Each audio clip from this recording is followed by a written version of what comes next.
sort of fit the description of what, and I say sort of, it fit the description of what the FBI said, is that you could just kind of see the outline of the body, and you could not really see the body or the face of the body to identify the person. When I reviewed the videos, I was made the connection that that particular video that we did turn over was the Reno's Chop Shop video. In trial preparation, I have viewed that video with the FBI Taylor Page, and also Detective Stephen Prince from Dallas Police Department, who's a member of the FBI task force. They advised that is not the Reno's Chop Shop video. We have had Detective Casey Shelton. He had done a full look through Detective Ramirez's desk after she was reassigned to identify any other pieces of information or evidence that may have been on a flash drive, because it was indicated this was on a flash drive. He was unable to locate anything. All right, and the detectives who went out to Reno's Chop Shop and actually looked at that video, are they available and ready to testify? Yes, Your Honor. All right, well, that's where we're at.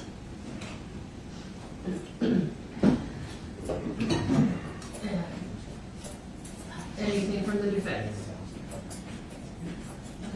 Nothing from the defense at this time, regarding. All right, then, do you have a witness at all? Yes, Your Honor. Fantastic. Then we are ready for the jury. I can't find my phone.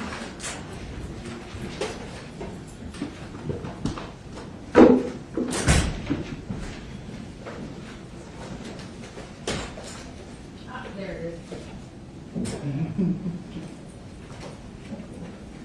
I dropped it.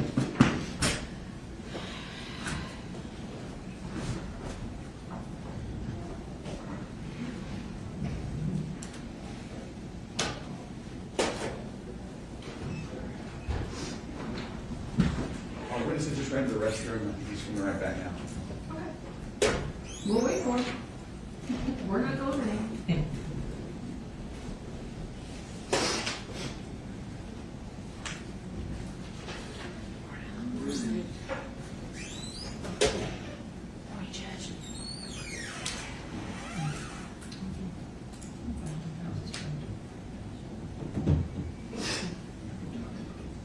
So I don't know what I was having an allergic reaction to yesterday, but my eyes felt like they were on fire.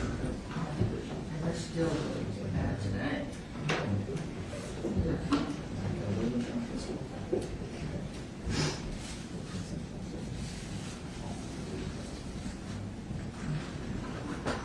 It may be all that stuff being thrown around. I think so. I'm trying to what it could have been, and then all the rubbing and everything. I think it is irritated, so I have nothing on nothing.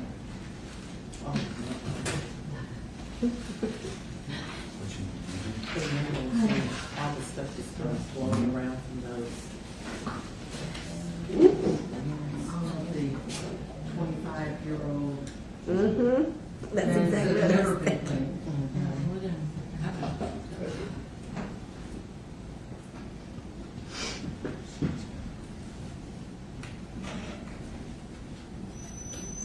And I talked to Stella this Oh. morning. Daniel's much better. It's fever broke. Oh, good. And he stopped vomiting yesterday afternoon, kept his dinner down. So she's planning on being back tomorrow. I told her not to worry about it. Now, I did not hear from Mrs. Luck, so I guess we're moving on. All right, we're ready, Mr. Sadler. All rise.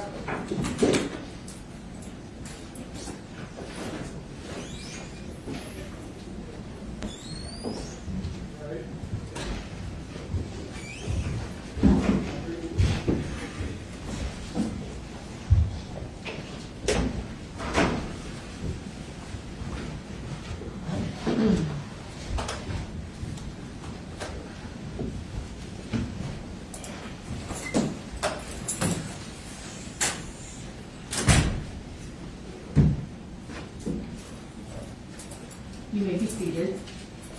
Ladies and gentlemen of the jury, good morning. They've given us a second AC unit, and I might try to turn it on and see how much noise it makes, because we're already at 72 degrees. I hope this isn't fiberglass. Anyway, call your next witness. Your Honor, the state calls Detective Stephen Prince.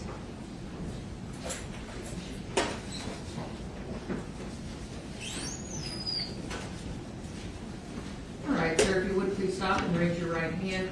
Do you solemnly swear or affirm that the testimony you're about to give will be the truth, the whole truth, and nothing but the truth, so help you God? I do, ma'am. Thank you. You may be seated. Please watch your step. Thank you, Your Honor. You may proceed. Thank you, Your Honor. Detective, can you state your name and spell your name for the court, please? Stephen Prince, Stephenprince. And Detective Prince, can you just kind of introduce yourself to the jury, let them know what it is you do for a living, your qualifications, training? I work for the Dallas Police Department. I worked there for about 16 years. I'm currently assigned to the robbery unit. I've been there for about 8 years now. Before that, we were in the academy and we did the training for police academy specifically for Dallas, where we learned criminal code of procedure. We learned defensive tactics and arrest, search and seizure, crime scene investigation. There's continued classes we had to take regarding those things. And as we grew into being a police officer into a detective, we took additional arrest warrant training and interview techniques and things like that. I was at Southeast Patrol for a few years, and then I worked in the fugitive unit, or the Metro Task Force back then, for about 5 years, 3 or 4 or 5 years. And then now I'm in the robbery unit now. I'm also assigned to the FBI Violent Crimes Task Force, and where I currently work for both the robbery unit and as a task force officer. And as far as the FBI task force is concerned, can you tell the jury a little bit more, number one, about how you were able to be assigned to that task force and what that is? So, coming out of the robbery unit, the FBI created a violent crime task force in the Dallas area. There are special agents from the FBI on that task force, as well as detectives from other units, from the Dallas Police Department and from other violent crime units throughout the Metroplex, like Grand Prairie, Mesquite, and Dallas. We are tasked with investigating violent crimes. Many of them have a nexus for federal crimes, like not every state crime is necessarily a federal crime. So our focus is on violent crimes, as well as nexus to federal investigations. How did you come to be a part of that? I was selected to be a part of it. Every few years spots come open, and they approached me with interest, and I wanted to go over there, so I asked to go over. And as far as that task force is concerned, can you kind of tell the jury about how you all work together and what types of cases you get involved in? Well, since I work for the robbery unit, generally the cases I bring are aggravated robberies and robberies, as well as we do bank robberies and kidnappings for ransom specifically, but kidnappings where it's like not families involved. We will investigate other violent crimes that we're invited when we're invited to the investigation. And if we're specifically invited to assist on any investigation, we can assist with that if necessary. But generally, my job is to focus on large serial offenses, specifically bank robberies. Many of them are business related or vehicle related. So if there's a string of business robberies we believe to be related, we'll get tasked with assisting with those investigations. You mentioned getting invited. Let's start with you. For Dallas Police Department, your job is to investigate robbery cases, aggravated robberies, things of that nature. Yes, ma'am. Robberies and kidnappings, but mostly robberies.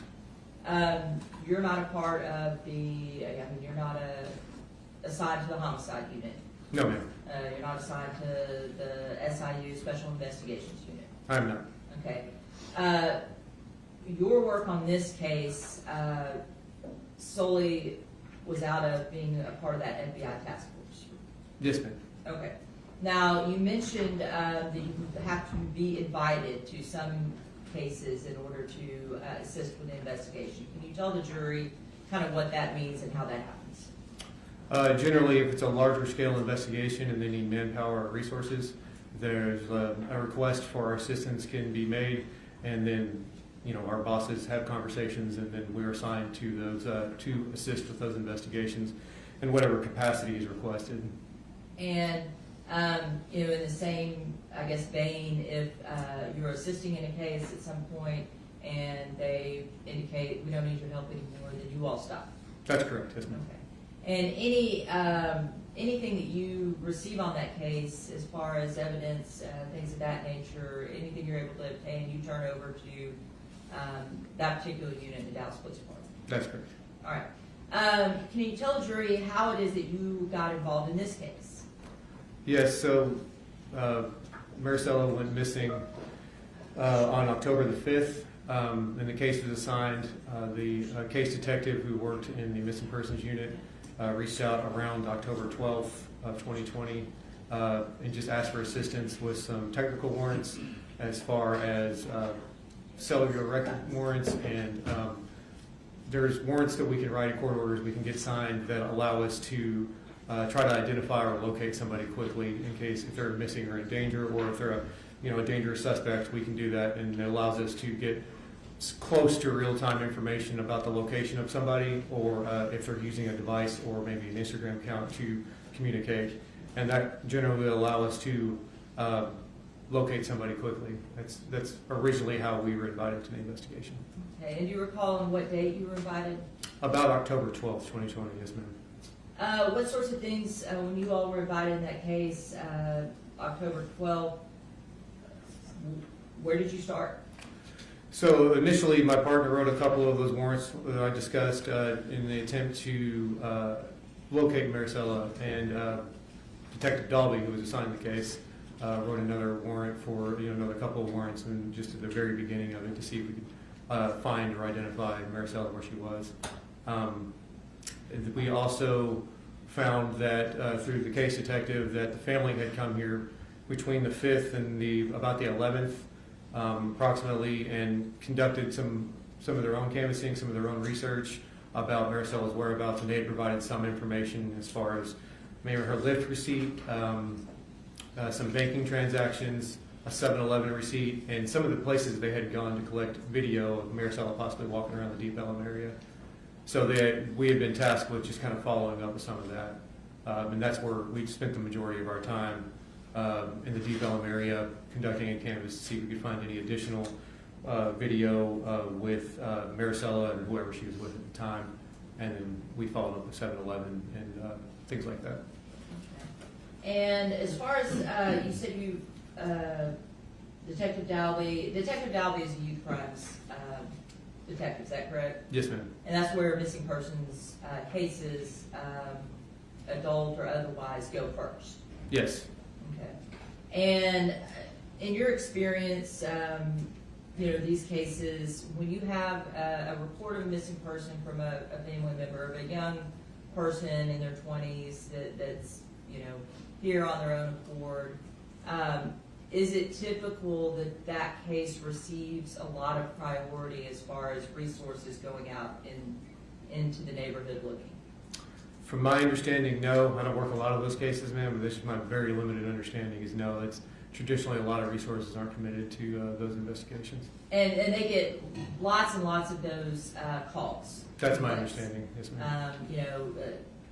Your understanding is that a lot of maybe young people that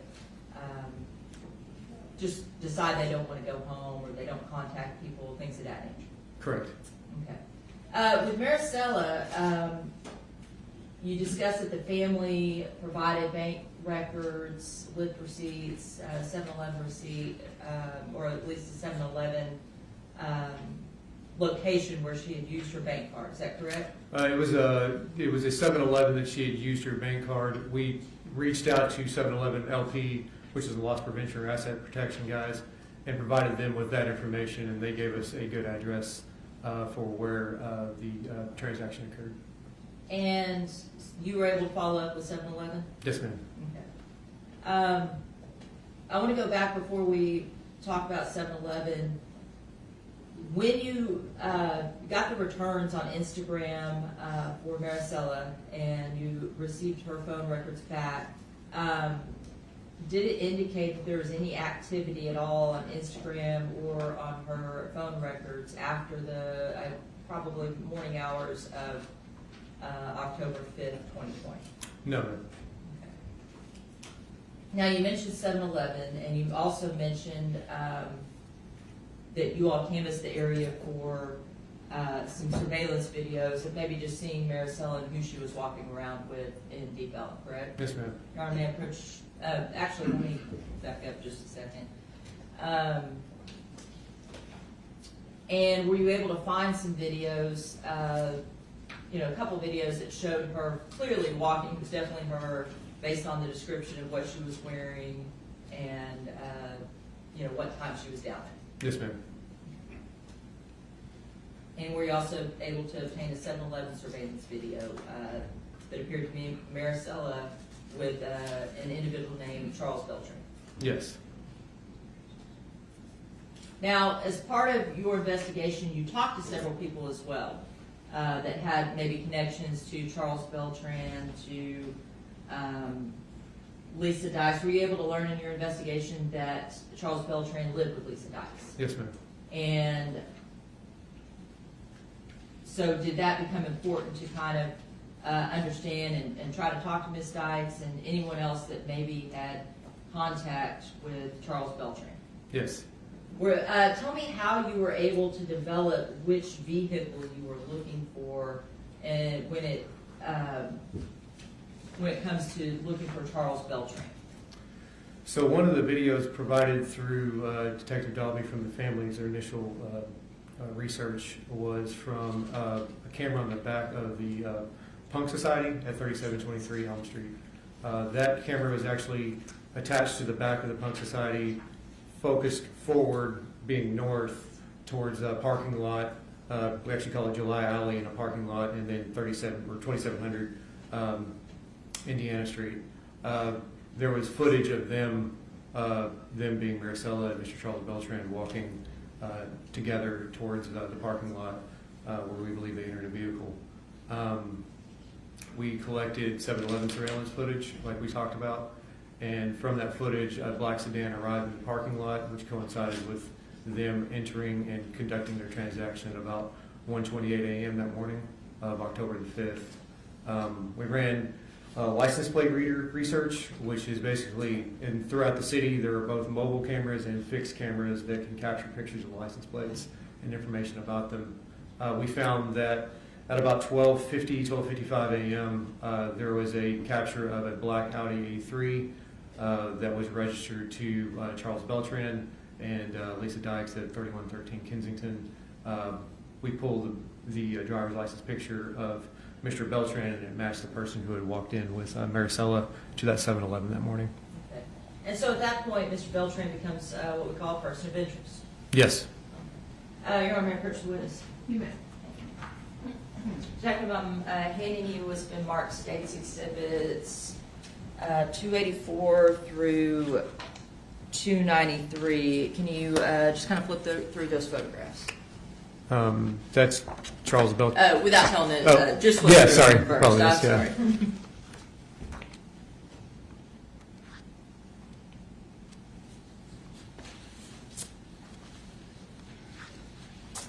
Mrs. Garza, if you could check your connections, my feed is not working.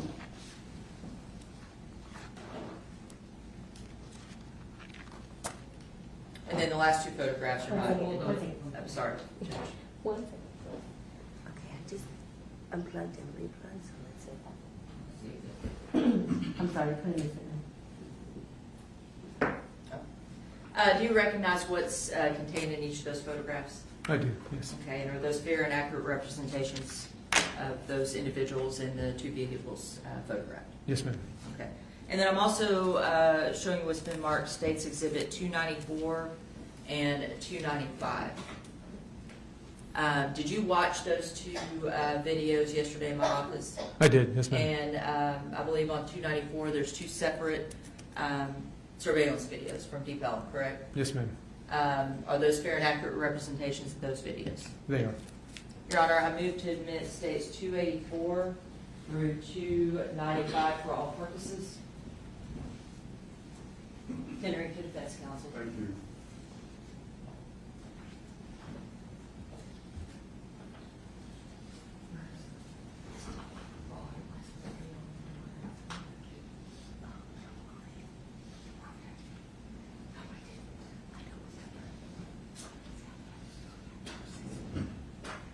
No objection from the defense, Judge. They have been previously tendered. All right, states exhibits 284 through 295 are admitted for all purposes. Your Honor, permission to publish. You may. We'll just start with states 292.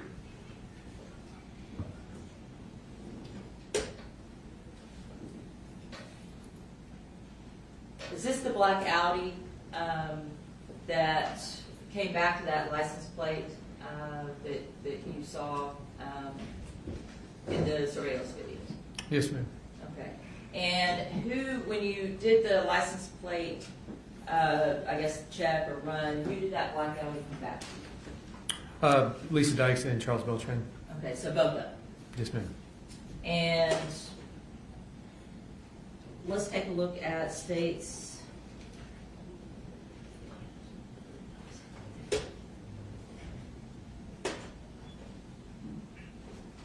States 294.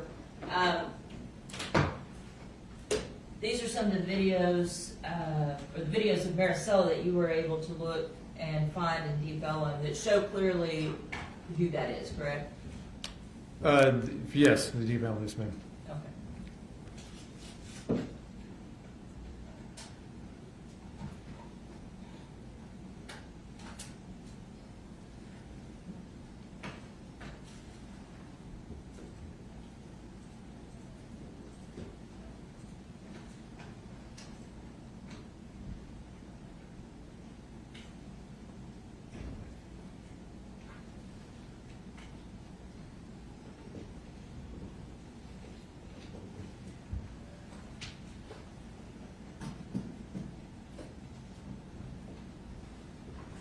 And Detective, were you also able, based on that license plate hit, to determine an address for a possible location? Yes, ma'am. And what was that address? 3113 Kensington in Mesquite. Is that in Dallas County, Yes. in the state of Texas? Yes.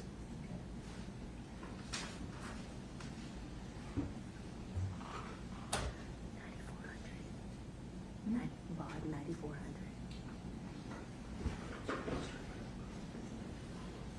So looking at the top video,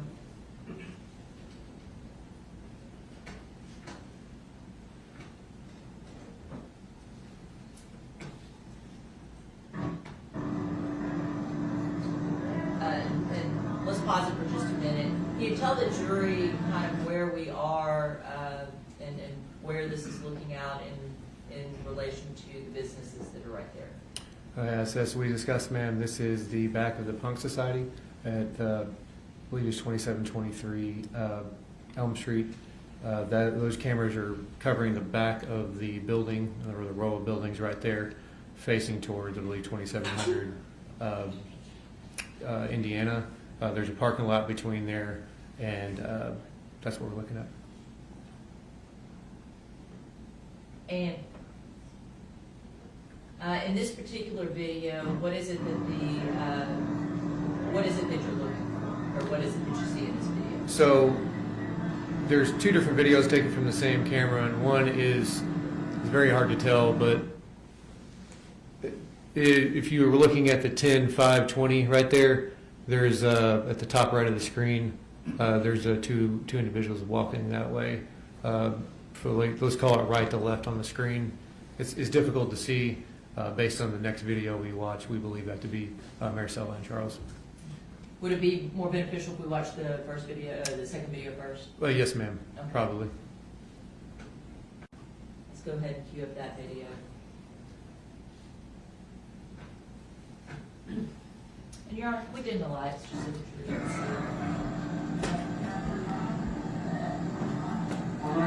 messages resemble.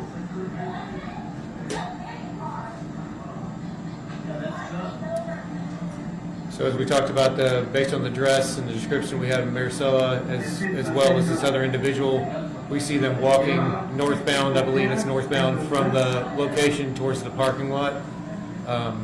Based on her dress and her description, we believe that to be Marisela. From my understanding, so did the family. And then as a person they identified is as Chuck at the time. And this video that we're watching, this is the video. You didn't pull this video. This came from the family, correct? This came at the request of the family, yes, ma'am. You all were able to have a video just like this, but without the commentary of the bar patrons in the back. Yeah, we were able to view that video, yes, ma'am. Okay, as well. so you viewed this video. Yes. Mm-hmm. And it appears from that video they're walking off together. Nobody's being forced anywhere. Correct. Okay. And in that video, does it appear that either one of those individuals is extremely intoxicated? Not to me. Once you get that license plate, as you said, you're able to kind of get an address. Is that right? That's correct. Okay.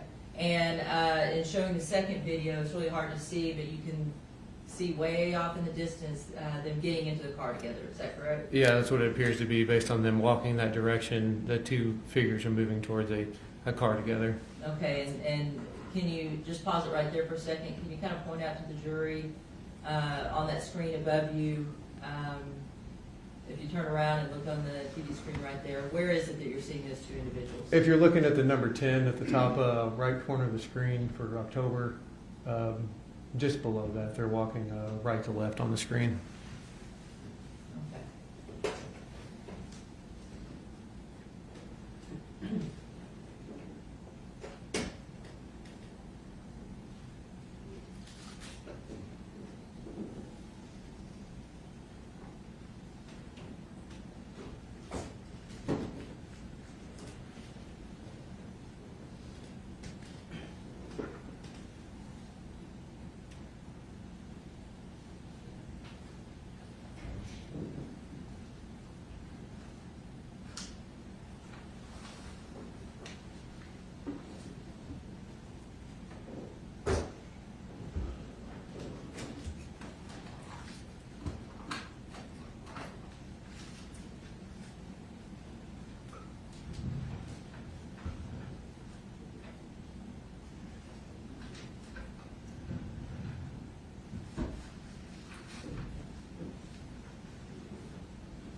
And if you know, do you see them pull away from that area in the black Audi?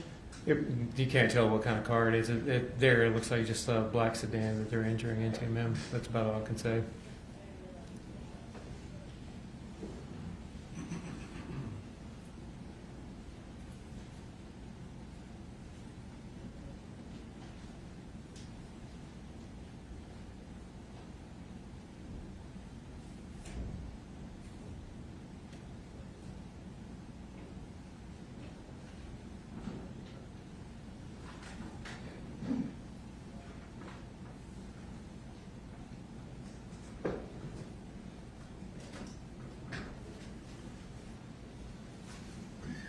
So that's initially when we kind of learn, when you get that license plate hit, that you want to talk to Charles Beltran, correct? That's correct.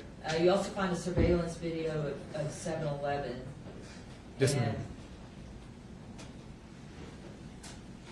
We're going to play what's been marked as State's Exhibit 295.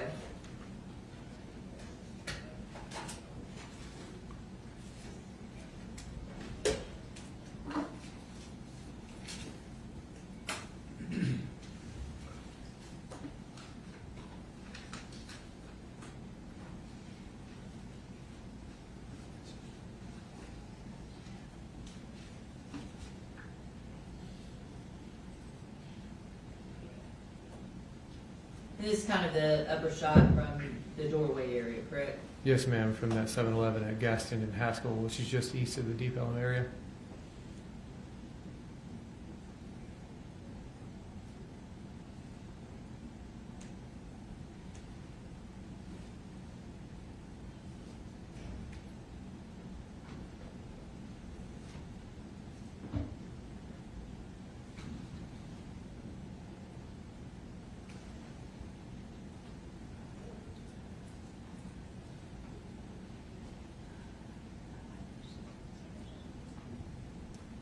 I believe they enter at about 1:25 a.m., 1:24, 1:25 a.m. Okay, we'll, kind of move forward, just.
Okay, is this, Ms. Botello, Valadez, and Mr. Beltran entering?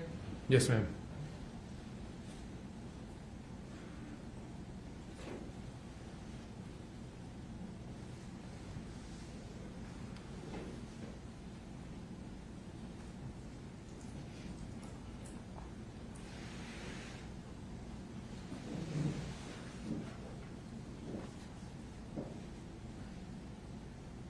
And it appears she's just going over to some drink coolers. Yes, ma'am. And that's consistent with the purchase receipt that you all obtained, correct? Yes. I believe she maybe got like the Coke Zero. And she's got a few items and made the purchase and then she left.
It appears at that point she's left. Is there any other content on there that's relevant to this case?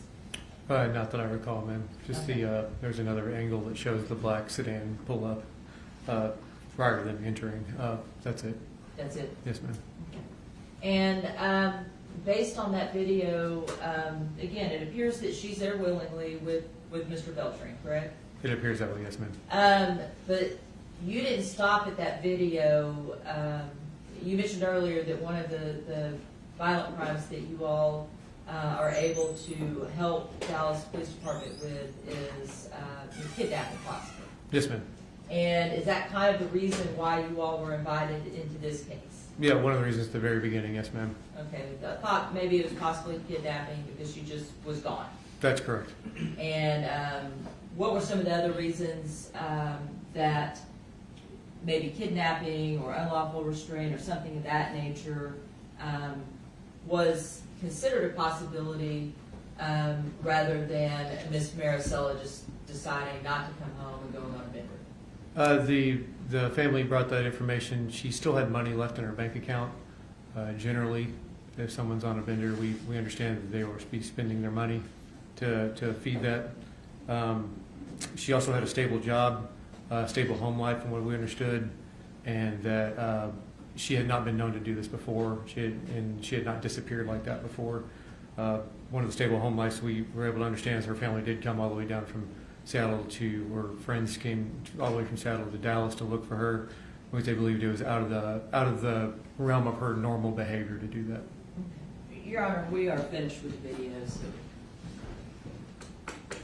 Thank you, Judge. So based on that, this is kind of how you all began being involved in the investigation, correct? That's correct, yes, ma'am. So initially, when you saw this video, it's not like you just said, okay, we're done. Did you, at that point, did you continue trying to investigate, get some leads on how to talk to Mr. Beltran? Yes, ma'am. Okay.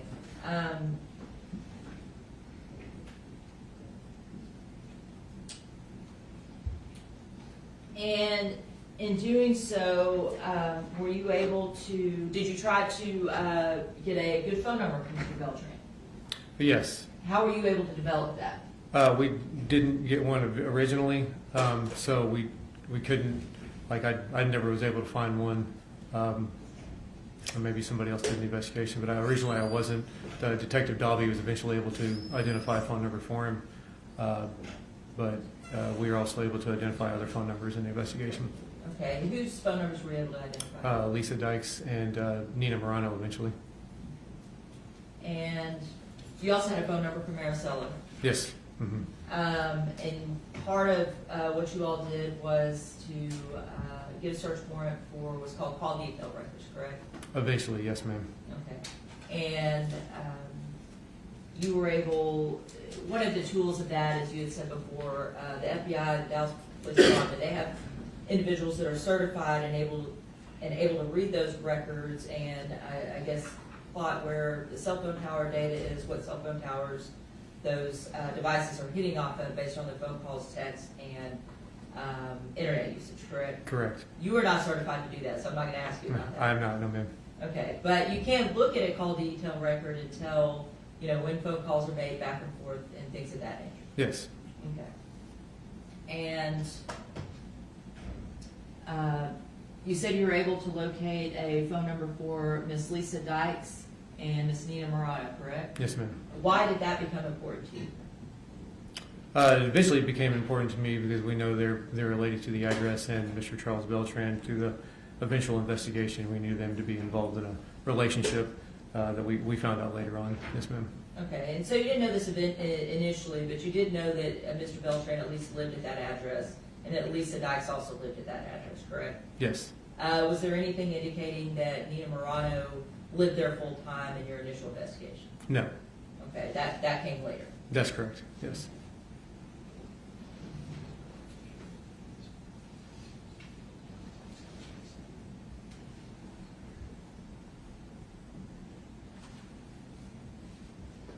All right, first witness. You may.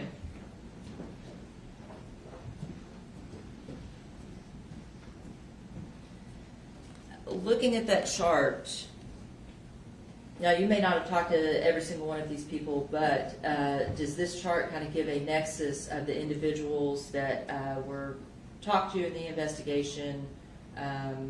One of the areas that in Deep Ellum that was kind of central to the investigation. Yes, ma'am. Okay, and that's an accurate representation? Yeah, to the best of my knowledge, yes, ma'am. Okay. Your Honor, state offer states 296 for all purposes to move the defense. No objection, Judge. All right, states exhibit 296 is admitted for all purposes. And Your Honor, permission to publish. You may. And we're also offering 297, which is just a larger copy of 296 for demonstrative purposes. All right. Then 297, the blown up version is admitted for demonstrative purposes only.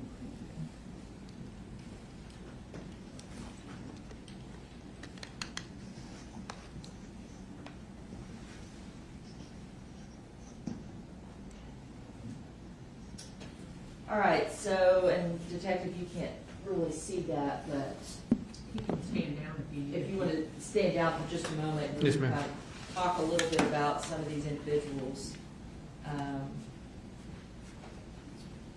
Located in the middle is Miss Lisa Dykes. Were you ever able to have a conversation with her?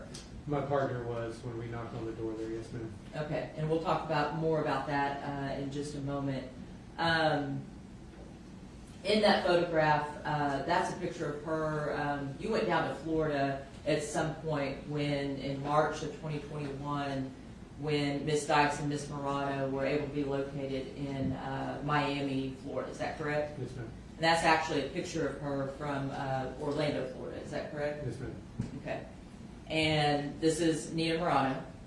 Yes, ma'am. Okay, that's a photograph of her from Miami, Florida. It is, yes, ma'am. This is Charles Beltran. Mm-hmm. Do you know where that photograph was taken? I don't. Okay. Down here, you were able to talk to Dak Stevens, correct? Yes, I've had conversations with him, yes, ma'am. Okay. And this is that on-premise bar where everyone kind of met, correct? Correct. Okay. And then Freddie Chapman, he's an associate. You were able to meet him yesterday. Yes, ma'am. Did you ever speak to him in your investigation? No, not that I recall, no. Okay. Kyle Williams. Who is Kyle Williams? We haven't talked about him. That's one of the sons of Lisa Dykes. Okay. Is he, at the time of this offense, did he live here locally? Yes, ma'am. Okay. And then Valerie Salinas, we have here as associated as a girlfriend of Kyle Williams. Is that correct? Yes, ma'am. Okay. Were you able ever to talk to Valerie Salinas? Yeah, briefly, yes. Yeah. Okay.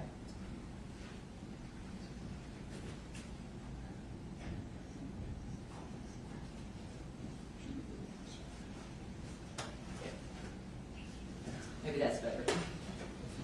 You never talked to Jamie Scarpa, correct? No, Okay. Kathy DeLeon. I don't believe so. Did you talk to Rosa Maria Olivia Martinez? Yes. Okay, and she's identified as a co-worker of Lisa Dykes, correct? Yes. And then, were you ever able to speak with or be present for an interview with Jimmy Dykes? Yes. Okay. And so, this just kind of gives, there's a lot of parties involved, a lot of people involved. I say parties loosely. What I mean is just people, individuals involved that know Lisa, Nina, and Charles, and kind of know a little bit about the history and background and the nexus between all of these people, correct? Yes, ma'am. And so this is just helpful for the jury to understand who all's involved and kind of give them a roadmap. Yes. Okay. Now, I'm going to back this up a little bit, and we're going to talk a little bit more about your investigation. You said that once you got that video and it was clear that Marisela wasn't forced to go anywhere with Mr. Beltran, that you all didn't stop. You kind of developed some more, I guess, leads as far as talking to certain people, correct? Just to close the loop of that investigation, when we found out she had walked in there, we tried to contact the last person that we knew to see Marisela, and at that point in time, we knew it to be Charles Beltran. Okay. And knowing that Mr. Beltran lived with Lisa Dykes, did you all attempt to contact her? Yes. And how did you do so? We went to her address, knocked on the door, rang the doorbell. No one answered, so we had identified a phone number for her. My partner Taylor Page for the FBI called her on the phone and spoke to her while we were standing at the residence. Okay, and were you present for that conversation? I was. Did you hear the exchange between them? But yes, part of it he was speaking on the phone with her, and the other part it was on speaker. So yes, I was there. I was right next to him for the conversation. In that conversation, did Ms. Dykes indicate that she had any idea about Mr. Beltran's whereabouts? No. Okay. Did she indicate whether she had seen him recently? She said she had not. What was the time frame that she said? Matter of weeks. Okay. What day was this? October the 15th, 2020. Okay. So October 15th, 2020, she says that she hasn't seen Mr. Beltran for weeks, correct? Yes, ma'am. Okay. And did you all ask her to reach out to you if she saw him again? Or how did that conversation go? Yes, it was just, hey, if you find information, please contact us. Did you let her know why you were trying to contact him at that time? We did. And what did you tell her? It was in relation to Charles and who was related to the, we believe we said the missing girl from Seattle that had come down here. We had developed information that she had been with Charles, and we were just trying to find either her or Charles, the last person we knew to have contact with her. And did she indicate whether or not she would talk to you if she found him or heard from him? Yeah, we had I believe so, yes. Okay. Unfortunately, the ring video that you were able to pull via search warrant from Lisa's house didn't have the audio recording of the conversation, correct? Yes, ma'am. Your Honor, permission to approach? You may. But on that ring video, you made it very clear that, you were legitimate FBI officers. Yes, I was wearing a shirt that said FBI on it, and we had a uniformed Mesquite police officer with us. Okay. Detective Prince, I'm handing what's been marked State's Exhibit 298. Did you watch that ring video yesterday in my office? I did, yes, And ma'am. it's fair and accurate representation? Yes, ma'am. Your Honor, State moves to admit State's 298 for all purposes. Considering to defense counsel. No objection, Judge. It's been previously tabled. States Exhibit 298 is admitted for all purposes. Permission to publish? You may. And this is short, I don't think we need the lights out, Your Honor.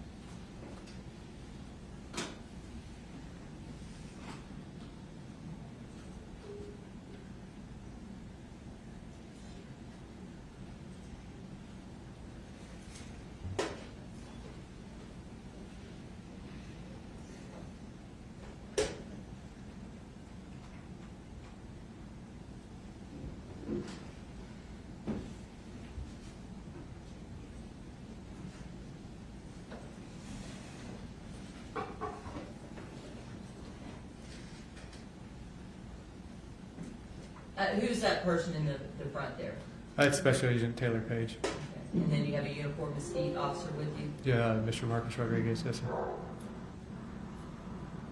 Is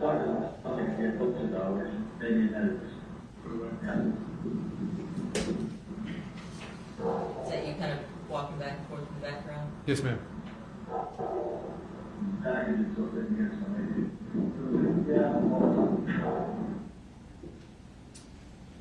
So right after kind of the end of that ring video, is that when Special Agent Page called Lisa? Yes, ma'am. About what time of day was this?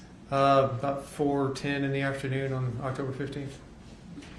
And you were able to obtain via search warrant and the call detail records of Lisa Dykes, correct? Yes, ma'am. Later in the investigation, we were. Later in the investigation. And when you reviewed those calls, were you able to determine that she had been having contact with Charles Beltran? Yes, ma'am. Detective, offering was been marked as State's Exhibit 299.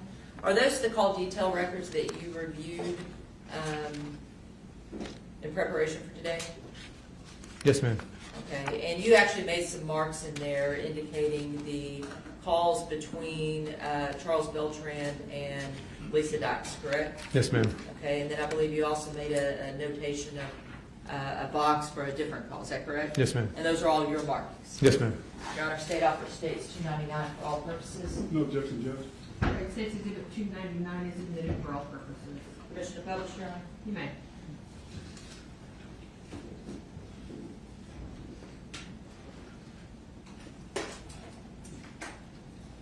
And we're not going to go through every single page of this, but I want to just start with kind of helping you orientate the jury as to what exactly you are looking at when it comes to these call detail records.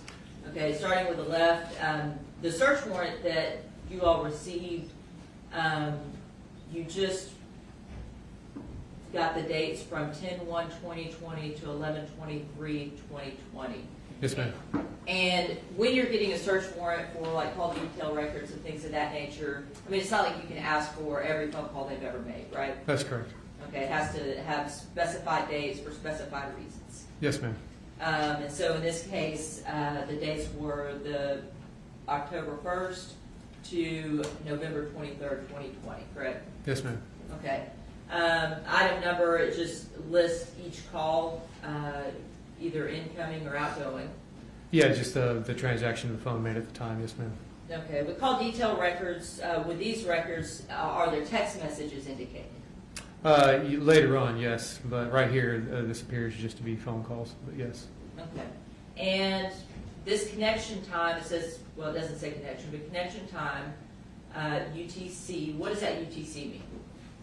The UTC means Universal Time Coordinated, which is just basically how many of us will mark our clocks at that point in time.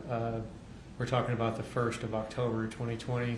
So that time frame, which would be in military time, would be 5 hours ahead of our current time here at Central Standard Time. Okay. So to get the Central Standard Time, you said that this one is 5 hours? Yes, ma'am. Is that correct? Yes, ma'am. Okay.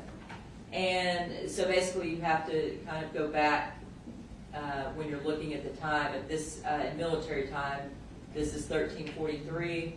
So in our time, that would be what? 8:43 a.m. Okay. And when I say our time, I mean Central Standard Time. Yes, ma'am. Okay. The originating number, that's the number that's calling. Yes, ma'am. And then the terminating number is the second number, correct? Correct. Seizure time, do you know what that indicates? Don't. Okay. ET, is that the estimated time of the connection between the two parties? Yes, ma'am. Okay. So, in looking at these phone records, I'm going to focus on the phone calls between the phone number associated with Mr. Beltran, and that's the 214-600-0181, correct? Yes, ma'am. And then Lisa Beltran's is the 407-406-3757. That's correct. Okay. And these first ones, October 2nd, just between the two of them, you see that the originating number is Mr. Beltran, and the terminating number is Ms. Dykes. That's correct. Okay, and just, we have an estimated time of 0.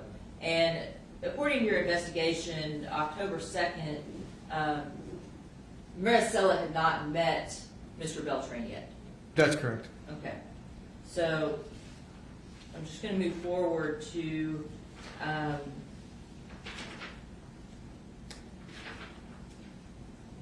kind of the dates and times in question, okay? Yes, ma'am. Now, this phone call right here,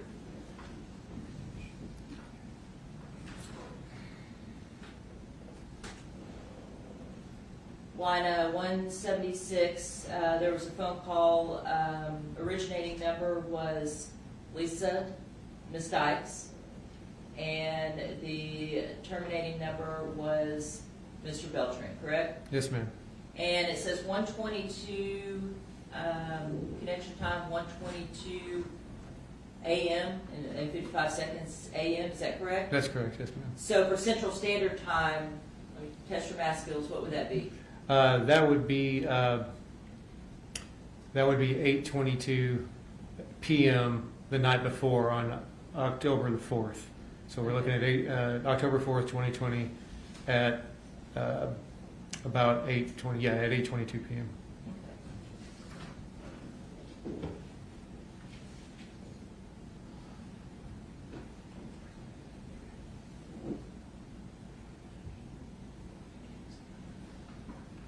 Now in line 181 and 182, this is on 10/5/2020. Connection time is the military time, 11:59 and 15 seconds. What conversion does that come out to in Central Standard Time? That would be October the 5th, 2020 at 6:59 a.m. Okay. And it appears there are 2 phone calls that are made. Do these appear to be made back to back, or are these the same phone call, or do you know? I don't know. I'm not sure. Okay. And it looks like there is some sort of phone call or communication attempt between Lisa and Mr. Beltran, and there's no connection. That's correct. Okay. Whether he just refused the call, didn't go through, you don't know. I don't know.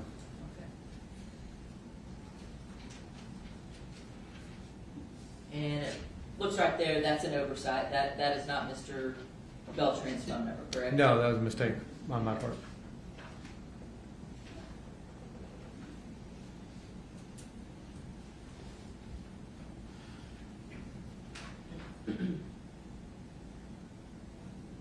Looking here on lines 212 and 213, we see at 10/5/2020 at 20:22 and 47 seconds. What is that in Central Time? Approximately, 3:22 p.m. Okay. on at Central Time.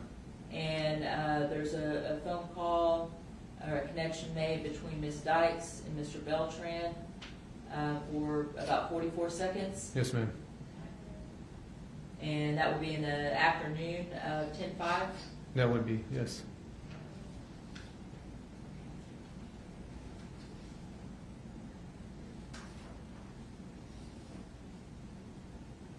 Here on line 257 and 258 at 5:24 a.m. No, I'm sorry. Let me go back. That looks like when it says 00, that's That would be midnight 05, effectively 24, which would convert to October 6, 2020 at 7:05 p.m. okay. And Ms. Dykes reaching out to Mr. Beltran, and estimated time 0. Yes, ma'am. correct?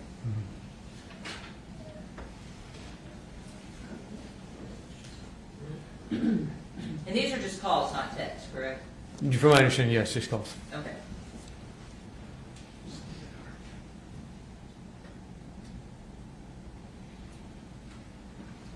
An additional call is made right after that, so that was Yeah. midnight 05, this is midnight 06. Yes, ma'am. Which, remind me again, is, It's going to be 7:06 p.m. on October the 6th. okay, and then 7:08, Yes, ma'am. and then again, this is 1:20, So it'll be at 8:20 p.m. on October the 6th. okay, and it appears none of those calls were connected, correct? That's what it appears, yes, ma'am. Okay, and these are all coming from Ms. Dykes to Mr. Beltran. Correct. An additional call on 10/7 made at, 12:39 p.m. our time, or Okay. Central Standard Time. and again, no connection.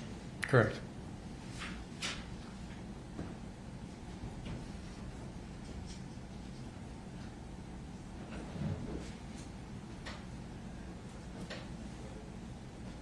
And lines 275, 276, and 277, Some more calls made on 10/7. This one right here would be 5:39 p.m., sorry, 12:39 p.m. Central Standard Time, then 12:40 p.m. Central Standard Time on October the 7th. okay, so just afternoon. Yes, ma'am. And again, none of these calls are connected, and they're all from Ms. Dykes to Mr. Beltran. Yes, ma'am.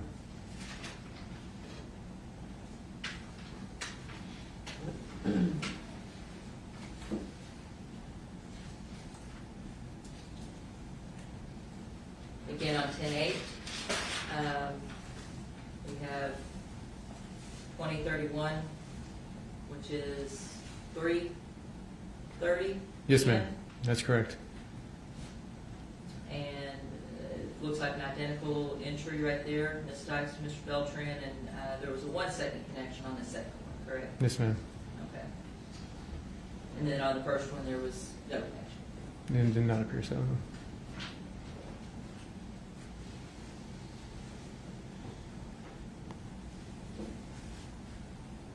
10/9, this is, This would be October the 8th at 8:03 p.m. Central Standard Time, followed by 8:10 p.m. and 8:10 p.m. on Central Standard Time. okay, so it looks like there's 3 calls in succession there, Yes, and no connection.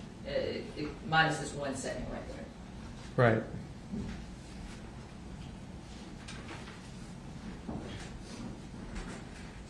And it looks like finally, so there were several phone calls in a row in 10/7 and 10/8 where there was no, it appears there's no conversation taking place. As far as I can tell. Okay. And then on 10/9 of 2020 at 17:31, That would be about 12:31 p.m. Central Standard Time. okay, there's a 7-minute phone call, 7-minute and 25-second phone call where Mr. Dykes, Mr. Beltran calls Ms. Dykes. Yes, ma'am. And they have, it appears to be a 7-minute, 25-second phone call, correct? Yes, ma'am.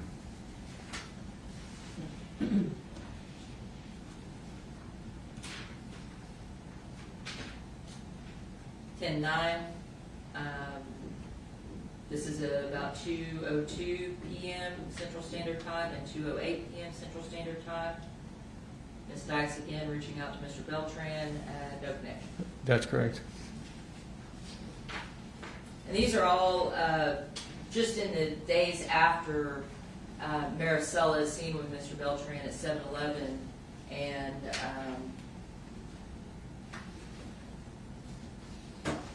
just in the few days, That's correct. and also just right after she reported missing by the family. That's correct. Okay. 10/11, we have at what is that? 18:06. Yes, that would be 6:46 p.m. on Central Standard Time, and that would be Ms. Dykes calling Mr. Beltran. And no phone conversation takes place there, correct? Correct. Now, 10/13, Mr. Beltran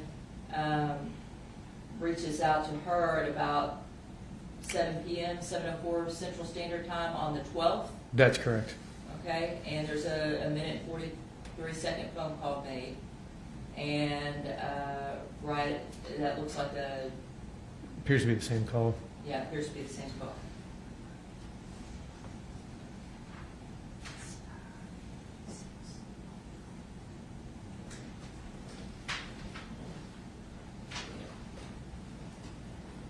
They speak again on the 13th at about 11 a.m. Central Standard Time, 11:49 a.m. Central Standard Time. That's correct.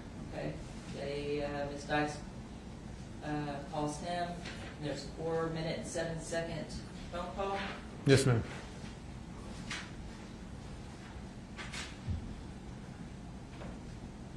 Additional calls made on 10/13, and that's about 12:20 p.m. That's about 1:20 p.m. on October the 13th. Yes, ma'am. Okay, and Mr. Dykes calls Ms. Beltran, and they communicate. Yes, ma'am. let's just fast forward, there's multiple more phone calls between the two of them, you know, minute, 2 minutes, things of that nature. Some calls don't connect.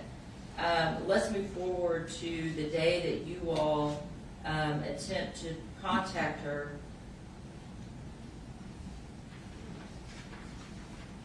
And before we get to that date, I mean, this is just the day before, on the 14th, that you contact her at,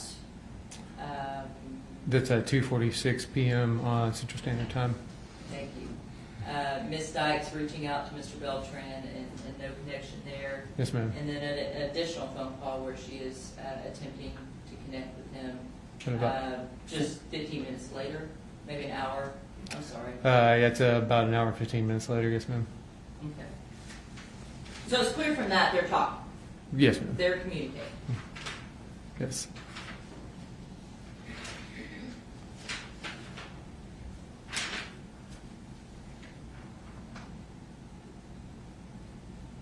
Now, highlighted in yellow,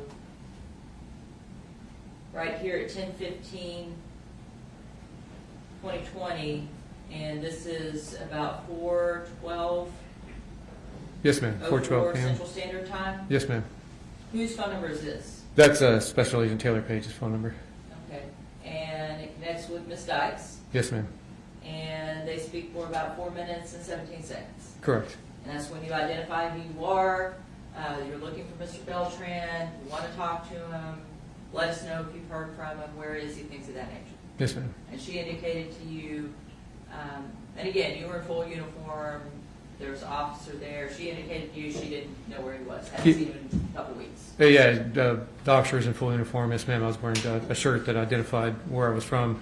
But yes, we identified, and so did Special Agent Taylor Page did identify where he's from. Okay, and she had indicated to you that she hadn't heard from him either, correct? Correct. Did she indicate to you that she had a good phone number for him? No. In fact, she let you know that she didn't know how to get hold of him. Right. Looking on that same, there's this yellow line boxed around, and tell the jury what the, I guess, significance of those phone calls are. This is at about 4:20 p.m. that same day. It was about 10 minutes after we spoke with Ms. Dykes on the phone over on Kensington.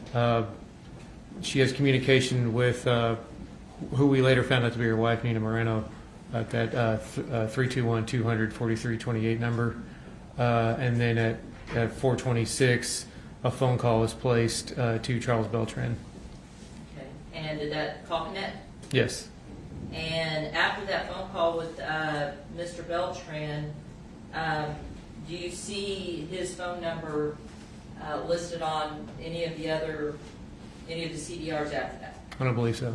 Okay, it appears that after that, either they don't communicate on this particular phone, or don't communicate at all. Correct. Okay, but you can't tell from the phone records. I cannot, no ma'am. Okay. Now, additionally, looking at these call records, obviously, there are several phone calls made from this phone number during the first part of October. Did it appear that this phone number was kind of her primary phone? Yes, at the time, yes. Okay. And then after this conversation that you and Special Agent Page had with her, were there just numerous, I guess, in comparison to before, were there numerous phone calls placed to that phone number for Nina Morano? Yes. Okay. I mean, lots of them. It appeared so, yes. Okay. At some point, did the phone calls originating from this phone number stop? Yes. And what did that indicate to you? That the usage for the phone had largely stopped, as I think it was about October 17th. I can take a look at the phone records, that the phone was largely discontinued. I mean, there was some sporadic use on it for the rest of the duration of the warrant. As we stated earlier, the warrant only ran until about November 23rd, but after about October 17th, it was they largely stopped using that number. were you able to identify that she started using a different number? Yes, ma'am. Okay. And what number was that? It was 214-364-6329, I believe. Okay, and that was a phone number that prior to that had been a phone number, one of the phone numbers that Nina Morano had used. Yes. Okay. She also used the 312 phone number as well, correct? Yeah, the 321-200 number, yes, ma'am. Okay. So we're talking about people with multiple phones, multiple phone numbers. Correct. Now, was there some point after, well, first of all, let me ask you, did you all think Ms. Dykes was being completely honest with you about her contact with Mr. Beltran? At that time, on October 15th, when we knocked on the door, honestly, I had no opinion. I didn't know. Okay. I wasn't sure. And was there anything about her demeanor on the phone that made you think, I don't know, that you had any opinion about? Not really, no. Okay. At that time, I didn't really, I was standing there with the conversation was going on, so I didn't speak to her directly, but I was standing right next to it, so I didn't get anything that was that would say either way. I guess I can say it that way. I didn't see anything that would say either way. That's fair. At some point, were you able to go out to her workplace and speak with some of her coworkers? Yes, in November. Yes, ma'am. In November. At some point, right around this time, were you all kind of, I guess, asked to pull back some of your investigation? Yes. So on October 15th, after we spoke with Ms. Dykes, we had kind of completed the circle of looking for Charles Beltran at that point. Our superiors spoke with their superiors, and the decision was made that it was still a missing persons case at that time. We didn't have a federal nexus to work unless we were specifically invited. They wanted to move forward with the case as a missing persons, so we discontinued at that time on, I believe it was about October 16th, and turned over all of our information. Okay. And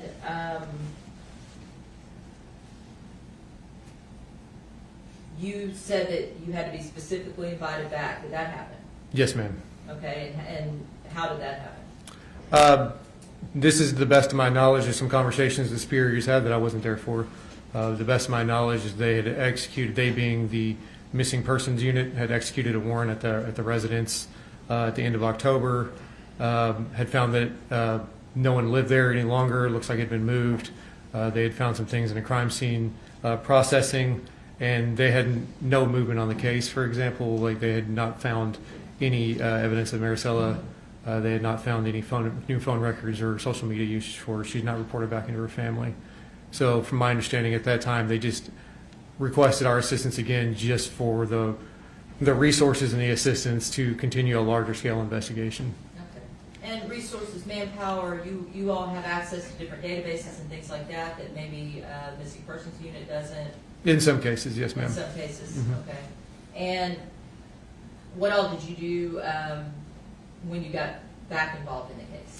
I assisted with the interviews of coworkers at her place of work, and assisted in the interview of Kyle Williams.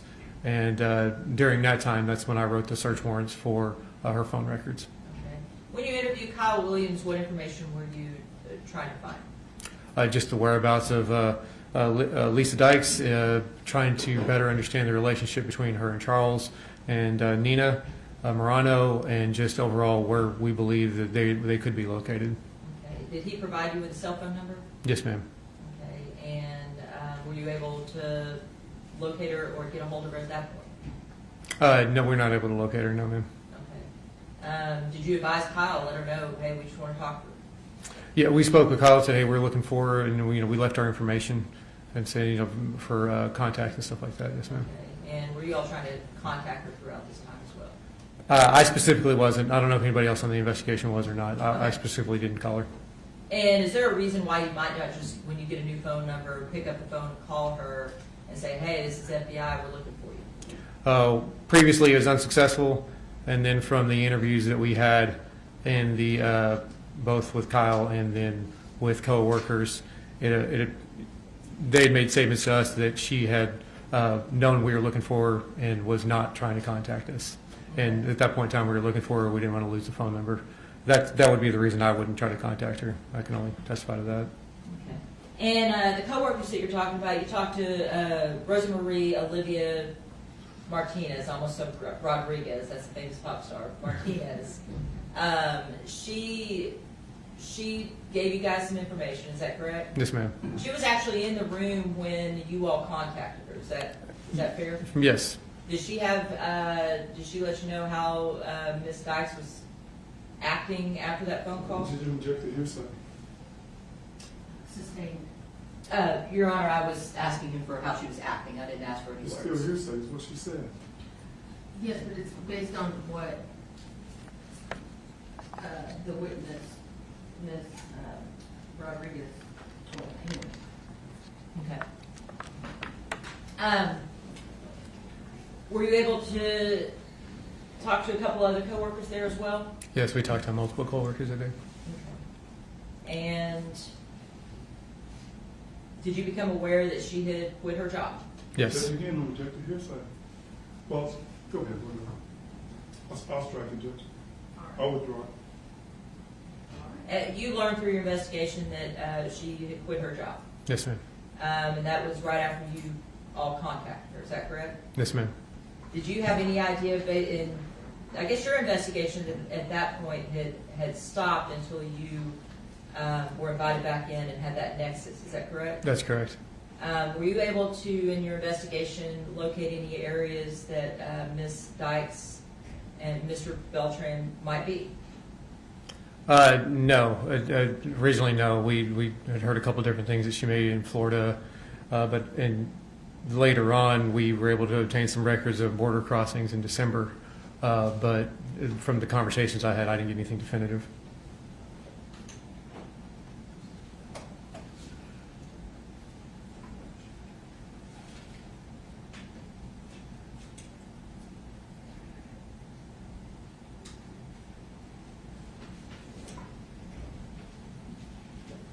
Detective, I'm handing you what's been marked States Exhibit 300.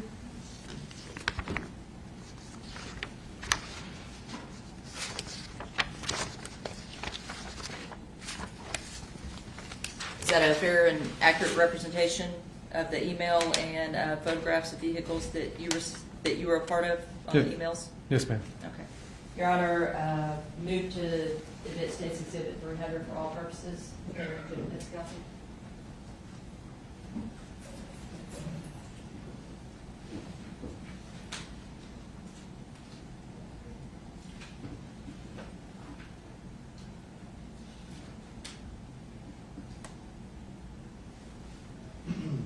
No objection, Judge. These have been previously approved. All right, State's Exhibit number 300 is admitted for all purposes. Commissioner Phelps, Your Honor. You may, how many pages is that? It's 4. Thank you. And this first page, this is an email from a Charles Plaskett, and you're in this email chain up here. It's forwarded to you, Stephen Prince. Mm-hmm. Sorry, up there on 12/23/2020, correct? That is correct. Yes, ma'am. Okay. And it appears that there was a border crossing, Charles Anthony Beltran, 12/22/20, a crossing, and we have a license plate number, Yes, ma'am. crossed with Lisa Beltran. Yes, ma'am. And that's just a one-way crossing, is that correct? Yes, ma'am. What records are the FBI able to obtain as far as border crossings? My understanding is the only ones that we can really obtain are the ones where they come into our country. So if they're crossing from Mexico into the United States. Okay, so from Mexico to the United States, the Mexican government does not give us necessarily the records from U.S. to Mexico, correct? No, they don't necessarily have to, no, ma'am. Okay. And that border crossing, was it indicated in this email, and I think it's on the third page, where that border crossing occurred? Yes, ma'am, in Nogales. Nogales, where is that located? I couldn't tell you specifically where that's located, ma'am. I just know it's on the border coming into the United States. Okay, do you know if it's in Texas or if it's in? I don't. Okay, no problem. And then there was a photograph of this Jeep associated with that border crossing, is that correct? Yes, ma'am. Okay, and then there was a second notification, that was on 12/23/2020, correct? Yeah, so we got notified on 12/23. The crossing occurred on 12/22. On 12/22, Yes, okay. ma'am. And then on 12/4/2020, there was a crossing of this license plate number, a California plate, of an individual who crossed with Nina Morano, and Yes, of ma'am. course, the same, on Yeah. 12/4/2020, correct? Yes. And what is that, what plate is that? The plate right there is 8NYK735, or 8 Nora Yankee King 735, and it's a California plate. Okay. Initially, it said Lisa Beltran, Yes. and this one says Lisa Ahmed. Yes. Do you, in your investigation, have you been able to understand and know that Lisa Ahmed is her, I guess, former married name? Yes, ma'am. Okay, Lisa Dykes is her maiden name. From my understanding, yes. Yeah. Okay, and then where does this Beltran come in? I believe it was a name change that occurred as as time went on after October Okay. of 2020. And that was, were you aware in your investigation that she and Nina Morado had been legally married? Yes. Okay, and they have a marriage license from Pennsylvania. Wherever that ceremony took place, they have a marriage license from Pennsylvania, correct? Yes, ma'am. And then at some point, they petitioned to have their name changed to, last name to Beltran. Yes, ma'am. Okay. Is this the vehicle that is indicated that Miss Morano and Miss Dykes crossed over in? Yes, ma'am. And that's from Mexico to the United States That's correct. on December 4th, 2020. That's correct. Okay.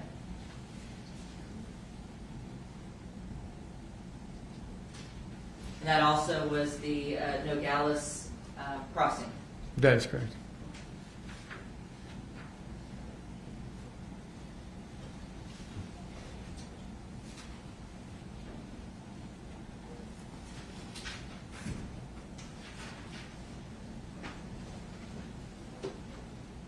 You mentioned the search warrant that was conducted on October 31st, 2023. Were you out, I'm sorry, 2020, were you out there for that search warrant? I was not. No. Okay.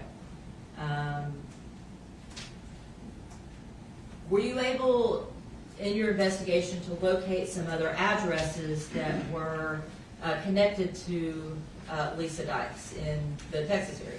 Yes. Okay, and what was one of those addresses? I believe it was 274 Turning Tree down in the Wilma area, and then again, the Kensington address.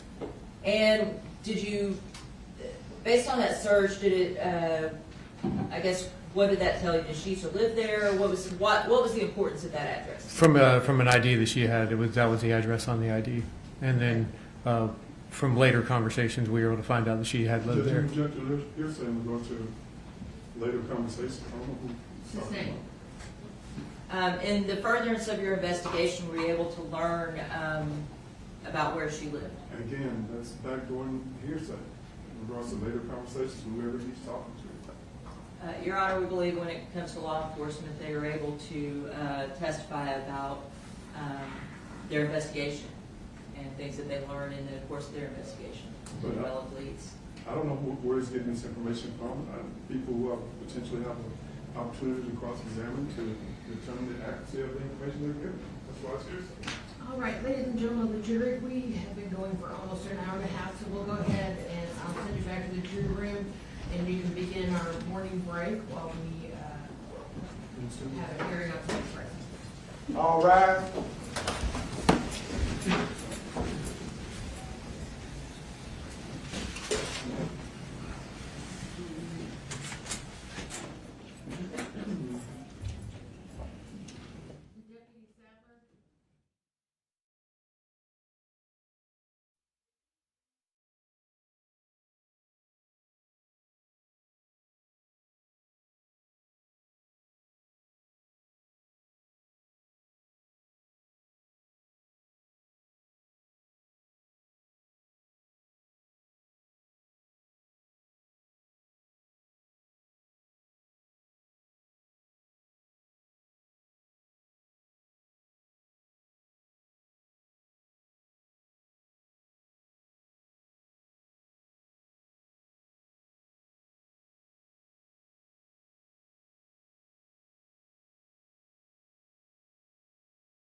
from her ID and in a later conversation with Jimmy Dykes.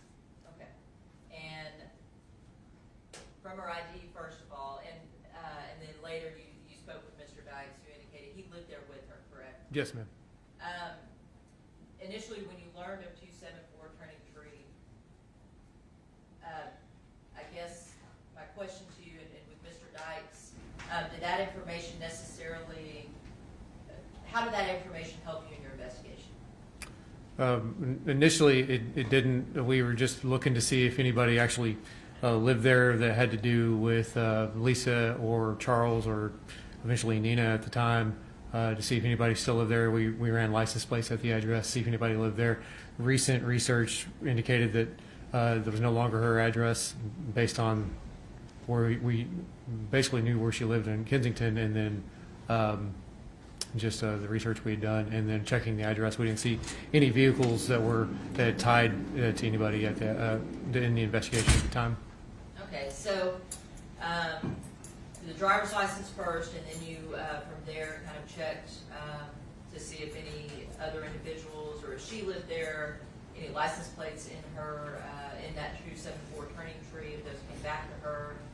I guess if she had any connection with that house at that time, correct? Yes, ma'am. As far as the research is concerned, those were using tools, databases that are at your availability to determine maybe where people might have lived in the past. Yes, ma'am. And then it wasn't until March that you spoke with Mr. Dykes. So other than the conversation with Mr. Dykes, all of your knowledge concerning 274 Turning Tree comes from your research into databases that are available to you for your investigation. Yes, ma'am.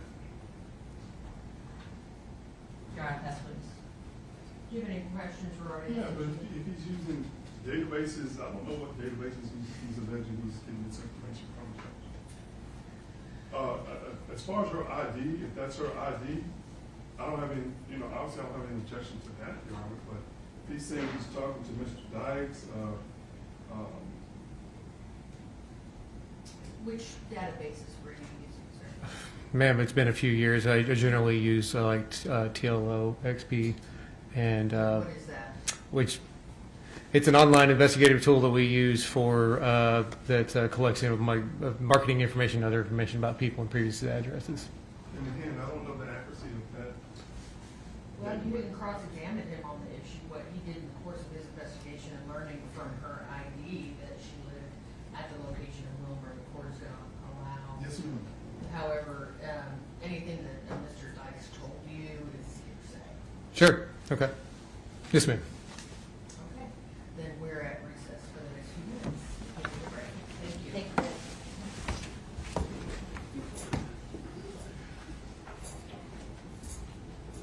Well, it's quiet, but not much air is coming out. Oh, Yeah, I'm just trying to keep it at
Cameron, if you could please shut that door for us.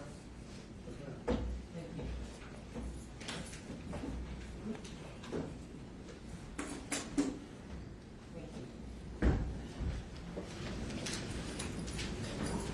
All right, Ms. Pittman, you may continue. Detective Prince, we were discussing the 274 Turning Tree address, correct? Yes, ma'am. And you had told the jury that she had an ID that you were able to locate that had that address on there in Wilmer, Texas. That's correct. And what steps did you take in your investigation using the tools that you had to find out some information about that address? Just generally, we use online investigative tools that we will use to see if we can find addresses for individuals that are available to us. We just check those to see if there's anything updated in it regarding that address. And then we just did physical surveillance on the address to see if anybody or anything that we knew to be related to our individuals was currently coming back to the address, and we didn't have any good results with that. Okay, so in your initial search and your investigative tools, were you able to determine that she had possibly lived there before? Yes, Okay. You said that you did surveillance in that area, and were you looking for people associated with this investigation, people that you're looking for? Were you trying to determine if they ever went to that location? yeah, that's what I was trying to determine, even if we could just locate any vehicles or individuals there that were associated to anybody we knew at the time. Okay, and you weren't able to locate anything for Lisa Dykes, Charles Beltran, or Nina Murado at that time in 2020 associated with that residence? I was not. Okay, but you were able to determine that she may have lived there previously? Yes.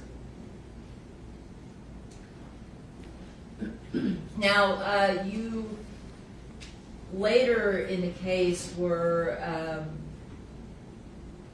kind of on a team, I guess, of detectives, including with Christine Ramirez and another detective, and went out to Florida, to Miami. Is that correct? That's correct. And I guess, how did you all determine that you needed to go to that area?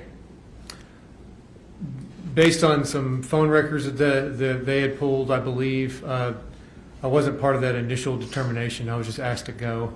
So I couldn't even testify to the phone records. They were just based on their investigation that they had. They believed that they were in Florida at the time. I knew that they had family in Florida. That's basically the extent of what I knew at the time. And were you aware at that time that Detective Ramirez had obtained an arrest warrant for Ms. Dykes, Ms. Morano, and Mr. Beltran? Yes. Okay. Did you all contact the Florida Department of Law Enforcement? She did, yeah. You? She Sorry, did? yes, ma'am. Okay, and you all met with them? Yes. Okay. After meeting with them in Miami, did you travel to the Orlando area? Yes. Okay. And in Miami, you became aware that Ms. Morano was arrested at an address there. Is that correct? That's correct. Okay. Were you all able, through your investigation and in conjunction with FBLE, were you all able to determine that you needed to then travel to the Orlando area? Yes, ma'am. Okay.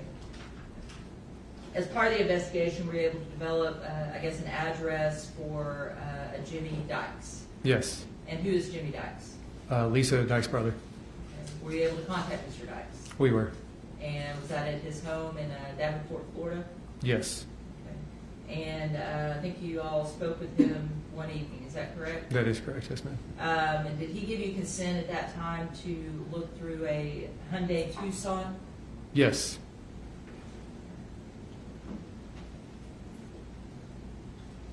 And how was that Tucson possibly related to this case? Well, we believe that was a vehicle that Lisa had been driving, Ms. Dykes had been driving during the time frame of an investigation so far. Okay, this is states 293.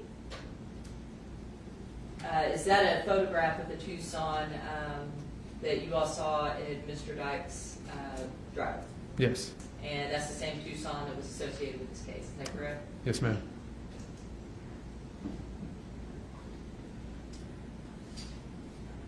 you all received consent from Mr. Dykes to search through that car and just get anything out of it that you thought might be related to this case. Is that correct? Yes, ma'am.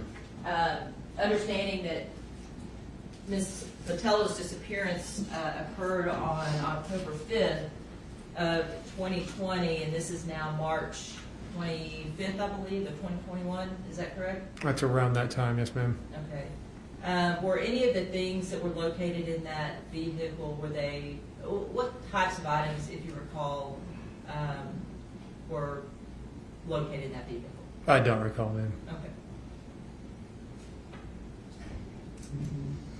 If you don't recall, it appeared that there was just nothing of significance.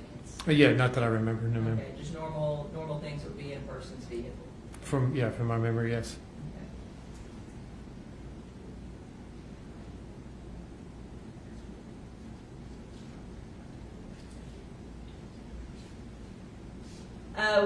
Did you later become aware that Lisa Dykes was arrested in Orlando? Yes. Okay. Were you there when she was arrested? No.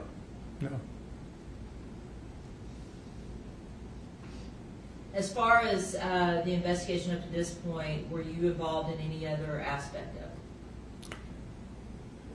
I wrote the Ring search warrant up to that point.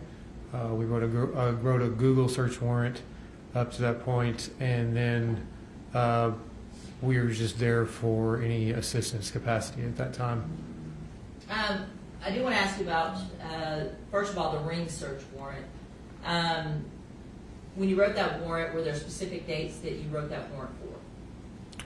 Yes, I don't recall them, but I have to look at the warrant, but there were specific dates on there. Would it be consistent with the dates of the CDR, like October 1st through November? Yes. And what things were you hoping to find off that Ring video, possibly? The arrival or the departure of Marisela, first of all, or anybody who actually lived at the residence. And you're aware of the layout of the house, correct? You were out there?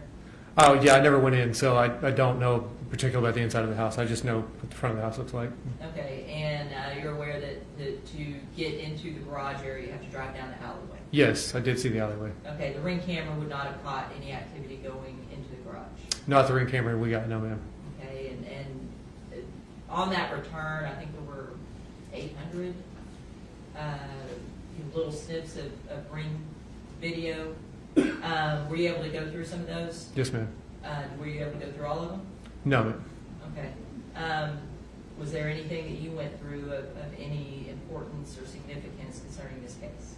No, I didn't see. We were specifically looking for Marisela at the time to see if she had come in, and I did not see anything having to do with that. As far as the Google search warrant, what information can you obtain from a Google search warrant? You can previous emails. If your location information is on, it'll hold on to that. Contacts and things like that. Okay. And you specifically mentioned the location detail if that's on. What does that mean? Let the jury know what that means. In some cases, if you have your locations on your device, specifically Androids, but it can be any device, I guess, that it'll record your location information if you allow your phone to. You can manipulate that data later on. You can delete it if you want to. You can keep it if you want to. But it's just something that they hold in your Google account, available for a later time. Okay, so you said easily manipulated it. And for example, like if I want to use Google Maps to go to the Galleria Mall to find the best route there, generally does your phone ask you allow Google locations to access? Yes, it can. And that will record that information in the Google locations, correct? Based on the settings in your phone, yes, ma'am. Okay. And if you turn those off, then those locations won't be recorded. In many cases, yeah, that's correct. You can also go into Google pretty easily and delete all that information as well. Yes. Okay. When you got that Google return, as far as the location data, was there any location data to use? Not that I could find, no, ma'am. Okay. Was there anything of significance related to this case, either related to the Audi or the Tucson or anything else in that Google return that was significant? One of the things that was found was the transport from, I believe it was Freedom Transport of the Audi from Mesquite up to Pennsylvania. There's an invoice.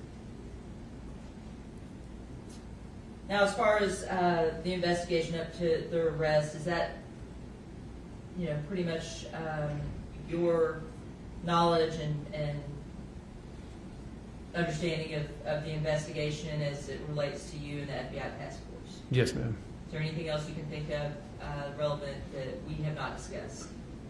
Not that I recall at this time, ma'am. Now, you were aware that when Ms. Morano and Dykes were arrested, eventually they were transported to Dallas. Yes, ma'am. And they were released on bond. Yes. Did you become aware that they had tampered with or cut off or somehow their electronic leg monitor device had just gone dead? Yes.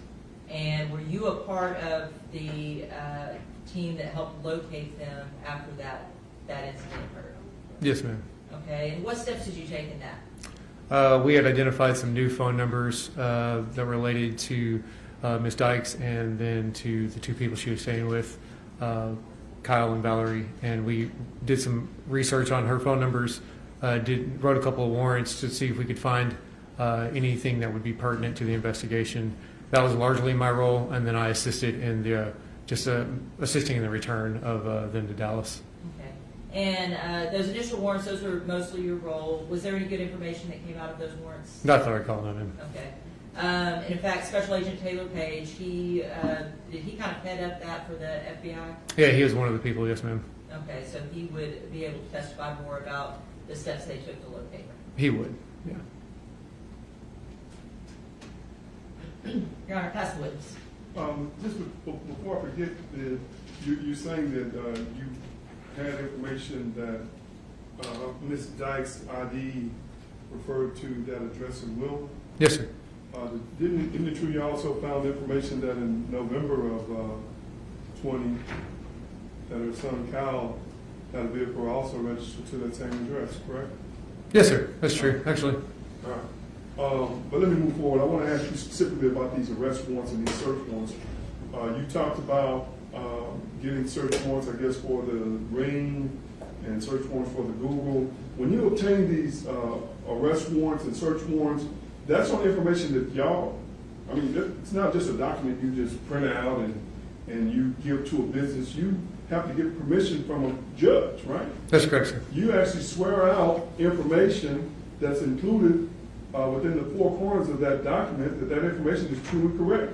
And you ask the judge to give you permission to obtain whatever information you want, correct? Yes, sir. All right. As far as the arrest warrant for Ms. Dykes, did you handle that? No, sir. That was Christine Ramirez, Detective Christine Ramirez, correct? Yes, sir. She swore out information in an arrest warrant that led to the arrest of Lisa Dykes, correct? That is correct. And to your knowledge, that information should have been correct and true, correct? Yes, sir. All right. Let me ask you about the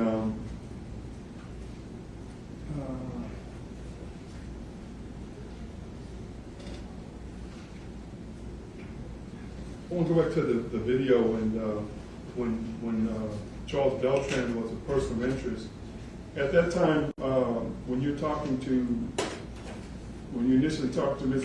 Dykes, she's not a person of interest, is she? No, sir. Y'all looking for Charles Beltran, right? That's correct. The only reason you're even at her house is because phone records led you back to that house. Yes, sir. And the Audi was in her name and Charles's name. That's correct. Yes, But sir. she is not a person of interest, was she? At that time, At no. that time. No, sir. Correct? That's correct. You talked about, when we were watching the video, you said that Marisela and Chuck or Charles did not appear intoxicated to you, correct? From what it appeared, I don't know about intoxicated, sir. It's hard to tell if someone's intoxicated.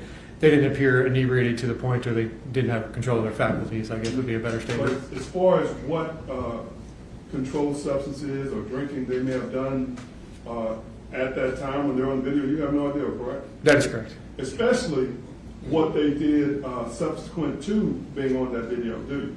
That's correct, sir. You don't know what controlled substance he had in his vehicle, do you? I don't. You don't know what alcohol he had in his vehicle, do you? I don't. You have no idea what their state of being was after they no longer appear on that video, correct? That's correct. So in regards to whether he gave her ecstasy, you have no idea, right? That is correct, sir. In regards to whether she was under the influence of Percocet, you have no idea, correct? That's correct, sir. But you did have reports that at some point Chuck was a drug dealer?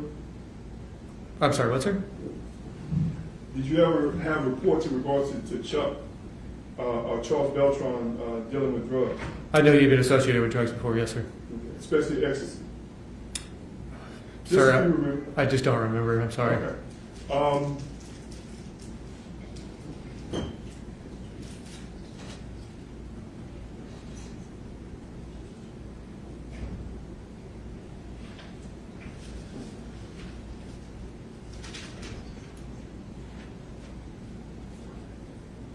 wanted to ask you about it. You said at some point you guys were helping out with the missing persons, following all the leads that you guys had, but then y'all discontinued it because there was no nexus, no federal nexus to continue the investigation, right? That is correct, sir.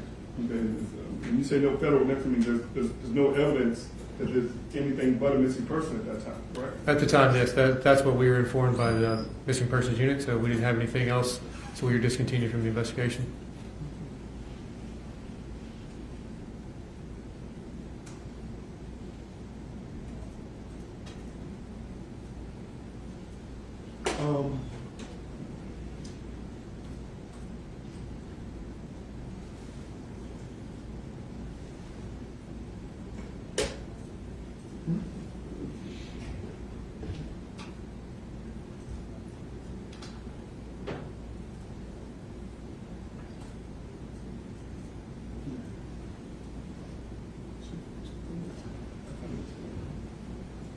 As far as Florida is concerned, you have no idea why Ms. Dyson went to Florida, correct? I don't, no, sir. All right. You just know that they moved to Florida. Yes. All right. I did want to ask you about, because y'all were surveilling or canvassing that Deep Ellum area, looking for potential witnesses that may be able to help you locate Ms. Marisela, correct? That's correct, sir. Were you involved when they went to the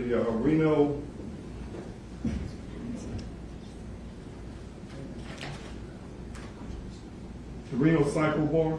Yes, sir. All right, and at that bar, y'all had information, a patron had told y'all that they thought they saw her, correct? Yeah, they saw someone who looked like her, yes, sir. All right. Why didn't y'all get that patron's name? I don't know, sir. I didn't interview the witness. I mean, you got someone who's saying that they potentially saw this missing person, and their name wasn't, y'all didn't record their name, right? I did not. I never spoke to her. But someone spoke to a patron that said that they saw someone that they believe was this missing person on the evening of October 5th? That's correct, sir. Around 8:39? Yes, sir. That's correct. And they were certain enough that whoever was out there, y'all actually tried to look at video to confirm whether or not the person was in fact Marisela, correct? Yes, sir. But the video, you really couldn't tell whether it was or not, right? That is correct. And do we have that video? We made it available to the missing persons unit. Yes, sir. You made it available to DPD? Yes, sir. Okay.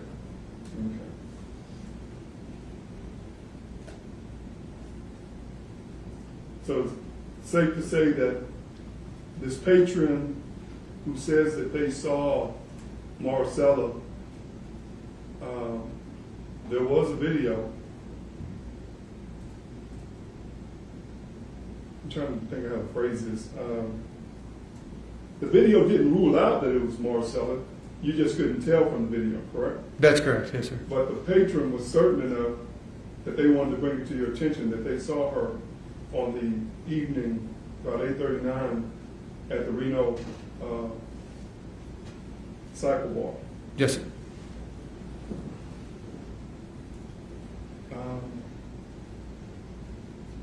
Now, the people that would have been talking, would those people have had body cams on? No, sir.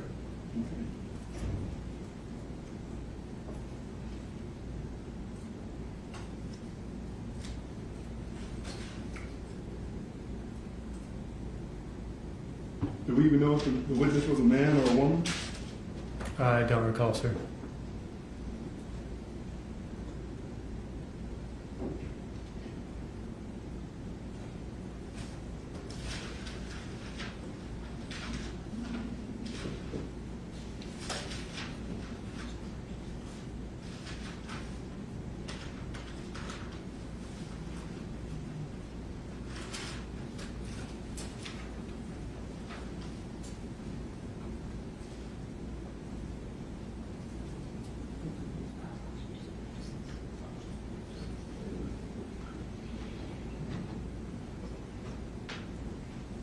I did want to also ask you just real quickly in reference to the garage. I think the state indicated to you that it was that you entered through the alleyway, correct? You can enter the garage through the alleyway, yes, sir. Okay. And we're talking about the house in Mesquite that belonged to Ms. Dykes. Yes, sir. The Kensington address, yes, sir.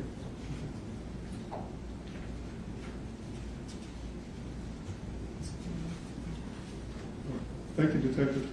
Thank you, sir. May this witness be found in dispute, Yes, Your Honor. unless you have any redirect? Actually, just a couple questions about the Renos. We had discussed the Renos video previously, correct? Yes, ma'am. And the reason you all went out there is that you had a tip from someone. Is that correct? Yes. Did you ever speak to that person No, I was not. personally? Do you know when you went out there, you were with Special Agent Taylor Page? Yes, ma'am. Did you see him? Was anybody out there to speak to him? To the witness? Yes, I say him, to the witness. The task force officer, Randy Logan, originally spoke to the witness, but that was, I believe, the day before. So, no, I never spoke to the witness on the day that we went to try to retrieve the video. Okay, and as far as the individual that was in that video, it was not high enough quality to determine it was Marisela. Yeah, we couldn't tell either way, no, ma'am. Okay, but could you tell if that person had on a purple dress? It didn't appear that she did, no. Now,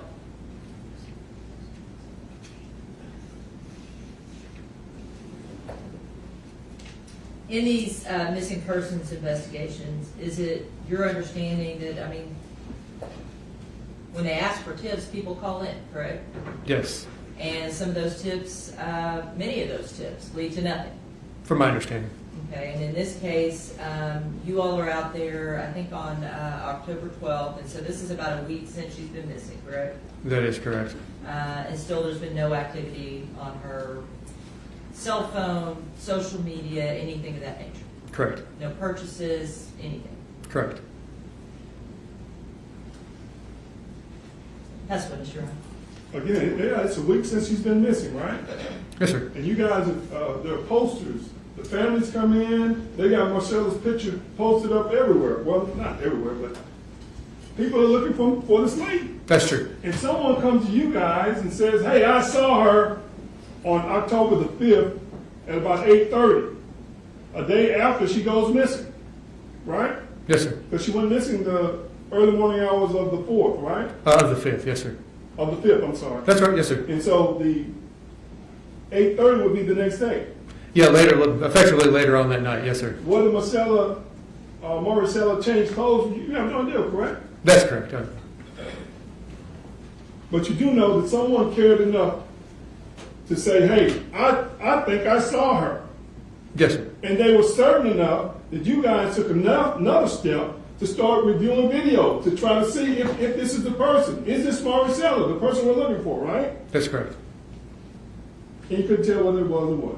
That's correct. So we continue the investigation, correct? That is correct. But you can't say that that was not Marisela at the Reno Cycle Bar at 8:39 on October 15th. We could not tell either way, no, sir.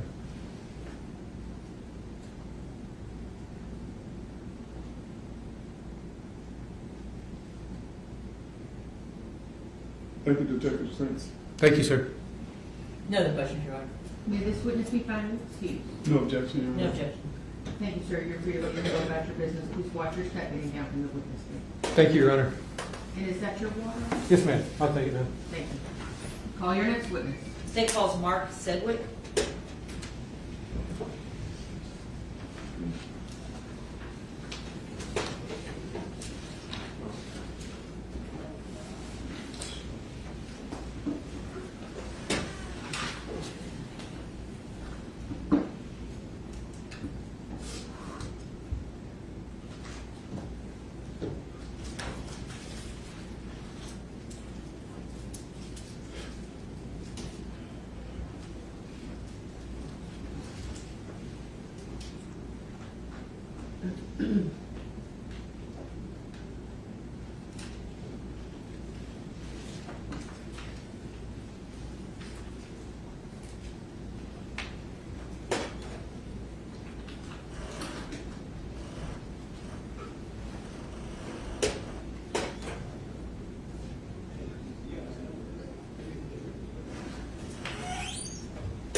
Sir, if you would please stop and raise your right hand.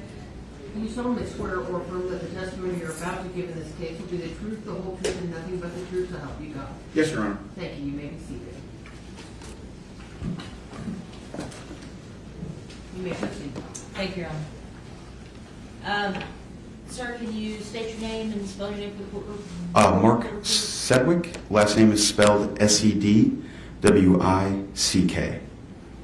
And can you just kind of introduce yourself to the jury and tell them what it is that you do for a living? I'm a special agent with the Federal Bureau of Investigation out of the Dallas office. And what are your duties as a special agent? Currently, I'm a member of the CAS team, which is the Cellular Analysis Survey team. What do you do for the CAS team? What the CAS team is a group of specially trained agents and task force officers who have been certified as experts in the analysis of historical call detail records, or CDRs.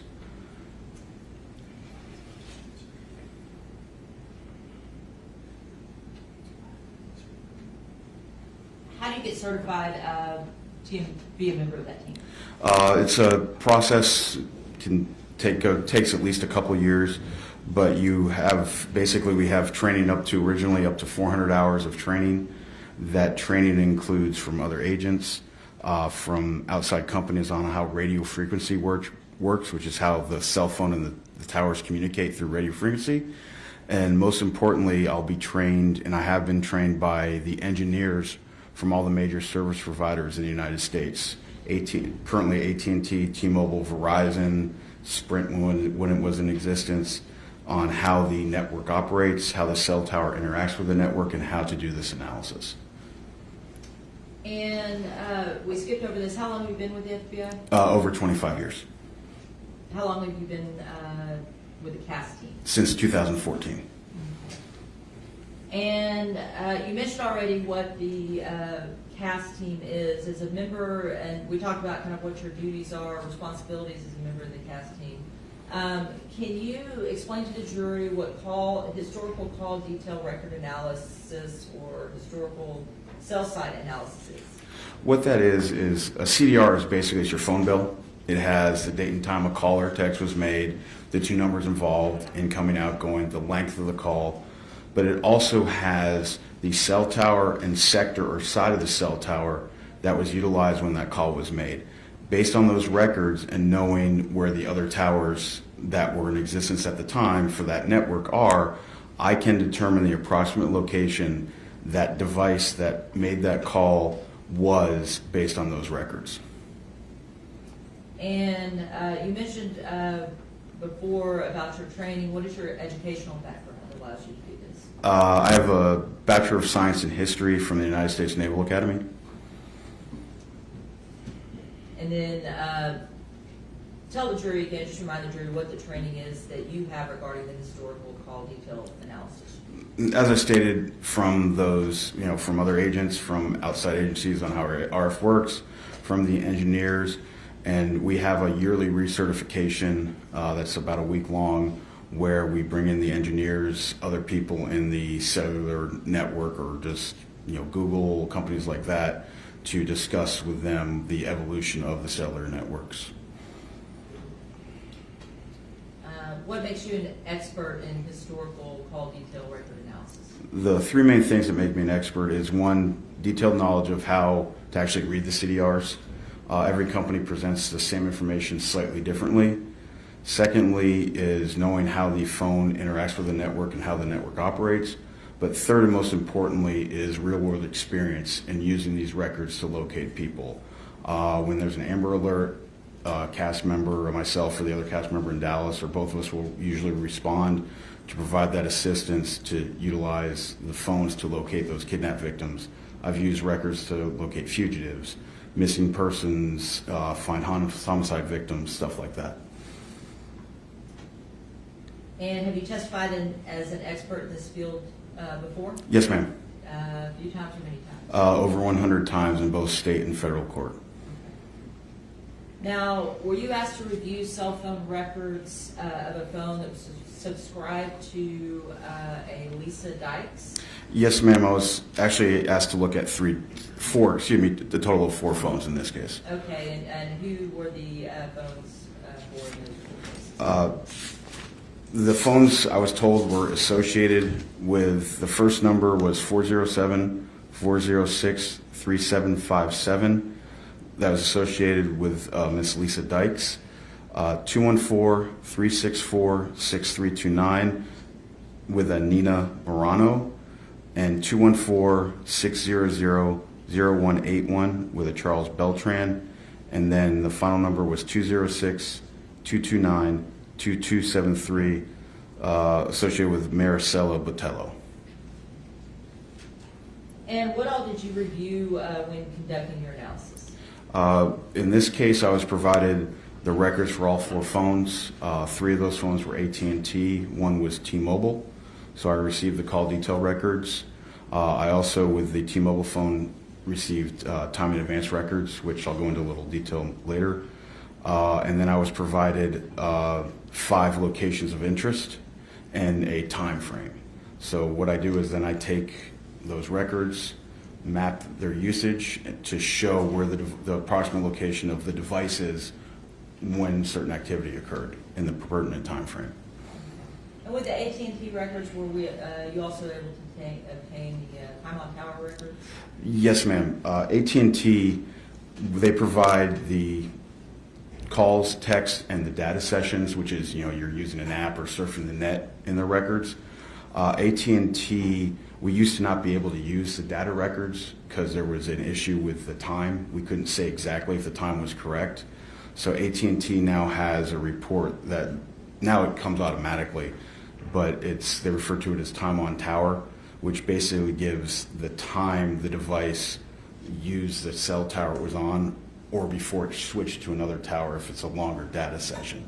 But now with that data, having that information, I can use the data sessions as accurately now. Were you able to use these records that you obtained to determine general locations for these devices? Yes, ma'am.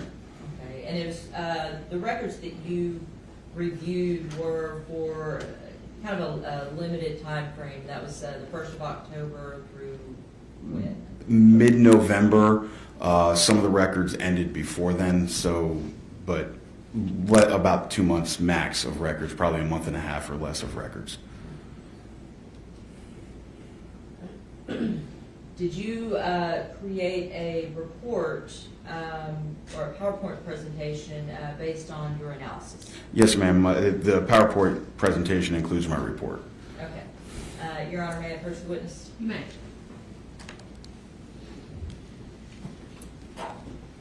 Agent Sedgwick, I'm handing you what's been marked State's Exhibit 301. Does that appear to be a fair and accurate copy of your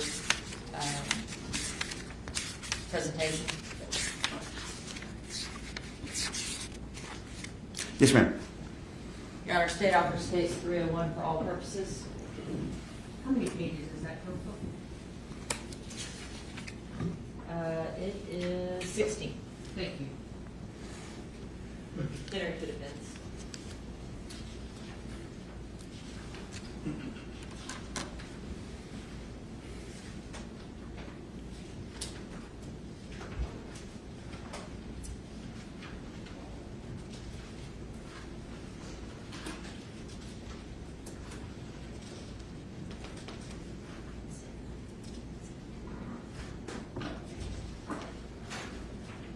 No objection, Judge. It's been previously submitted. All right, State's Exhibit 301 is admitted for all purposes. Commissioner Fellows, Your Honor. You may.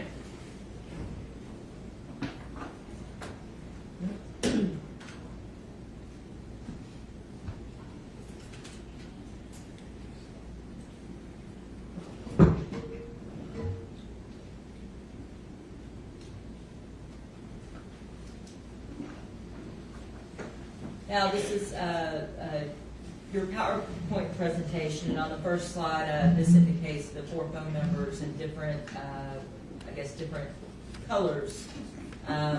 Is that helpful for the jury to kind of later determine which phone is what in the presentation? Yes, ma'am. Each number will be color-coded and will remain that color throughout the presentation just to differentiate if I'm showing multiple phones at the same time. Just helps differentiate which device is which. Okay, and in this case, the blue cell phone number, that is related to Lisa Dykes, is that correct? Yes, ma'am. And I just want to make it clear when I'm talking about the location, I'm talking about a device itself. I can't say who was carrying any of these devices at any time or what was said in a call or a text. I'm just talking about the device itself. Okay, and then the black number, that device was associated with Nina Morano? Yes, ma'am. The red number was associated with Charles Beltran? Yes, ma'am. And then the green number was associated with Marisela Botello? Yes, ma'am. Okay. Now, can you explain to the jury what slide 2 is concerning? Basically, this is my written report. The background, I took the 4 phones. I was asked by the Dallas office of the FBI, in this case, to analyze the 4 phones for a homicide that occurred on around October 4th or 5th of 2020. So what I do, the methodology is I take the call detail records and I take the contemporaneous tower lists that were in existence at the time. Obviously, this happened back in 2020, so I want to use the towers in existence 2020, not now. I plot all those towers on the map, and then I will take the usage that's in the CDRs and the other reports I get, plot that usage, and show the locations of the phones along with any pertinent addresses during the pertinent time frames. Here, could you dim the lights just so the jury can see? Thank you. Now, can you talk about with the jury, I guess, how does a cell phone work? The way a cell phone works is for a CDR, when the phone's just sitting in your pocket and you're not actively using it, it's going to look for the strongest signal with the least amount of interference, generally the closest tower. AT&T phones are going to look for AT&T towers, T-Mobile phones are going to look for T-Mobile towers. And once the phone itself identifies a tower and sector it sees best, it'll do what we refer to as camp on it. There's what? Camp on it. And when the phone is camping on a tower, every tower and sector is continually broadcasting a signal for the phones to look for. That signal also sends some information. It gives what we refer to as a neighbor list. So it gives the other towers and sectors in the area. So if once you're in a call or in a data session and there needs to be a handoff as you move, or the network decides to hand you off, it's smooth. So that information is happening, but when you hit send on your phone, the tower that you're camped on is what is reflected in the call detail records, or if you start a data session or whatever, the phone chooses the tower. For an incoming call or text, the network doesn't keep track of what tower you're camped on, it just knows the general area you're in. So it'll send a page across all the towers in that area. You'll respond. Again, the phone choosing the tower and sector it sees the best at that time. In this case, for the T-Mobile number, I also had what's referred to as time in advance records. Time in advance occurs in the background of the network. It's just your phone being on generates this time in advance data. Time in advance does not have to be the strongest tower. It can just be a tower that the phone gets a signal from, and that is so the network is optimized. The timing in microseconds is very important, so you have smooth transitions. So that's why this exists. The time in advance records gives me not only the tower and sector, but an approximate distance that the device was from that tower at that time. So what I can say is the device was within an arc or closer to the base of the tower based on the time in advance, because it's computed straight line of vacuum, the speed of light. Obviously, sometimes a signal gets reflected or goes around an obstacle, so it sometimes can be a little long. But what I can say with time in advance is the device had to be within kind of the arc or closer to the tower. And what is a cell tower? Basically, a cell tower, as you see on this slide, you have on the left, you see general, like an overhead view, and then a side view of a general 3-sector cell tower in the United States. You can see there are 3 distinct sets of antennas. In the records, what I'm given is I'm given the tower and the sector, and then I'm given the orientation or azimuth that the center of that sector is pointed at. So if I'm given an azimuth of 60 degrees, that tower will cover approximately from 0 degrees to 120 degrees, or on a clock face, 12 o'clock to 4 o'clock. And they can be oriented in any direction needed by the engineers when they build the network. You know, it could be 60, 120, 240, it could be 0, 120, 240, it could be however the engineers decide to set up the network. And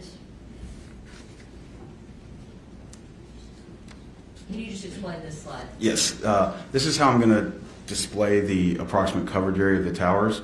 On the left, this is just for a call or a text or a data session. I have in this case, it's oriented at 0 degrees or 12 o'clock. So I have those 2 sector arms kind of going out, showing the 60 degrees to either side.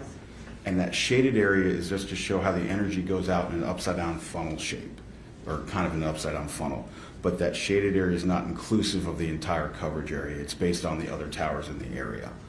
On the right, that's kind of how I'll show the time in advance. I have the same sector arms, the shaded area, but then I have kind of that arc or hot dog, whatever you want to refer to it, showing that distance. And there is it's not a solid line, there's a gap, because the signal can travel a certain distance in the time between it can even be measured. So that's reflected in that width of that arc. And can you kind of explain this slide to the jury? Yes, this is basically showing the 4 phones, the blue phone ending in 3757 associated with Ms. Dykes, and the other 3 phones. And then I was also provided 5 locations. The first was 3900 Post Oak Road in Wilmer, Texas, which is a red flag, where the victim's body was located. I was provided 3113 Kensington Drive in Mesquite as a residence, and that is a yellow flag with kind of a house in it. A bar, 2700 Elm Street in Dallas, Texas, with a green flag. A 7-Eleven, 4104 Gaston Avenue in Dallas, Texas, with a purple flag. And then a Take 5 oil change, 4004 Lemon Avenue in Dallas, Texas, with a blue flag. Can you determine location of a cell phone by cell sites? Yes, ma'am. And how can you do that? I take basically the CDRs and I plot the usage. So in this case, I started on October 4th, and this shows between 6:46 p.m. on October 4th to October 5th, 2020 at 11:56 a.m. And basically what this shows is the 2 phones, the phone associated with Ms. Dykes and the phone associated with Ms. Beltran, or excuse me, Ms. Morano. We're utilizing towers and sectors that have a coverage area that includes their residence. I can't say the devices were at the residence, they're somewhere within that coverage area, but the 3 towers that were used here show the coverage area being, that coverage area includes the residents. I don't think I stated it, but there is an overlap between sectors, there's an overlap between towers, because the network doesn't want a hard line where one tower ends and another one begins, because you'd have drop calls. So there's a overlap area, and that's this is kind of the classic example of that overlap area. But what I can say is between 6:46 p.m. and 11:56 a.m., the 2 devices were utilizing towers and sectors that have coverage area that includes their residents. And what is this slide? This is for the phone associated with Mr. Beltran, and this is October 4th from 9:27 to 10 p.m. And the same thing, it's utilizing towers and sectors that has a coverage area that includes the residents. Okay, the next slide. Now we're just continuing on to, we've kind of jumped ahead in time to October 5th, 12:42 to 12:55 a.m. And what this shows is you can see the time in advance arcs and the usage of the towers by Mr. Beltran, the device associated with Mr. Beltran, but it puts them in basically the Deep Ellum area near the bar. And so that is both Charles Beltran, and then the green is associated with Marisela Botello, is that correct? Yes, ma'am. Okay, that's between 12:42 a.m. and 12:55 a.m. on October 5th. Yes, ma'am. And can you tell the jury about this slide? This is just 12:57 to 1:23 a.m. and the same thing.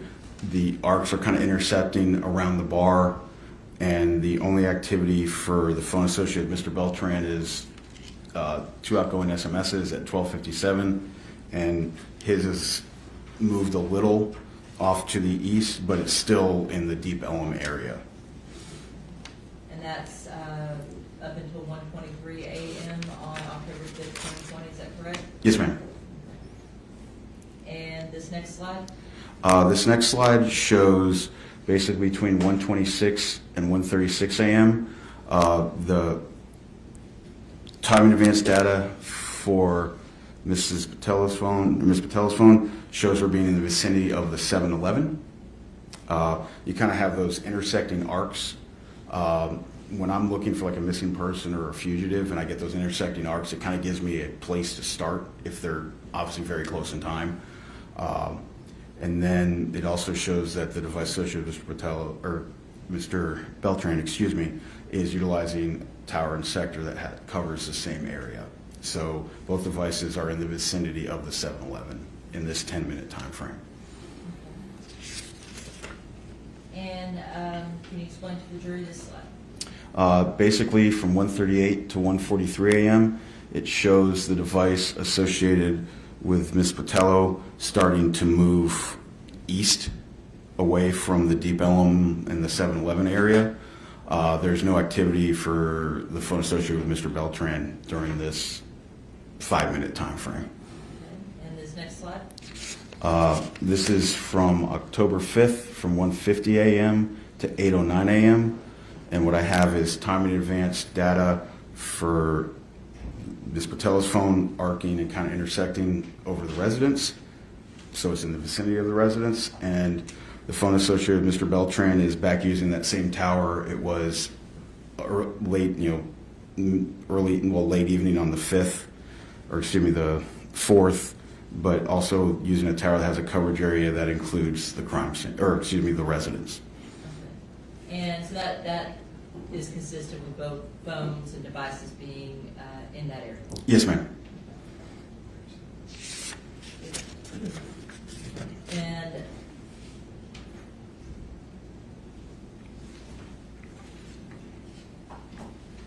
And that is until 8:09 a.m. in the morning, is that correct? Yes, ma'am. And then the last activity on the phone associated with Mrs.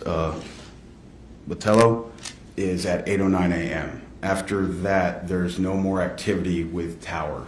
So the phone could have been turned off, ran out of battery.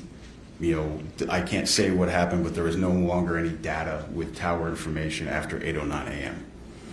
And as far as data is concerned with phones, are there instances where a phone may connect to a cell tower for data purpose that's not, I guess, instigated by the user?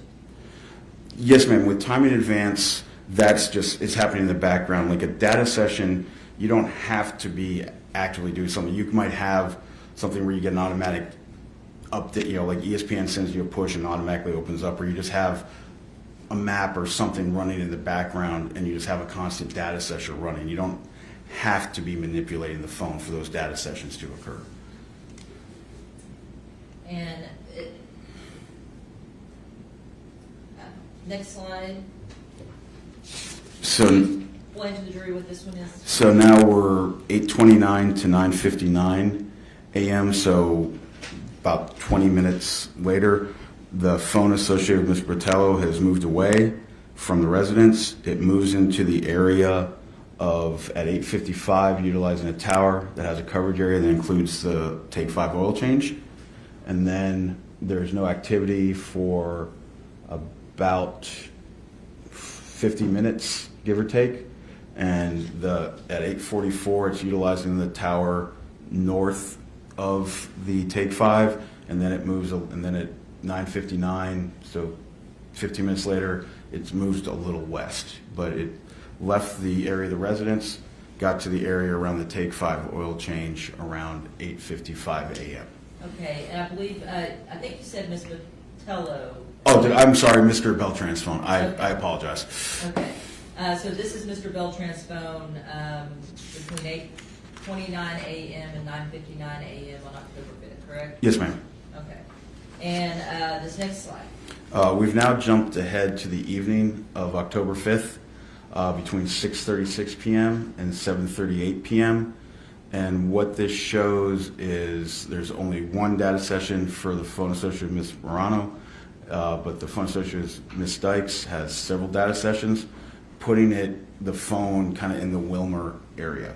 And as you can see, now we're out of like downtown Dallas, the towers are starting to get farther apart. And that's just basically the more people, the more towers you need to provide that good coverage. So when you get to more rural areas, towers get spread out. But this is consistent also with both those devices being in the Wilmer, Texas area. Okay. And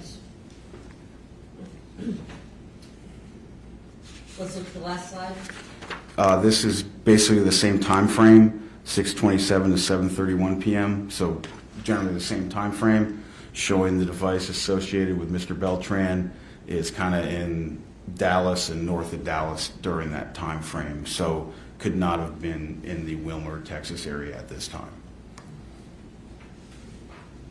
Now, you wrote a report associated with this. You mentioned that was slide 2. Is that correct? Yes, ma'am.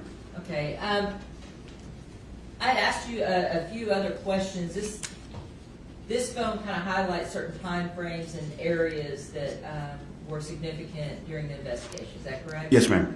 Okay. And I noticed in the report you had, I guess, plotted some information about Charles Beltran from October 5th, 8:29 a.m. to 9:59 a.m. And then the next slide goes to October 5th between 6:36 p.m. and 6:38 p.m. Is that correct? Yes, ma'am. Now, was there still some activity on those phones between those time periods? Yes, ma'am. I just didn't kind of show it because they're just kind of, all three phones were just kind of moving around the area, but they weren't going to any of the pertinent locations or pertinent times. So instead of having a bunch of slides that really don't show anything of importance, I just jumped ahead in time. Okay. And if you can recall, the cell phones, those locations, and especially related to the cell phone of Charles Beltran and the cell phones of Nina Morano and Lisa Dykes, were those cell phones, did those cell phones appear to be traveling in the same areas, or were they in different areas? They were in different areas, ma'am. Okay. And did it appear that Ms. Dykes and Ms. Morano's phones were in the same area as each other? Generally, yes, ma'am. Okay. And the other question that I had asked you to look at generally, because you had records on out through sometime in November, is that correct? Yes, ma'am. And records even just prior to, just a few days prior to this October 5th, The records I had for all three phones started October 1st. October 1st. Okay. And was there any other activity that indicated that the cell phone devices of Ms. Dykes or Ms. Morano were in the Wilmer location a second time? No, ma'am. Okay. And did it ever indicate, was there ever an indication that Mr. Beltran's phone was ever in that area? No, ma'am. There was no activity showing the device associated with Mr. Beltran in the area of Wilmer, and the only time was for the other two devices, which was between 6:36 and 7:38 p.m. on the 5th. Okay. And then lastly, Ms. Botello's phone, the last, I guess, contact with cell phone tower that was reported that we have is 8:09 a.m. on October 5th. Is that correct? Yes, ma'am. And that appears to be consistent with being possibly at that location in the house. Yes, ma'am. It's in the area of the residence. I can't say obviously it was at the residence, but with the time in advance and everything, it was in the area of the residence. Your Honor, pass the witness. Can I turn the lights back on? Yes. All right, cross-examination. Just real quickly, as far as the phone record, you're talking about 1 month of phone records, right? Month and a half. Some of them, the phones stopped having activity earlier than others, but I don't have a long time of Right. activity. Specifically, Charles Beltran's phone stopped having activity, didn't His phone, his last activity was on October 15th in So- New Orleans. it? So if after October 15th, he went to that Wilmer, you have no idea, correct? No, sir.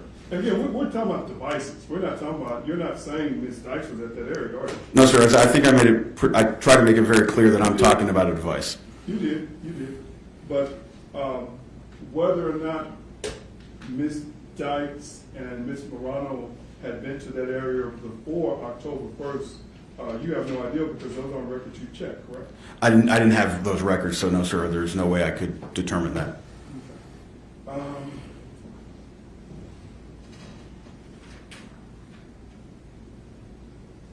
And I think, just so I'm clear, you're saying that in the rural areas, they're more, those towers are spread out more, right? Yes, sir. And that's what this, I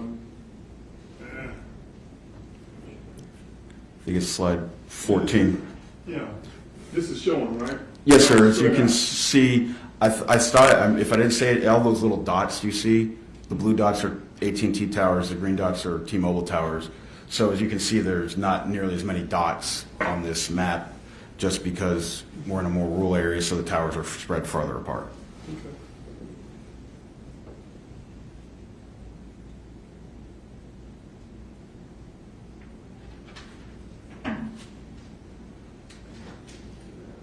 And as far as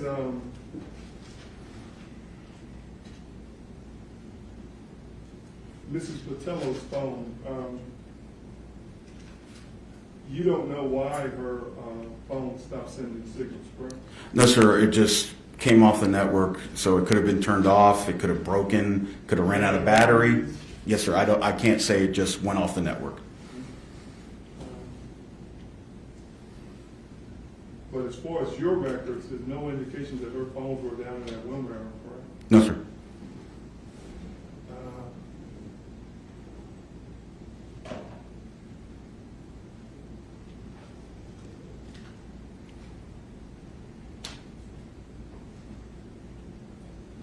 That's all I have. Thank you, sir. Yes, sir.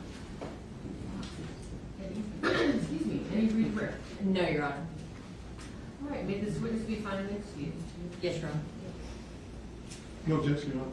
All right, thank you, sir. Please watch your step name down for the witness stand, and you are free to leave and go about your business. Thank you, Your Honor.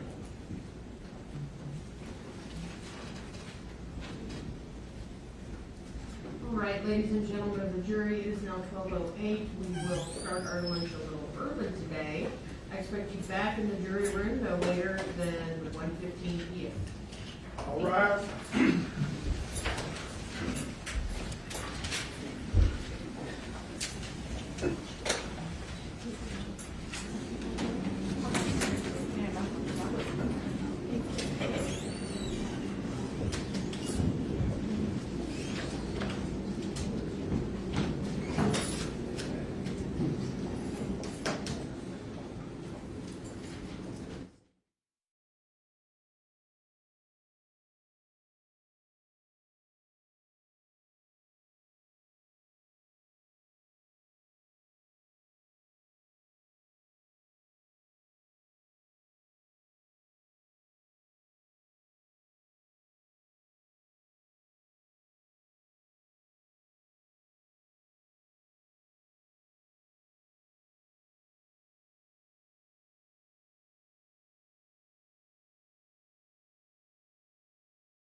known as Chuck, right? Mm-hmm.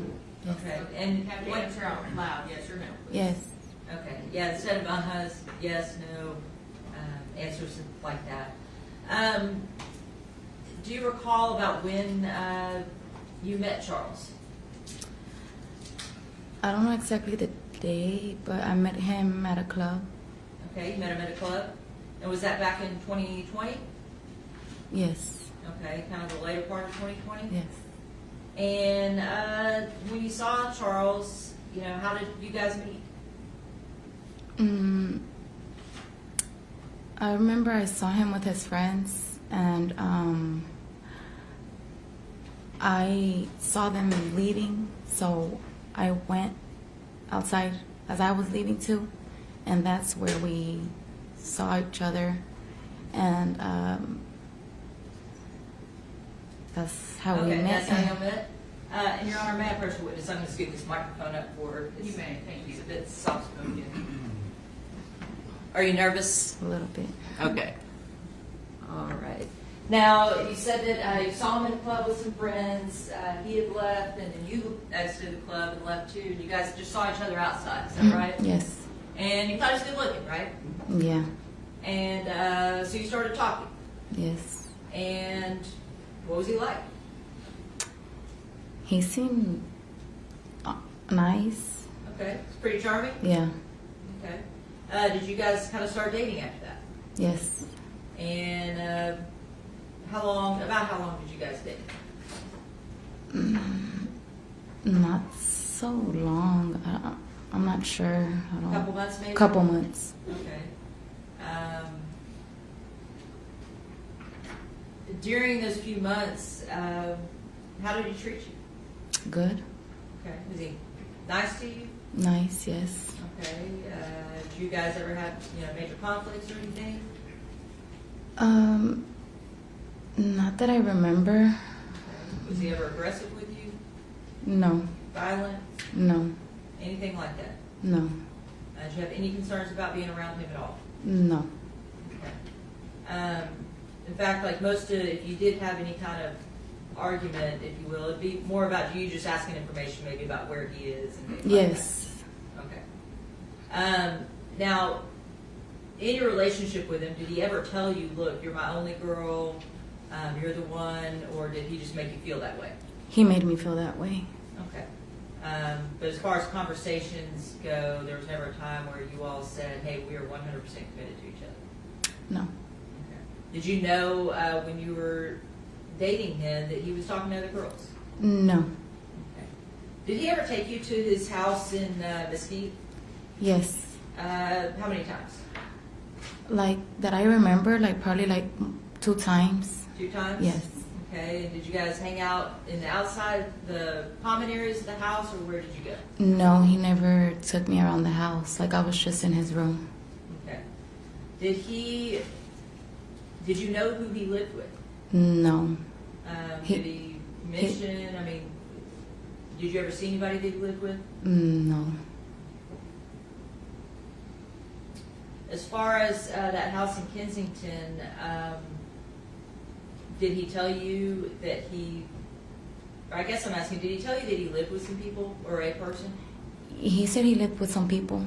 Okay, and did he tell you kind of what his relationship with them was? No, not Okay. not So really. you didn't have any idea? No. Now, I want to talk about October 4th and October 5th during that time period, okay? Were you aware that he went to Arkansas for a rap show? Yes. Okay, and he told you about that? Yes. And you were you able to go with him? No, because he never invited me to go. Okay. Mm-hmm. Now, October 4th is when he returned, right? I think so. Had you spoken with him or texted him about y'all meeting up later? Yes. Okay, and did you meet up with him? Is it a Sunday or? Yeah, this was a Sunday. I was at work. Okay, you were at work Sunday. Mm-hmm. What time would you get off at work? 2 in the morning. 2 in the morning. That's when you work at Rick's. It's Yes. like a Door Rick's girl. Cabaret. I'm It's sorry, a- one at a time. Is that when you worked at Rick's Cabaret as like a waitress? Door. You worked at the door? Okay. And I saw you look at the calendar. That's just a calendar to kind of help you remember what day of the week it was. Okay. So on Sunday, you would be working the door at Rick's Cabaret, and you would get off around 2 a.m., right? Yes. Did you have plans to meet up with Chuck later that evening? Yes. Did you try to contact him? Yes. And how many times did you try to contact him? A lot. Okay, so you blew him up, right? Yes. Blew up his phone. And he never calls you back, right? No. How'd that make you feel? Like, it made me feel like he was with somebody else, you know, because he never answered. And the next day, did you finally get in touch with him? He hit me up. Okay, and hit you up. He texted you, called you, or do you recall? He texted me. Okay. Let you know that he fell asleep, right? Yes. Did you all hang out later that day? Yes. Okay, where did you guys hang out? I don't remember. Okay. And do you recall about what time of day you all hung out? Probably like in the afternoon. And did you guys end up spending the night together that night? I don't remember if that night. I don't remember. So prior to this, you had only been to the house once or twice. He didn't take you over there frequently, right? No. Would there be times that you all might spend the night together? What do you mean? Like stay overnight? At the house? Not at the house, just anywhere. Oh, yes. Okay, and where might you stay? So after that, he never took me back to the house. Like, he would always want to rent hotels. You recall if that first night after he kind of ghosted you, did you all stay in a hotel that night? Yes.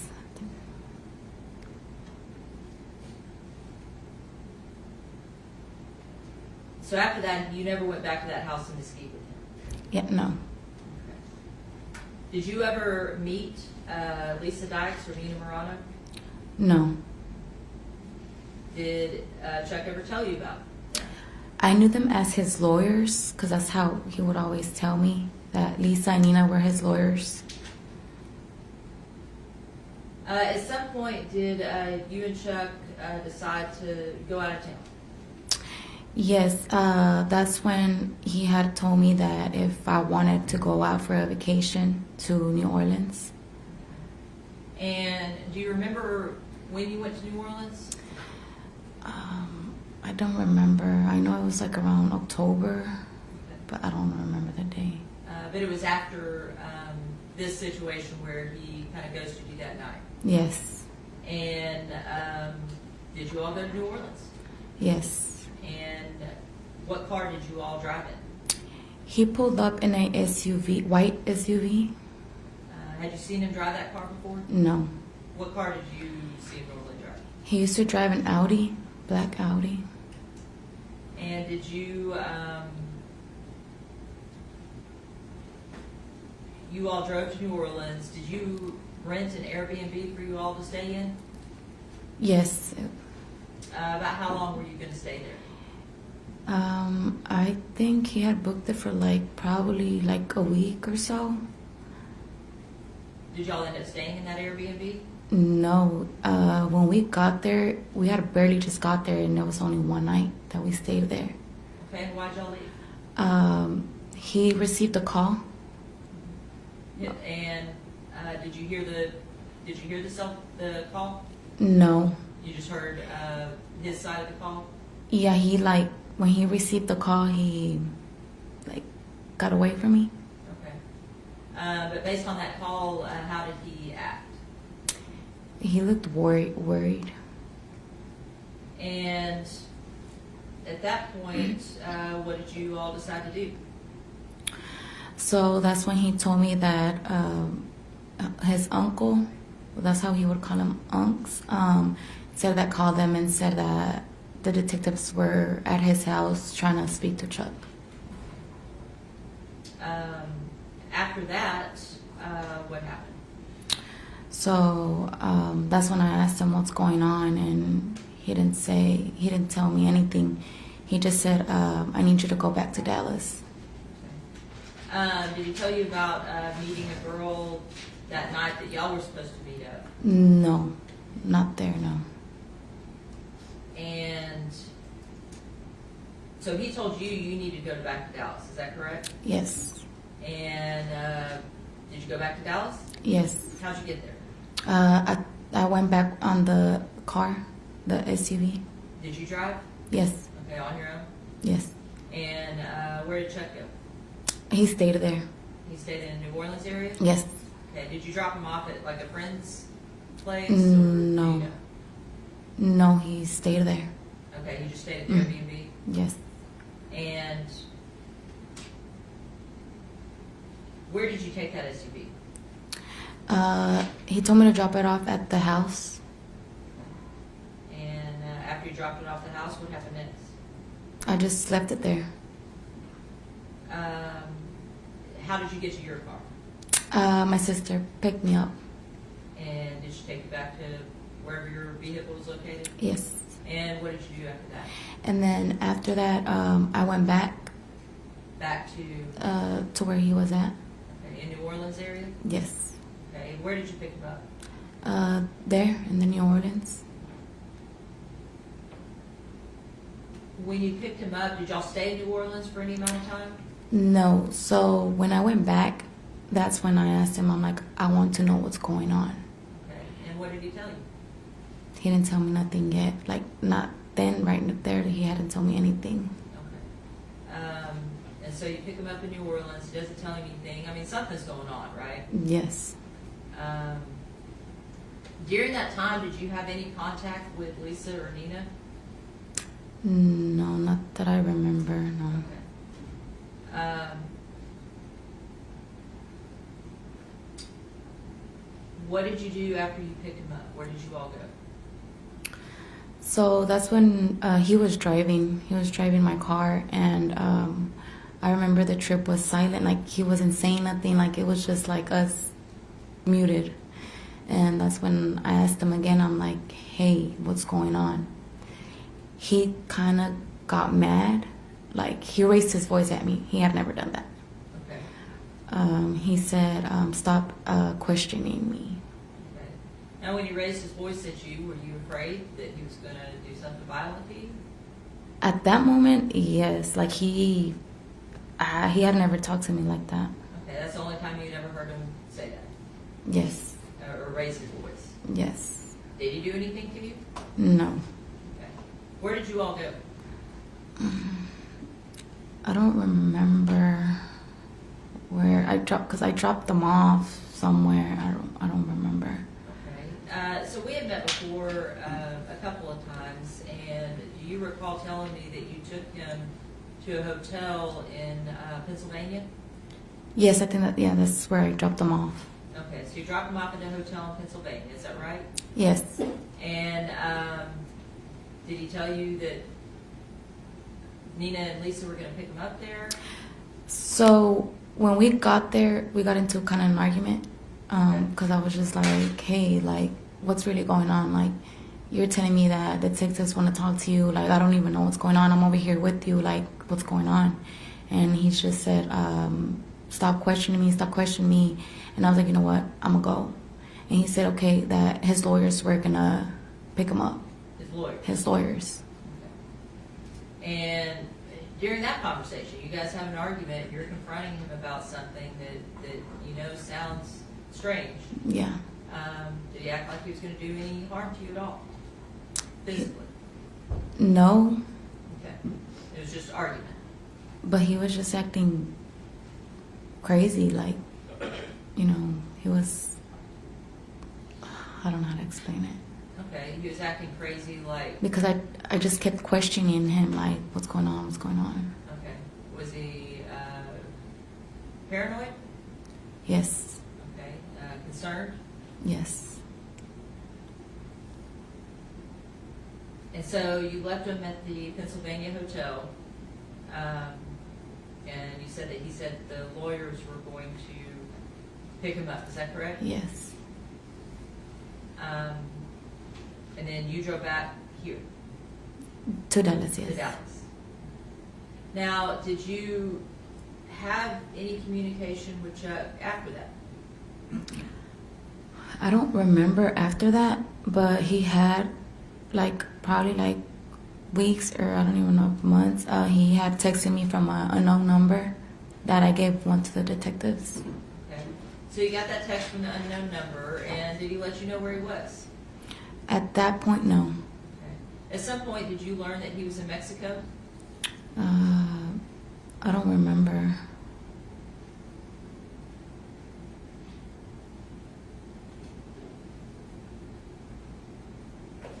Now, you mentioned a minute ago that you got this unknown number.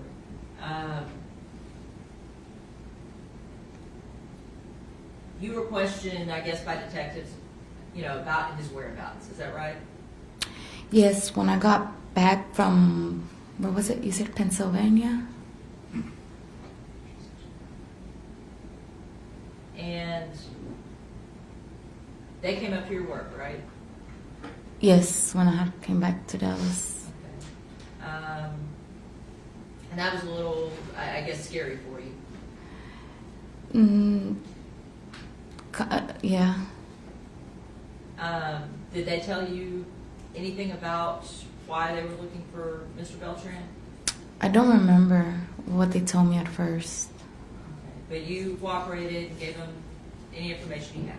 Yes, I told them, yes.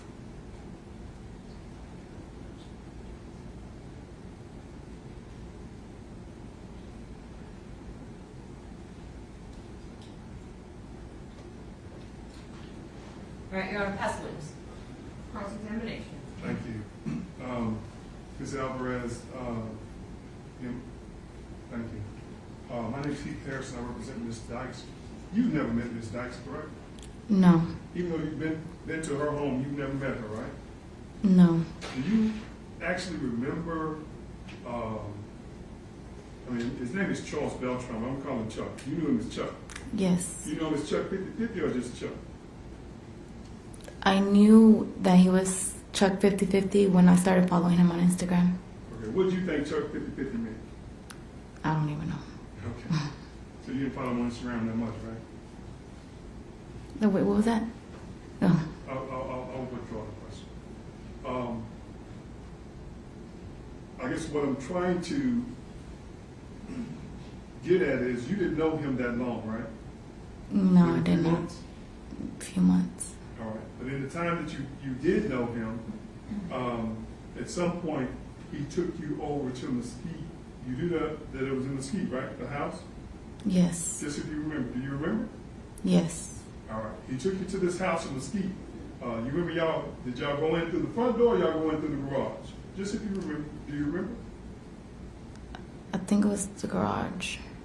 You go straight to his room, right? Yes. When you go there, you don't know if anybody's at that house or not, do you? I don't. They could have been, right?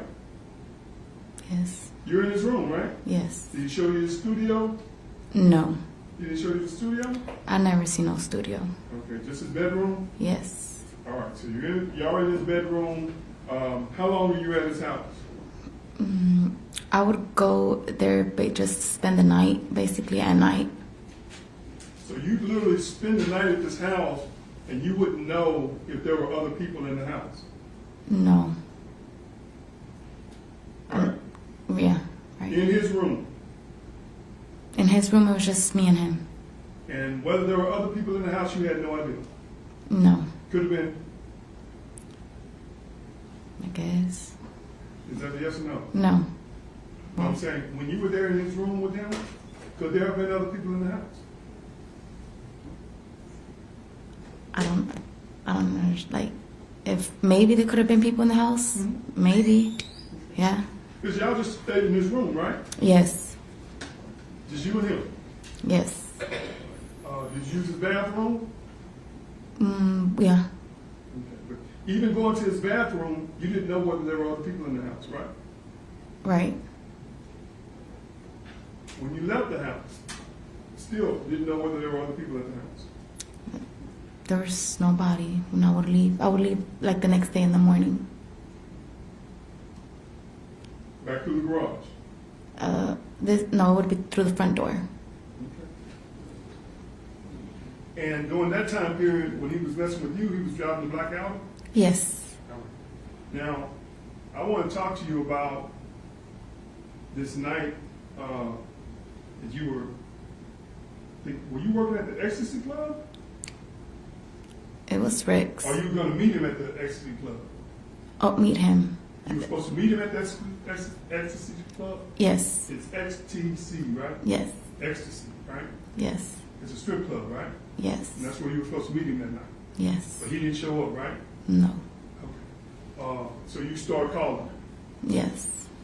and you worked at Ritz Cabaret, Yes. but you just worked the front door. Yes. So you start calling him, he never answers. Yes. He calls you the next morning, about 7 in the morning, Yes. all right? I don't remember if 7 in the morning, but it was the next He day. calls you that next morning. Yes. When he calls you that next morning, is he excited? Does he sound nervous and paranoid? No. You remember when you said he got this phone call from his uncle, right? Yeah, but that was like, Later, way later. But when he got that phone call from his uncle about the police looking for him, he got real nervous, didn't yes. he? He got real scared, didn't Yes. he? You could see the difference in him, couldn't you? Yes. But on the night you called him that morning, he was normal, wasn't he? Yes. I think you, and I don't want to put words in your mouth, but you said that y'all met that afternoon, right? Yes. From what you remember. Yes. All right, and then whether or not y'all spent the night that night or the following night, sometime after that, y'all started going to hotels, right? Yes. And never went back to the house in Mesquite. No.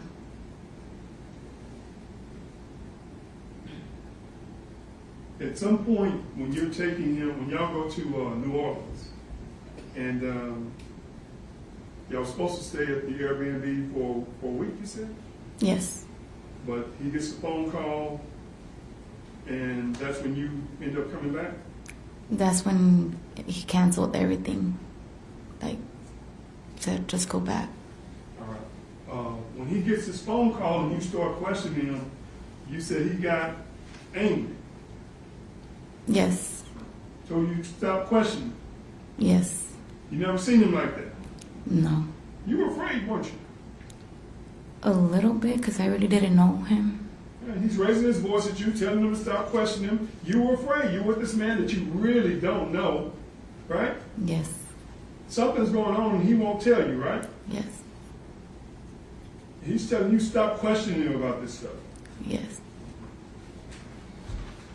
Do you stop questioning? I did. Because you were afraid, weren't you? To keep questioning. Yeah.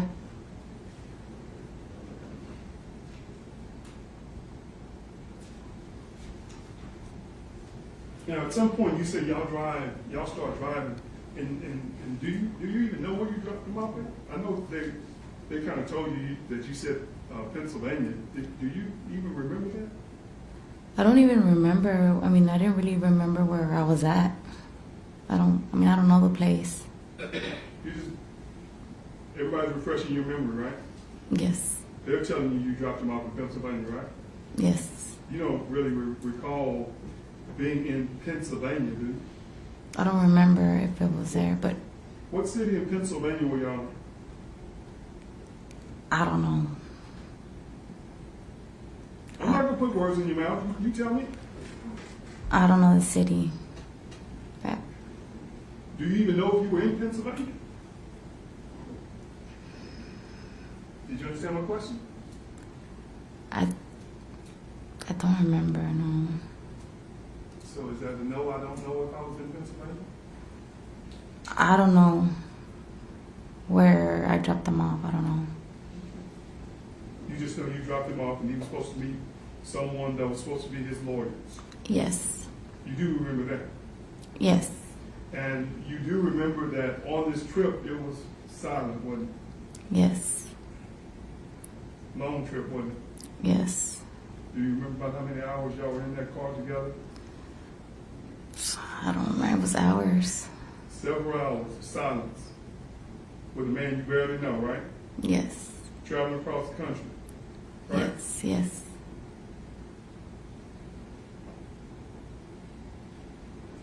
When you're traveling across the country with this man you barely know, did you feel like you had to go at that point? At some point, I started questioning myself, like, Why am I doing this? yes, What am I doing? yes, Why am I putting myself in danger with a man I barely know? yes, Because again, you're traveling hours and hours, state to state, with a man who's already gotten angry with you before y'all left, right? Because he got angry with you in New Orleans, right?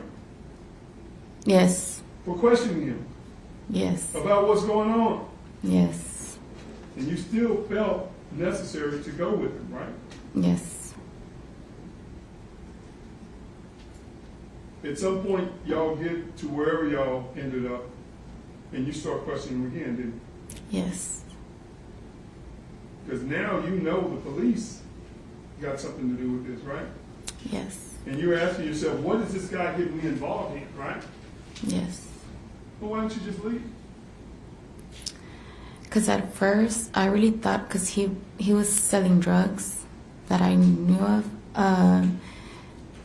so I thought maybe they're looking for him because of drugs.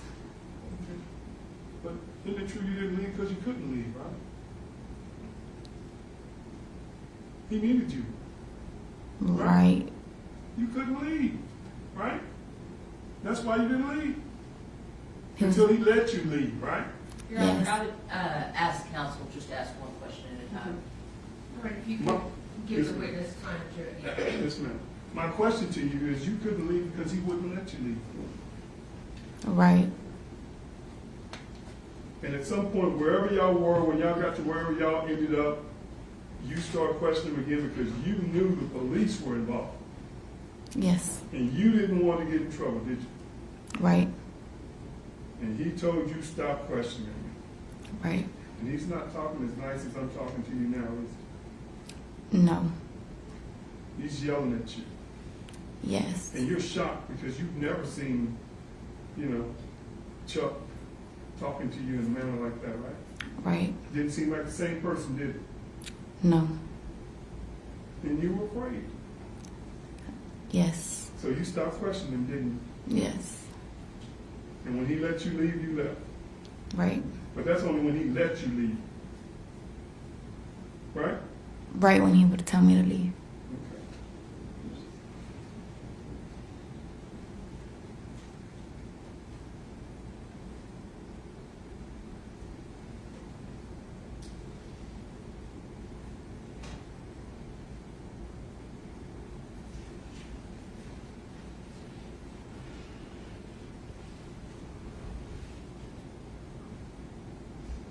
And when you say he was acting crazy, did you know what he would do if you kept questioning him? At that moment, like I said, I didn't really know him or his bad side, so, You stopped questioning him right. because you didn't want to get hurt, did you? I could say that. And you said you knew he was a drug dealer, right? Right. Did you know what type of other people he hung around? The only people that I knew was Freddie and Unks. Uncle Dax? Yes. But did you know he had been to prison? No, he never told me.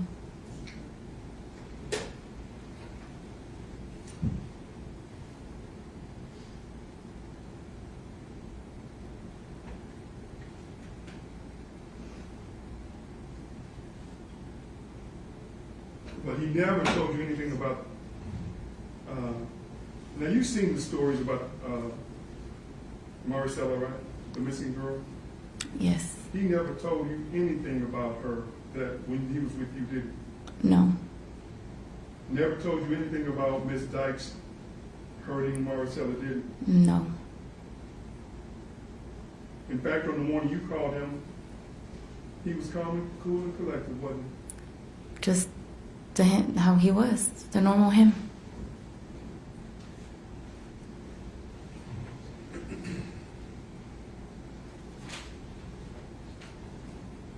And as far as the lawyers, he wasn't afraid of his lawyers, was he? No.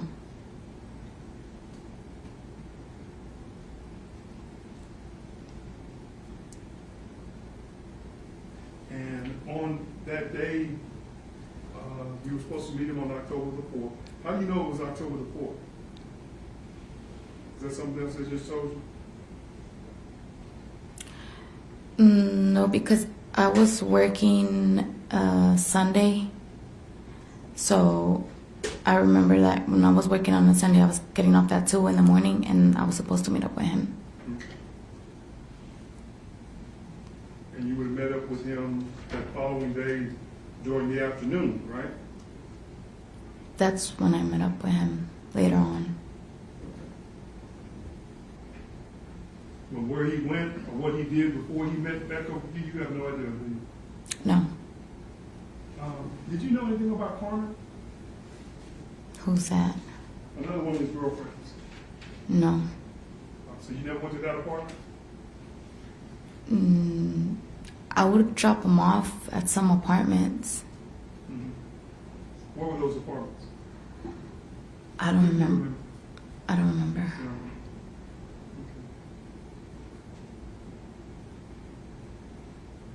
And ma'am, just so we're clear, even now, you're a little afraid about being associated with all this, aren't you? Yes. All the people that are involved in this thing, right? Yes. I mean, your fear is real, right? Yes. What people could potentially do to you for hanging out with Chuck, right? Right. For testifying in this case, right? Yes.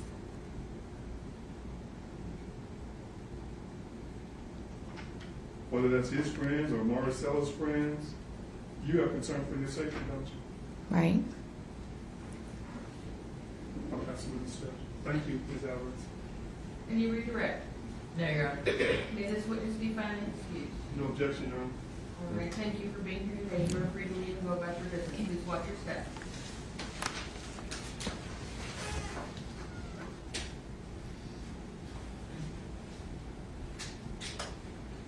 Call your next witness. Staples Jamie Scarpa.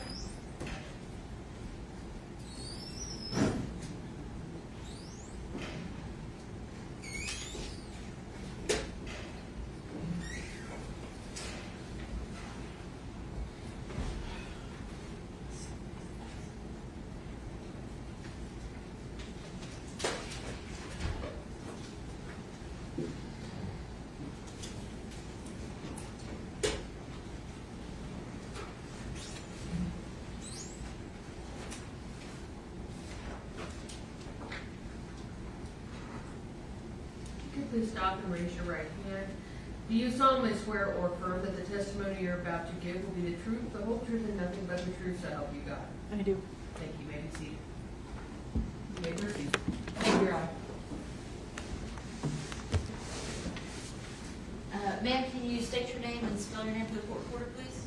It's Jamie Scarpa, Jamie. Scarpa is Scarpa. Okay, and can you tell the jury just, I guess generally where you're from and what it is you do for a living? I am from East Stroudsburg, Pennsylvania. I am a realtor there. I'm also a bank teller there. Okay. And Ms. Scarpa, have you, how many times have you met Lisa Dykes? Maybe 5. Okay. And your relationship or your, I guess, connection to this case is more through Nina Morano, is that correct? Yes. And how did you know Nina Morano? She moved in next to my house. Okay, that in East Stroudsburg. Correct. And do you recall about what year she moved in? They moved in early 2018, her and her husband, Okay, and her husband's name is William. William? Yes. And he went by Bill, correct? Yes, Okay, Bill Morano. correct. And how was Nina in the neighborhood? When she first moved in, she was real quiet, but as we grew to know her, she was a social butterfly. She talked to everybody. She was always outside, very kind, great with my children. Okay.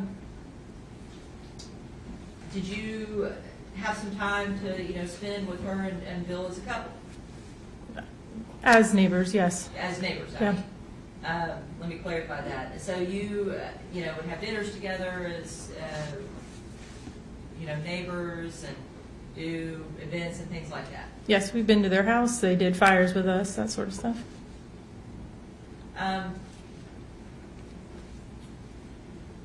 When was it that you recall maybe noticing a change in Bill and Nina's relationship? I would say in the fall of 19. And we only noticed it because Bill would sleep in the car in the road behind her house. So we found it odd. So we would ask him, like, are you okay? What's going on? And he would be like, oh, we're arguing. I think she's cheating on me.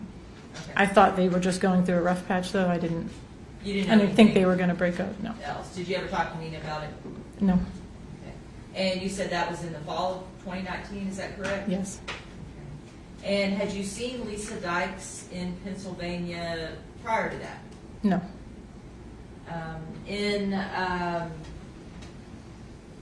Now Bill passed away, is that correct? He did. When did he pass away? He passed away November of 19. Now, when did you actually learn of his passing? She told us March of 20. Okay, and when you're saying she, who told you? Nina. So you all are neighbors for a few years, you spend time together. Did you find it odd that she didn't tell you of his passing when it happened? Absolutely. Okay, is this somebody you would have gone to his services? Absolutely. But you didn't really know what all was going on between them at that time? Correct. Okay, so you learned of this in, what did you say, March of 2020? Yes. Now, at what point after that did you first see Lisa in Pennsylvania, if you recall? I would say the end of the summer or beginning of fall in 2020. Okay, and So- did you have a conversation with Lisa at that time? Not really. Um, I met her for the first time walking a dog. Okay, and you saw her, noticed Just, her, said yeah. hi. Yep. Now, did Nina start doing more, after Bill's passing, did Nina start doing more travel? Yes. And as a neighbor, did you kind of help her out with, various things, getting the mail, things like that? Yes. She'd have me watch her cats, get the mail, check her oil levels, that kind of stuff.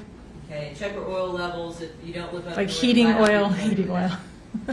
Let's just make sure, because That's fine. the winters get bad, right? Yes, they do. Okay. Around, I guess, October, well, let me back up just a little bit. You all were neighbors. After Bill's passing and you learned his passing, had Nina indicated that she was planning on moving anytime soon? She did not. And why did she move to that neighborhood, if you know? She was trying to rekindle a relationship with her father, who lives in the house behind us.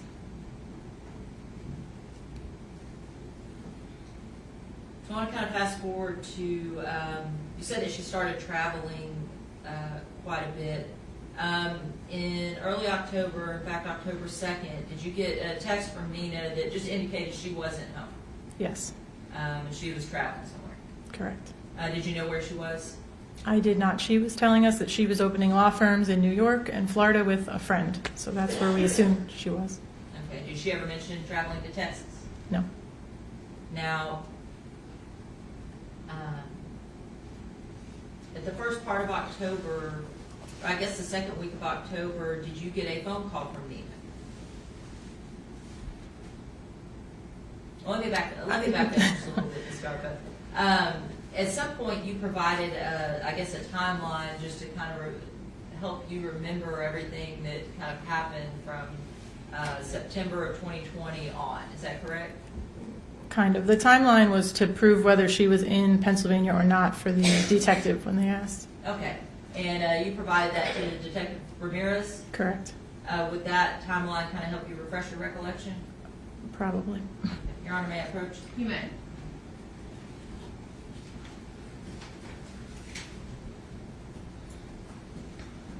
Ms. Scarpa, is that the timeline that you provided Detective Ramirez? It is. Okay. And if you want to just kind of read over the front part of that, just to refresh your recollection, and you can refer back to that if you would like. You received a phone call from Nina at some point in October, is that correct? I did.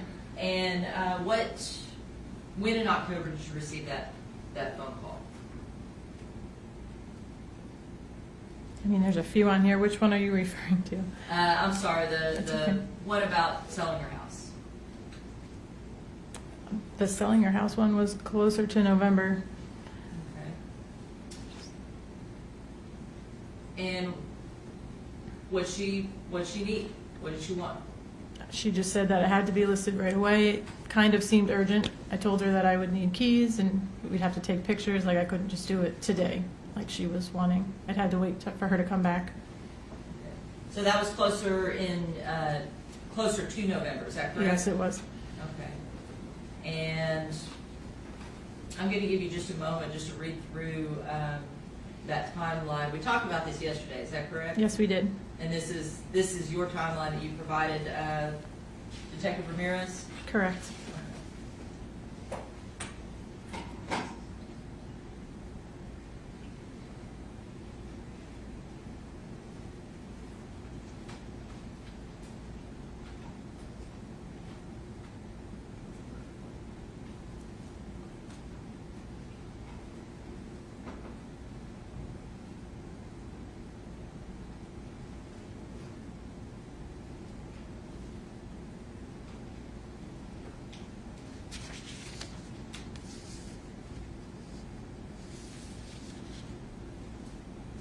Okay.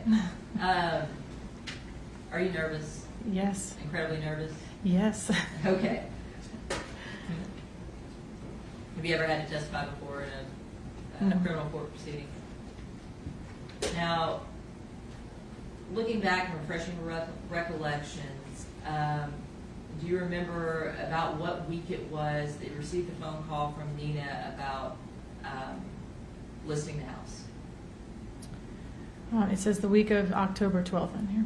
Does that sound right? That seems right, yes. Okay. And you said she seemed urgent.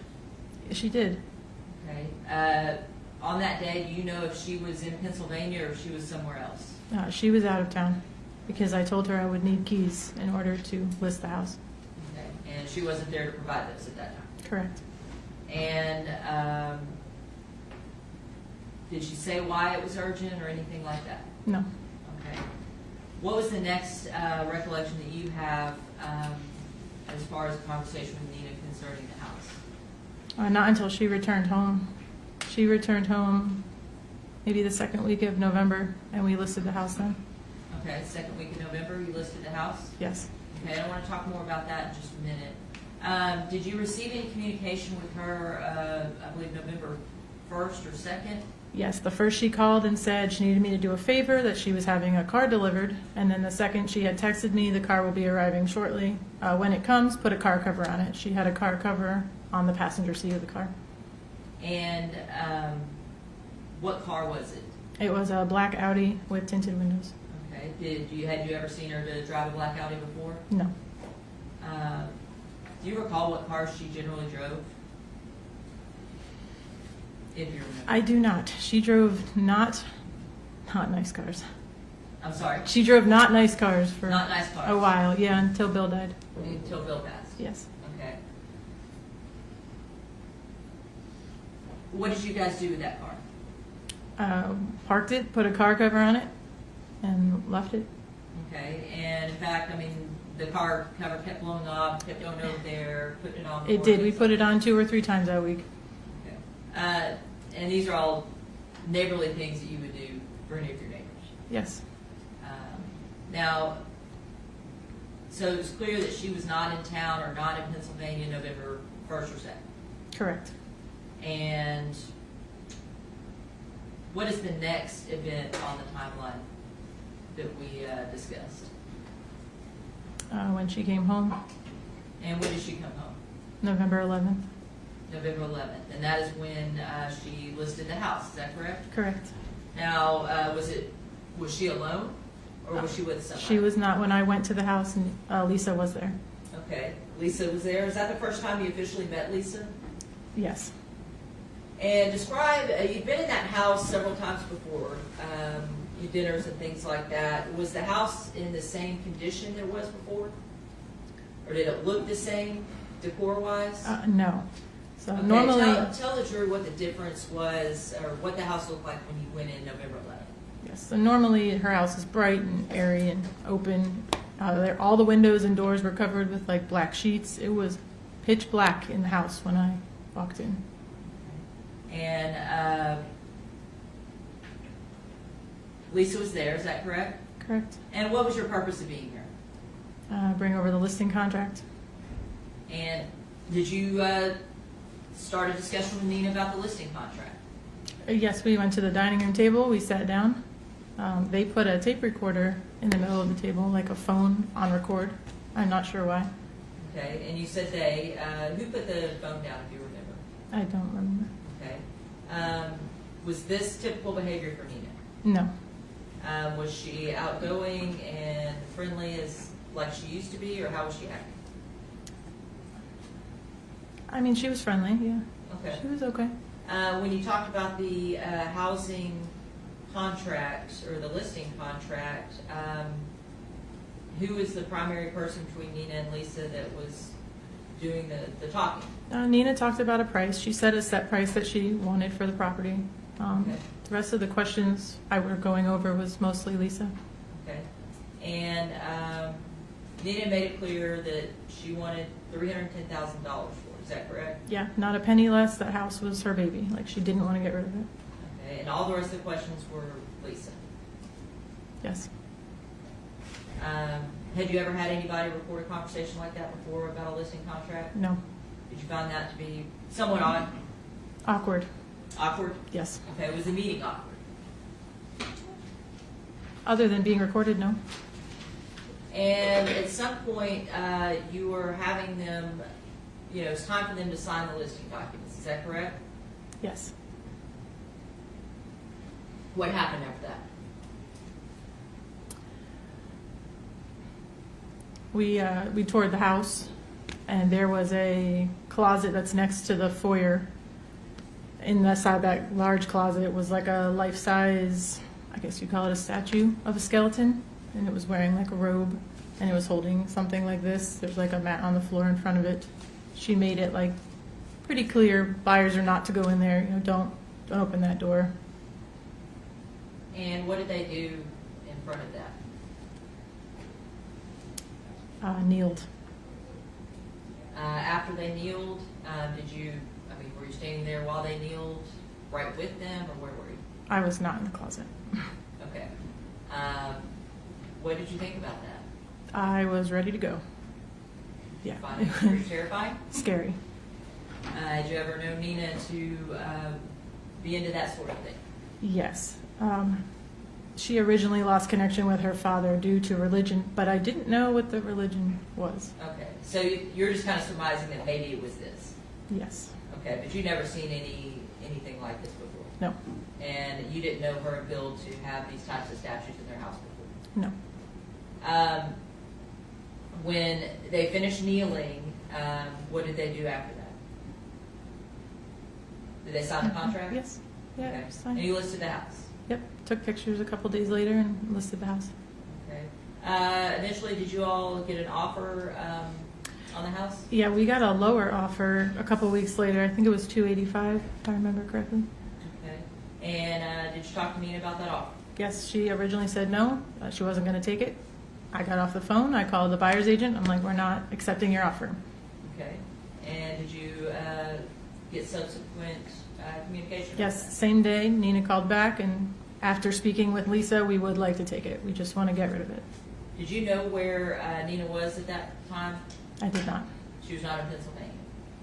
Not that I recall. Okay. And you didn't see Lisa in Pennsylvania either? No. On December 8th, did you have some communication with Nina? She came over with like paperwork that I gave her to sign. She handed it in to me and just said that they were leaving town. And so you had the signed paperwork, documents, things like that, and she advised that she's going out of town again. Is that correct? Yes, Okay.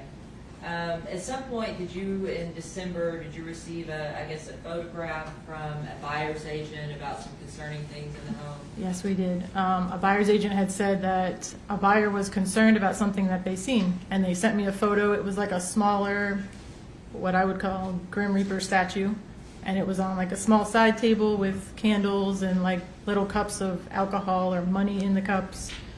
The buyer wanted like an explanation if they were going to buy this house. That was scary to them. I didn't know what to say. So, and you kind of let the buyer's agent know, look, that's her religious beliefs. I can't really talk to her about it or Right. anything else like that. Yeah, I never brought it up with Nina either.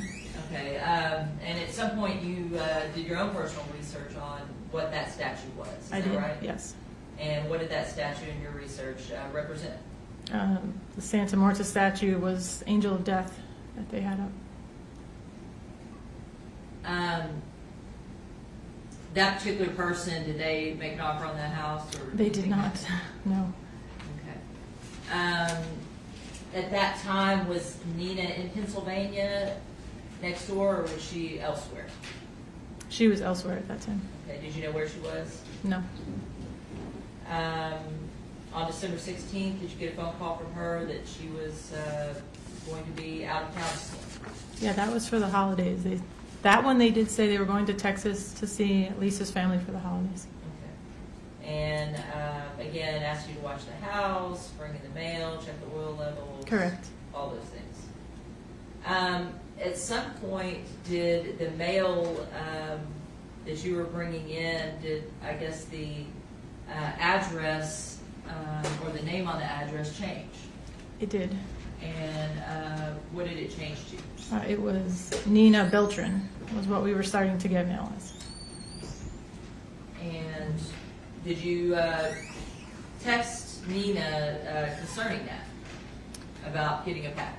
Yeah, I just said your package came because she was looking for it. I put it on the counter and I took a picture and sent it to her. Had you heard any talk from Nina about changing her name to Beltran or anything like that? No.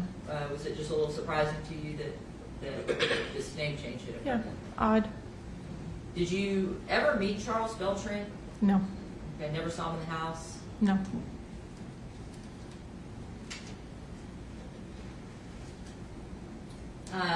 December 7th, did you get communication again from Nina about just checking the oil levels? Yes. Is she still out of town? Yes.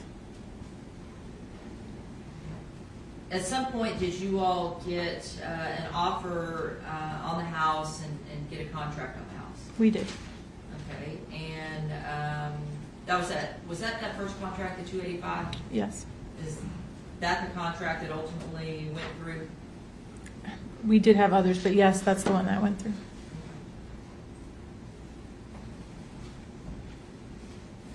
Do you recall what day it was that you saw them packing up and moving out of that home?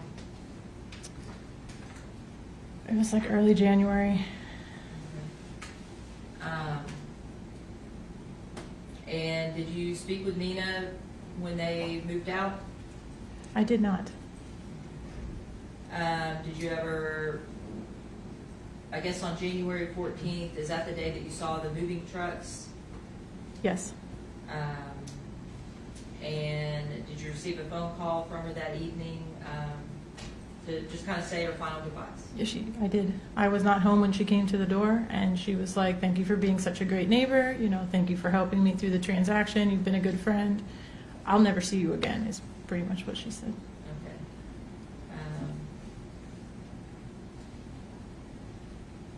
Between January 15th and January 24th, you spoke with Nina frequently just about the closing. Yeah, daily. Contracts had to be extended, things of that nature. Yes. Do you recall what day it was, and you could refresh your recollection, that you saw police cars over at Nina's house? It was January 25th. And did you call Nina and let her know? I did. I said, there's police in your driveway. Do you want me to go over? I originally thought maybe somebody was trespassing or something. It was a vacant property. She said no. And you didn't go over there, but the Dallas detectives come over to your home? Yeah, within minutes, like when I was on the phone with her, they were coming to my door. And you told Nina, I'm going to talk to the police and I'll call you back. Yes. Okay, did you call her back? I did not, but I sent her a picture of Detective Ramirez's card. Okay, did she let you know via text that she'll contact? Yeah, it's a misunderstanding. I'll call them right now. Okay. Did you talk to her any more about that day? No. Did you receive a phone call from her January 27th? Yeah, a few days later, she seemed a little panicked. I just need to know what you told the police. What did you tell them? What did they ask you? I didn't know anything at that point, so I didn't tell them anything. You had not heard anything about Marisela Botello, Charles Beltran? No. Police looking for them or anything of that nature? No. The police told me that they were looking for a missing person. They did not give me a name. And knowing Nina, did you find it very odd and strange that she might be involved in something? Oh, like that? absolutely. I didn't believe it. But you didn't know Lisa at all? No. And you didn't know Charles Beltran at all? No.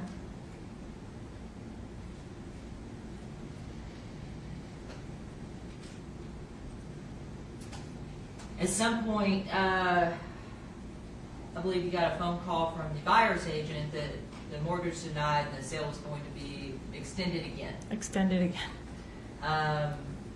And how did Nina react to that? Panicked. She was telling me that she was purchasing another home with this money. They needed it now.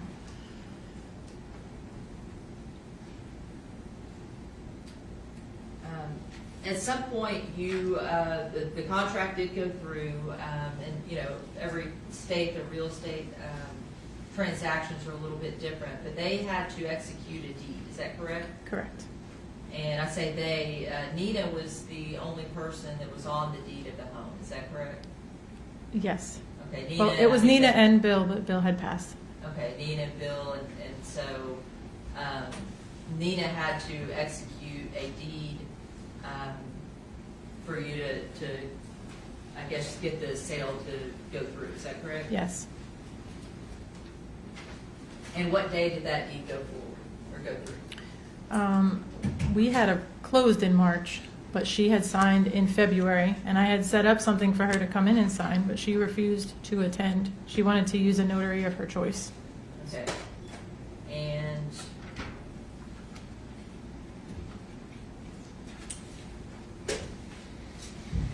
Scarpa, I'm handing you, it's been marked as States Exhibit 302, 303, and 304.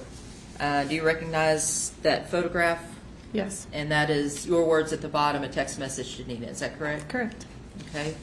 And then this is a picture of that you received from the buyer's agent in the home. Yes, it is. And this is the deed that we mentioned before. Is that correct? Yes, it is. Your Honor, state offer states 302, 303, and 304 for all purposes. Tendering to defense counsel. Oh, Brian, I apologize. I need to take a brief break and call my son's dentist to give them permission to fill his cap. We're going to take a 5-minute break. All right.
Baston was looking at, Yes, statements. yes, yes, to see if 302, 303, and 304 would be. No objection, Your Honor. All right. 302, 303, and 304 are admitted for all purposes. And these were mortgage documents? Mortgage documents and 2 photographs. Okay. And the mortgage document is 3 pages. Thank you. Which number is that? That is 304. 3 pages of mortgage. Thank you. Permission to publish, Your Honor. Yeah. Now, this is states 303. This is the photograph that was sent to you from the buyer's agent, is that correct? Correct. That's not the same one that you saw in the closet. Oh, no. Okay, the same one that you saw was, The one in the closet is life size. 302, I'm going to turn it this way. This is just that package that has,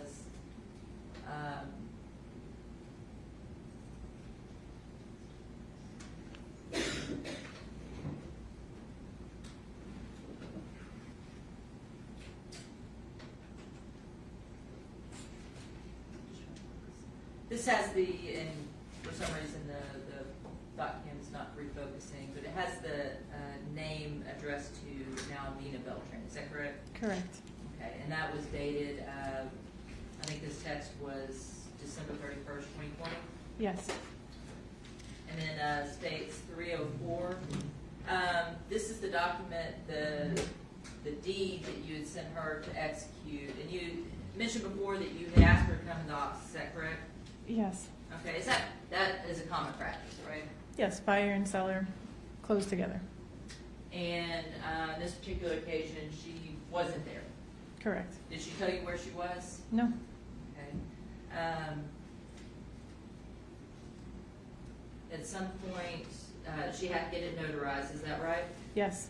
And initially, she failed to fill out a portion of it.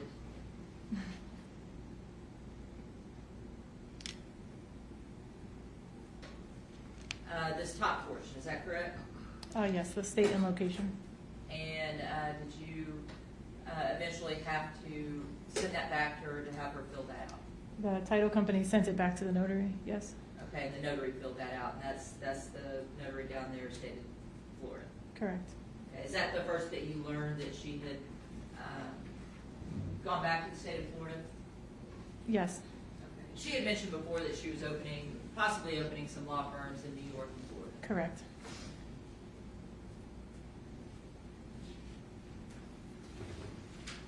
At what point, so this is February 4th, the house still, the closing hasn't happened yet, is that correct? Correct. Did you have communication with her between February 4th and March 17th? Yes, almost every day. Okay. And what was the conversation about? Just the deal, what's going on, days it's closing, information. And did she seem concerned about getting the closing done? Yeah. I mean, as anyone would. I mean, it was extended a long time, so anyone would be mad. Okay. And at some point, did the closing happen? It did. Mid-March. Mid-March? Yes. Okay, and the funds were dispersed. Correct. In that initial meeting with Lisa and Nina, did you field a question from Lisa, from Ms. Dykes, concerning the proceeds of the sale? I don't know if Lisa asked, but yes, they were asking if it could be split. And what was your response to that? No.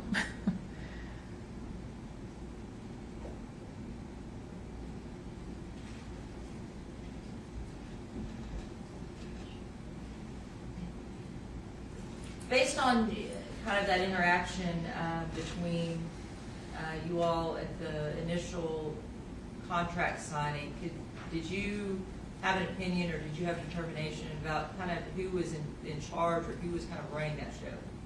Lisa. Yeah, Nina was quiet, reserved. Your Honor, pass the witness. Cross-examination. Thank you, Your Honor. Mrs. Scarpa, I'm Valerie Baston, and I'm one of Mrs. Dyke's lawyers, and I'm going to ask you some questions. Okay. All right, so You said that you met Nina when she was married to Bill back in 2018. Correct. Okay. Did you notice that there was like a significant age difference between the two? Oh, yes. What did you notice?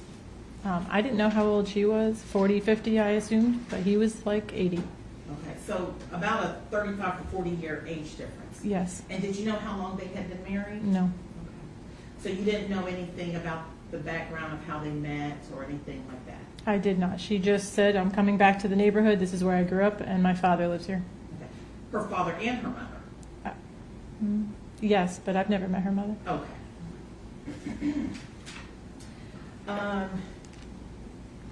You said that Nina would play with your kids, and she seemed like a very affable Yes. lady. Yes, very nice woman, very good with my children. Did you know anything about what was going on in her marriage besides seeing Bill sleeping in her car? No. His car? So Nothing. you didn't know anything about any domestic violence issues or police reports that Nina had made about Bill I did not. being violent towards her? Okay. It was just Bill's side of the story that he thought she was having an affair. Correct. Okay. And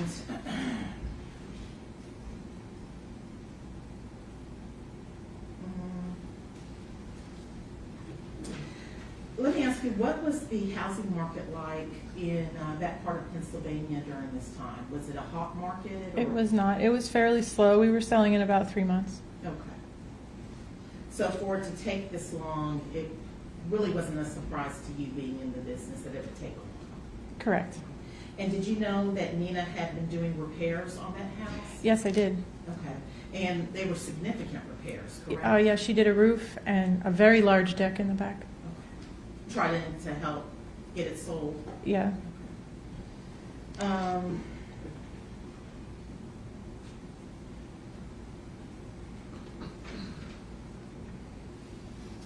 And when you when you found out that she wanted to sell and coming to you, and then later on seeing the moving trucks, did that really surprise you, knowing that she was talking about opening up a law firm in Florida or in New York? Well, let me I don't ask know you the this way. question. If you're opening up a business in another state, it's kind of expected that you're going to need to move to that other state. Yes. Okay. And she had discussed with you her plans on expanding her law firm. Correct. Okay. And it wasn't going to be in Pennsylvania. No.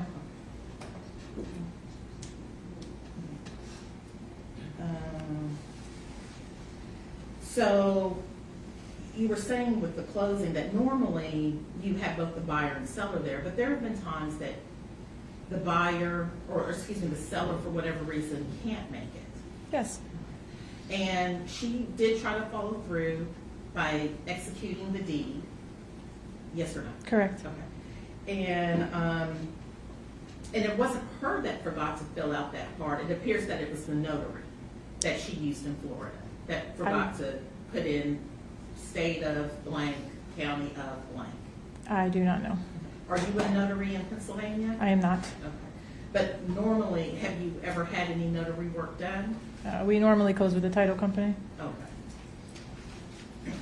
But normally it's the notary that fills all that portion out because they're signing off on everything.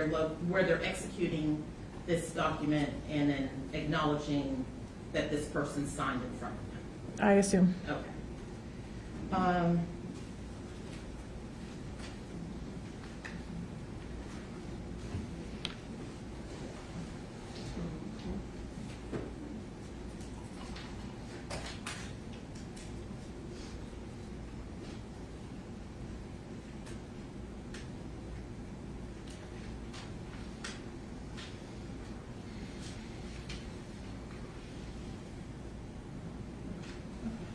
Now, let me ask you this. You said that when you saw those two statues, that you decided to do, well, I only seen one. you had only seen one. Okay. Yes. But then you got the picture of the second one. Correct. And you started doing your own research about this religion. Yes, I just wanted to see what it was. Okay. So you did your own research? Yes or no? Yes. Okay. Because it made you curious? Yes, because the buyer was uncomfortable and I didn't really know why. Okay. And you didn't know why the buyer would be uncomfortable? Right. Okay. So in your research of this religion, did you find out that it's connected, it's an indigenous Mexican religion connected to Catholicism? Well, I don't know what the second word is, but yes, it was a Mexican religion. Being Catholic. Yes. Okay. And that in this religion, it's judgment free. Did you find anything? I did read that, yes. That is good. So you could be a lesbian or gay, transsexual, transgender, black, white, rich, poor, and this would be an accepting religion. Yes, it said that. Okay. And people from all walks of life use it. People who have been in prison are involved in this religion, and people who've never been in any trouble are in this religion. What you That I researched. don't know. Okay. Yeah. Okay. Pass the witness, Your Honor. I don't have any questions, Your Honor. May this witness speak kindly? Yes, Your Honor. She Yeah, had no, no thank you. face. All right, thank you for being here today. You're free to leave and go about your business. I hope you enjoy your stay in Dallas. Thank you. Call your next witness.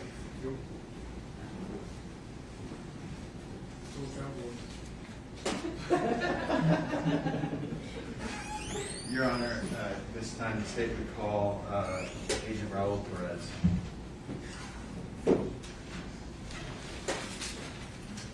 your first question should have said if she's an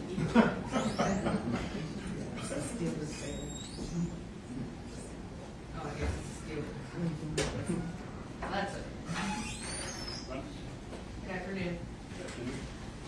All right, if you would please stop and raise your right hand. Do you solemnly swear or affirm that the testimony you're about to give will be the truth, the whole truth, and nothing but the truth, so help you God? I do. Thank you. You may proceed. Thank you, Your Honor.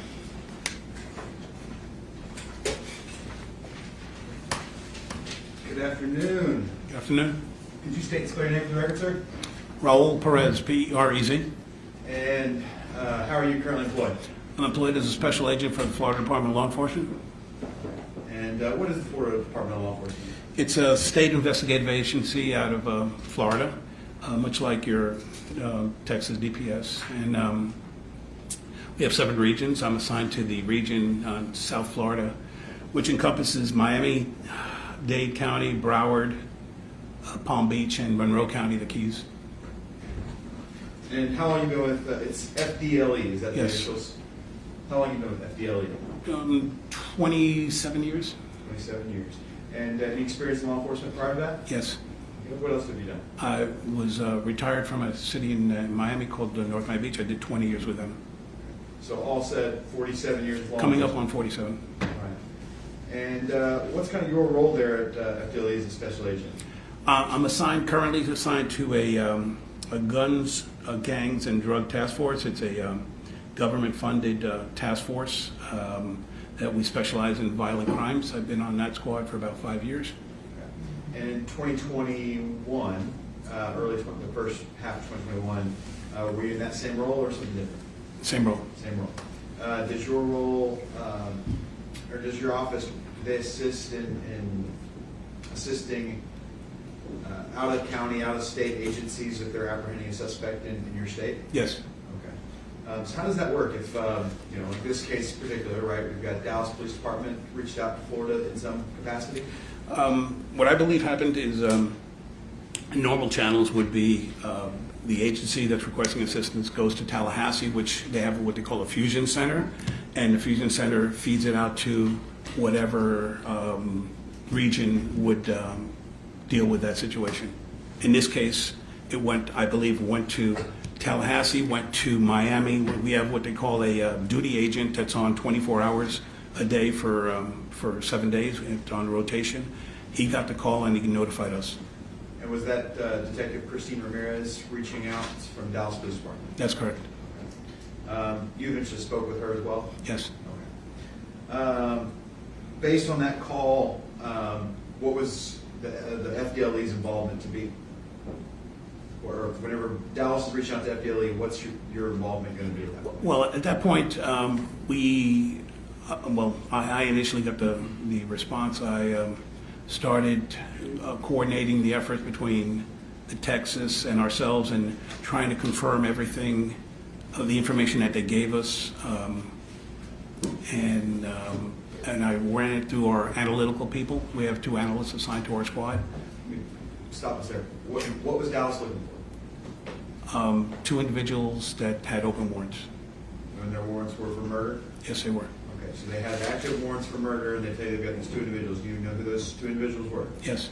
Okay, who was it?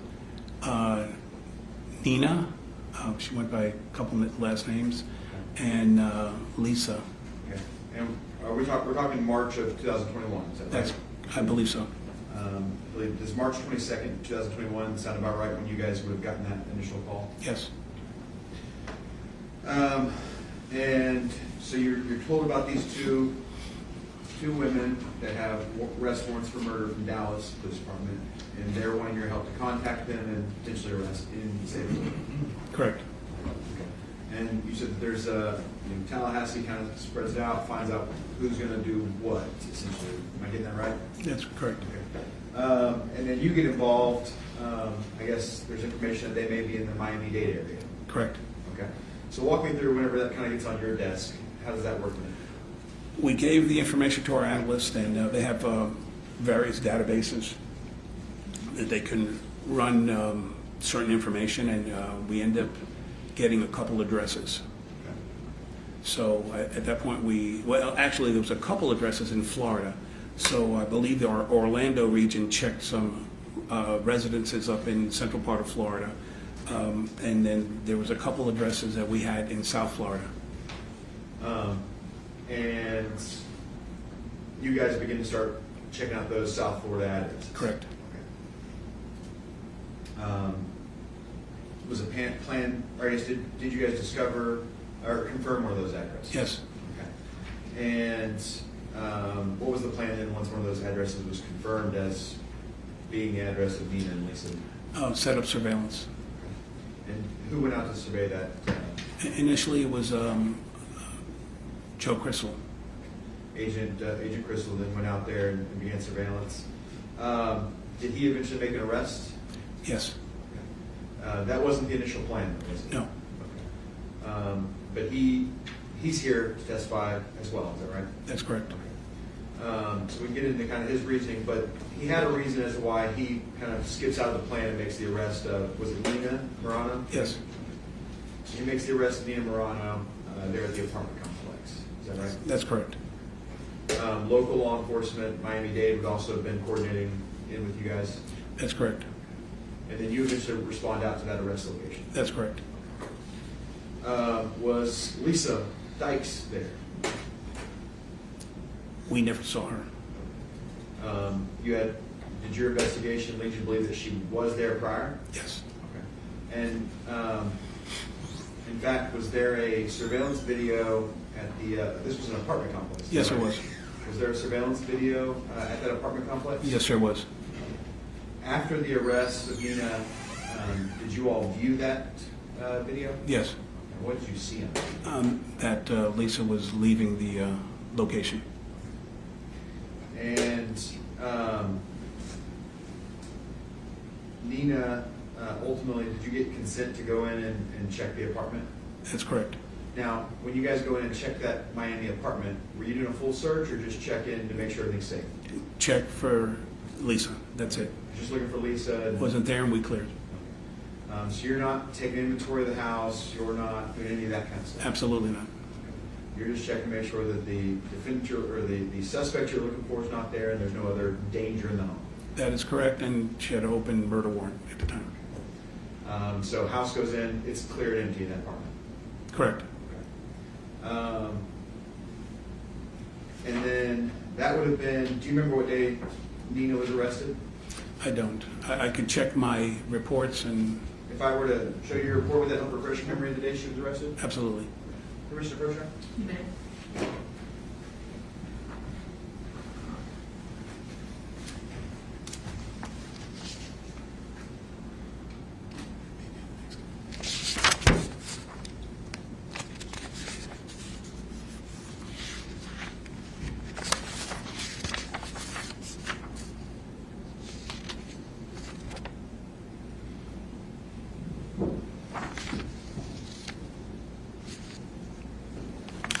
recall now? Yes, What day was Nina arrested? March 25th.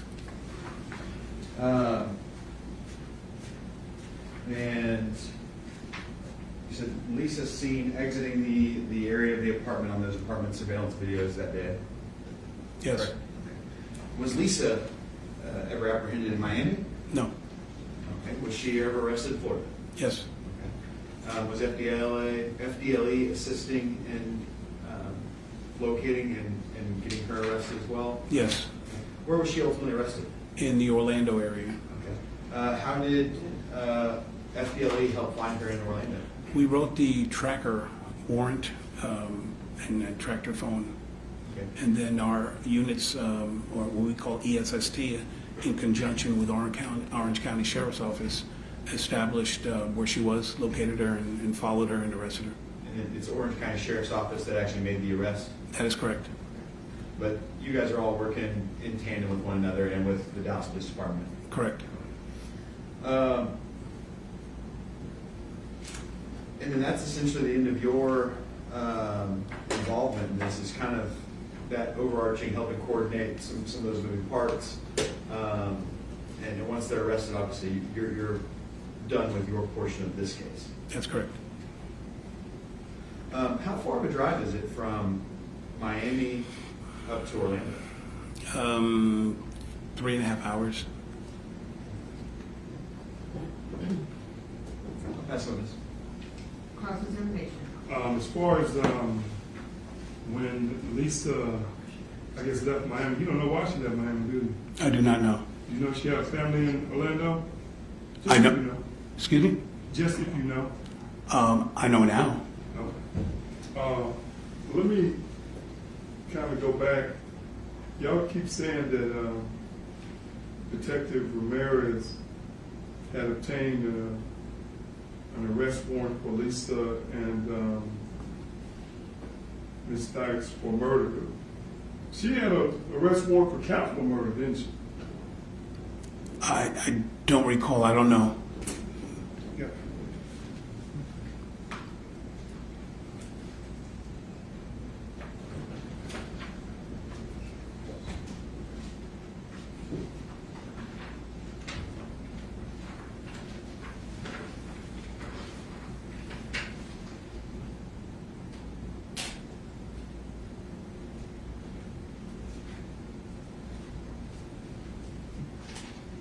So you're saying you don't know whether the initial warrant was for capital murder or murder?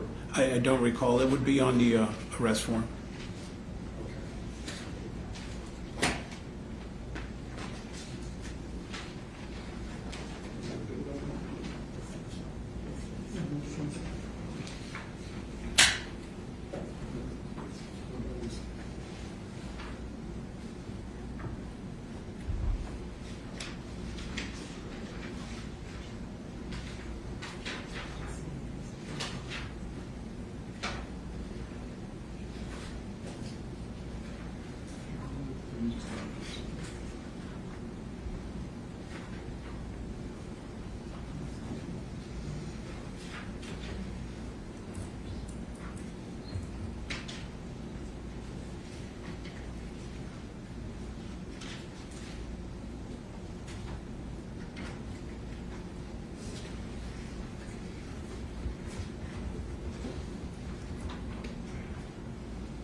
Let me rephrase the question.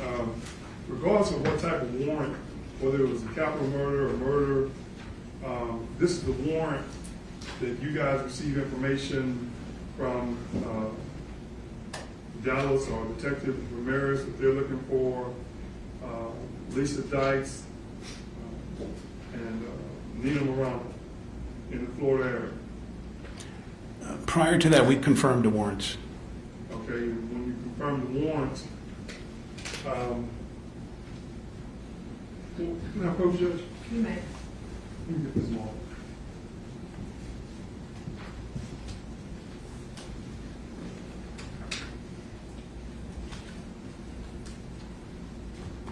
and this may be a better question for Detective Ramirez, but, I mean, this appears to be, when you talk about the date that Nina Morano got arrested, it's March the 22nd? Or in that March of 2021, right? The day we arrested her, or the day Yeah, the what was warrant? the date you arrested? Do you remember? I just said it, March 25th, was it? Okay.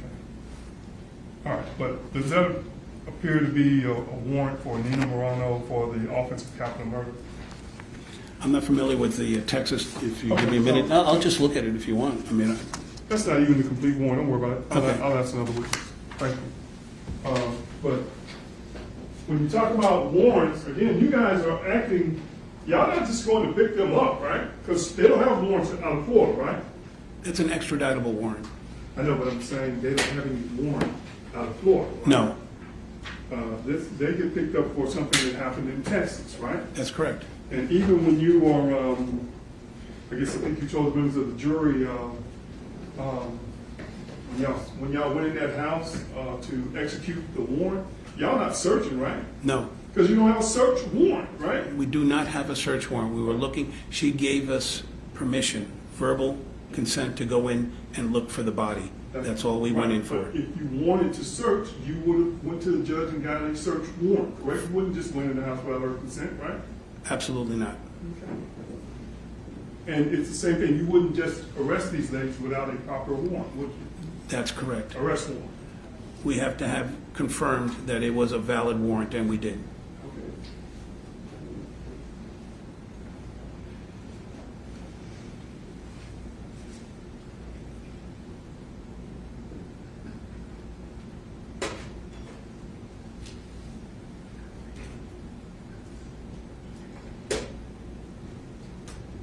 That's all I have to check with press. Thank you. Anything further? Just briefly, I forgot to ask you, Agent Perez, states 288, 289, those are the bookend photos from Florida for Nina and Lisa, isn't that right? That's correct.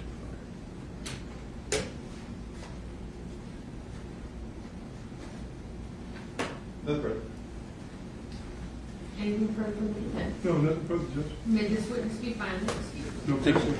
All right, sir, thank you for being here. Thank you. and safe travels. All right, call your next witness. Mayor, at this time, the state calls Special Agent Crystal.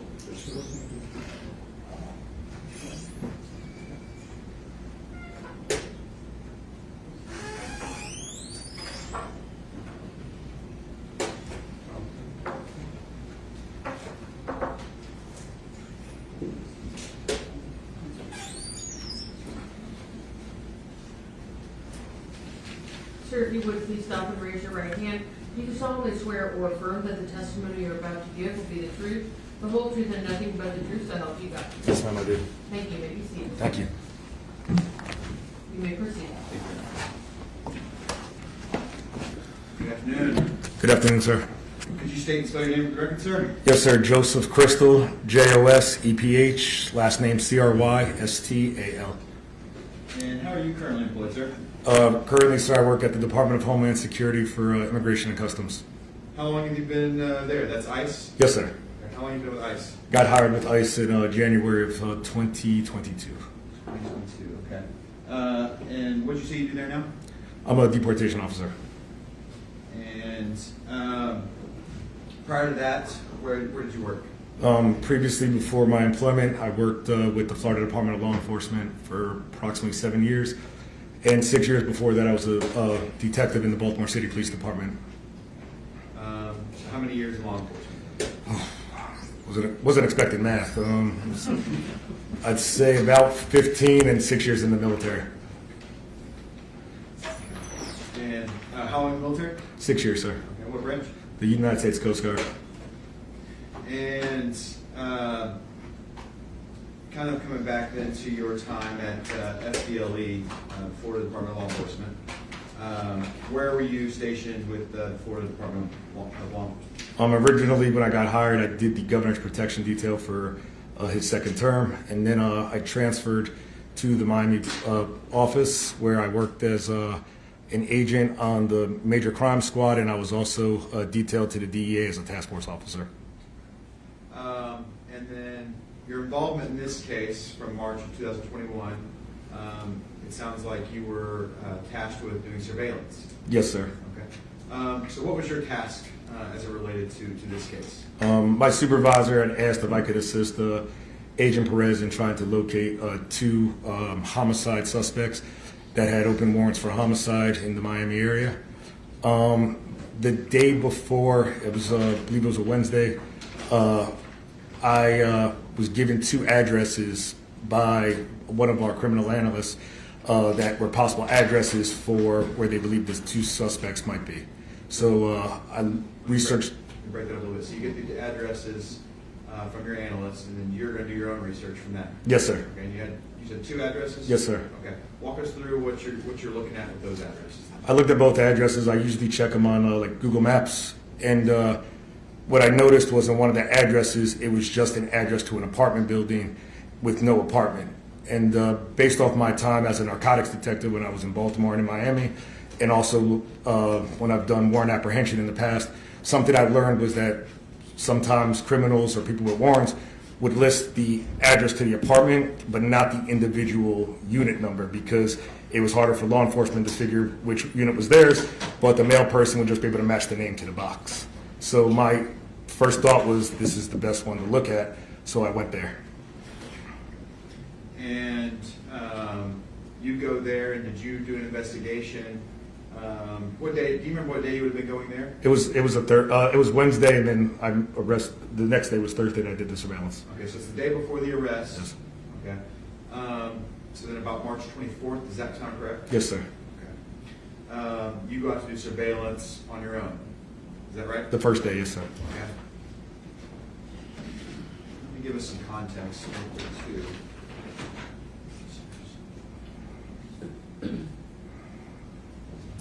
Commissioner Bergeron. You may.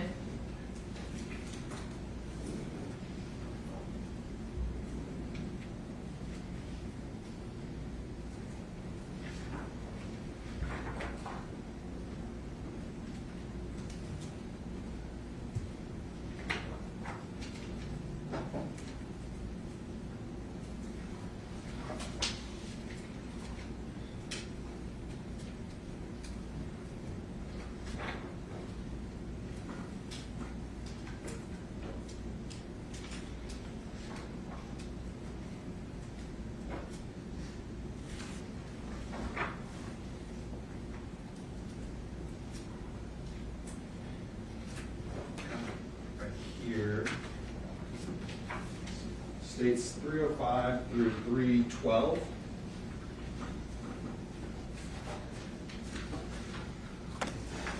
So states, take a look through the states 305 through 311 first.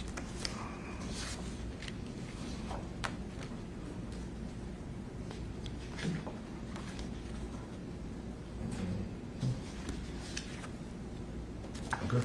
Are those a fair and accurate depiction of the apartment complex we're talking about? Yes, sir. Okay. And that's an apartment complex where we actually met and discussed your involvement in this case. Is that Yes, right? sir. I think you were there while I was taking these photographs. Is that right? That's correct, sir. And states 312.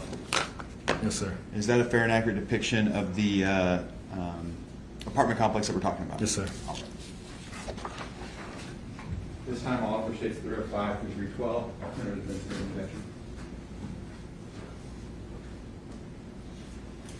Those are all photographs.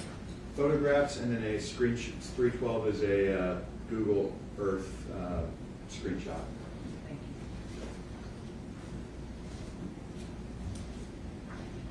you. No objection, Your Honor.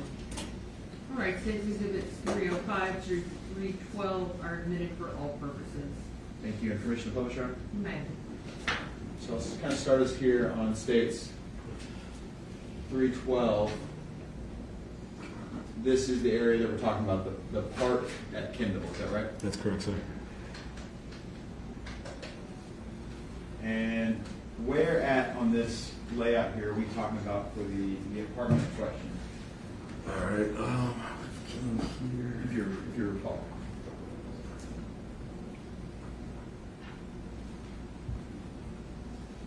I know you come in, you go into the right entrance. You go around. If my memory serves me correct, it's the, I want to say the bottom left building. Back corner. Yes, sir. Okay. So the bottom left corner of the apartment complex, it's this building. So there states 305. And which apartment? It's the second floor apartment, right there, sir. This one? Yes, sir. Okay. And so I wanted to get to that point so you could talk a little bit about your surveillance effort. Okay. So tell me your first steps whenever you get there and start doing your surveillance. So it was a large complex, so the first thing I was doing was looking. I was told that the suspects had a black Maserati, I believe it was Maserati, if I remember correctly. I was driving through the development looking, but I noticed that, as you can see, they do have some garages, so there would be a possibility that the vehicle would be there. I just wouldn't be able to see it. I drove around. There were people around just to see if I saw the suspects in the area. One thing I had was I had random pictures, I believe it was from social media, like photocopies or something like that, of pictures, and I saw that they had a brown dog. I'm a big dog lover. My wife and I have 3, so it was a brown, like kind of boxer, maybe something mixed with a pit bull, friendly dog. And I noticed the dog on the balcony on the second floor outside, and the sliding door was open. Okay, so first tip you see is, hey, I see that dog that I've seen in pictures before, and the door's open. What do you do? I walked over and kind of like tried talking, baby talk, you could say, to the dog, hey, just because I love the dogs and they're cute. And he was cute, and my second thought was that if they were inside, they might think, who's this weird guy talking like a 3-year-old to my dog, and at least it would give me like a visual confirmation. So after about 2 or 3 minutes of doing it, I decided, all right, this isn't working. Okay, let me back up just a little bit here. Are you in police uniform or plainclothes? Plainclothes, sir. That's kind of the point of the surveillance, is you're out there to just look like a regular person. Exactly. Okay. And so you're talking to the dog, there's no response from anyone inside. Yes, sir. Okay, what do you do next? Did you go and talk to the leasing office? First, I walked up the stairs to look at the exact apartment, whether it was letter, number, or how it was that I identified, and then I spoke to somebody in the leasing office after that. When anyone says, did you gather information to lead you to continue to sit on that home? Yes. Okay. And so then you decide to sit outside in your car the next day? Yes, sir. I was did surveillance at approximately 6 o'clock in the morning the next day. Next morning, it's go time to sit in the house and see if you ever see the suspects. Yes, sir. Okay. Are you by yourself that next day? Yes, sir. At the time, yes. Okay. And you're plainclothes again? Yes, sir. Okay. What's the plan when you get there at 6 a.m.? So in that apartment complex, it was kind of 2 thoughts in my mind. There's an entrance, as you can see, and like it's not very uncommon in those types of apartment buildings, where there's an entrance on one side, but there's also an entrance on the opposite side. So I kind of had to pick my poison, because if they left out one way, it wouldn't have worked. So I decided to set up on the street where I could see the deck and the sliding door. My thought process being that in that time it was still dark when I first got there, that if somebody got up, I might see a light on or something like that, so I would know they're there. Or in those apartments, especially in Florida, because of the hurricanes, those doors kind of slam shut once you open them. And I thought that even if they didn't turn on a light, I would see the motion of the blinds move, and that would let me know that somebody left. Okay. You know, the multiple ways they could leave. There's an entrance on this side of the building and an entrance on this side of the building. That's correct, sir. And then, of course, you also have the entire apartment complex where you can go around this way, come out over here. You can come down this way and out over here. That's correct. Now, at the end, there's still only one exit, but multiple ways to kind of get through the apartment complex. Yes, sir. Back out. And so you're sitting out there at 6 a.m. Is the plan that you arrest them as soon as you see them? Originally, I was there just to kind of keep eyes on, and the rest of my team was going to come a little bit later. I wasn't really expecting to encounter them that early, I don't believe, but... And this is early morning hours? Yes, sir. 6 a.m.? Was it 6 a.m. whenever you do make visual observation of one of the suspects? No, it was later. I don't remember exactly. It was a while ago, but I'd say it was probably about maybe 7:30, 8 o'clock, give or take. Did that factor into your decision to go ahead and make the arrest? Yes, sir. Okay. Why is that? Well, when the subject, there was a couple of things. When the subject came out, she brought the dog with her, and it was a large, like I said, it was a larger dog. It wasn't like a pocket dog. So because of the heat in Florida, most people don't bring those types of dogs unless they're leaving for the day or something like that. So I saw her bring the dog and put it in the back seat, and she had, I'm not a big expert on purses, but she had like maybe a larger pocketbook, could be maybe like perceived as a tote. So I thought maybe, I didn't know if she was leaving for like a day or so.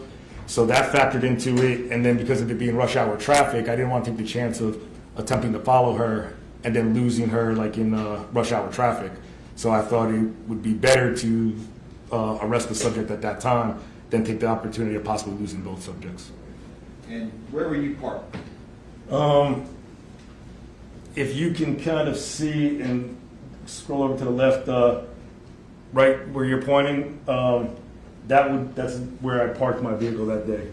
And that's actually your vehicle again that day as well? The night I met you, sir. Okay. And so you're kind of parked in a spot right there where you can look up at the apartment. Yes, sir. And then I think there's like a little... There's a grass area kind of separating myself and then the next group of cars parked. And so is the suspect then parked right there next to you on the other side of that grassy area? Literally right next to me. And so you decide it's rush hour, dog, large tote, and she's literally right next to you. Go ahead, and I'm going to make the arrest if she confirms her identity. Yes. Okay. She confirmed her identity? Yes. And who was it that you arrested?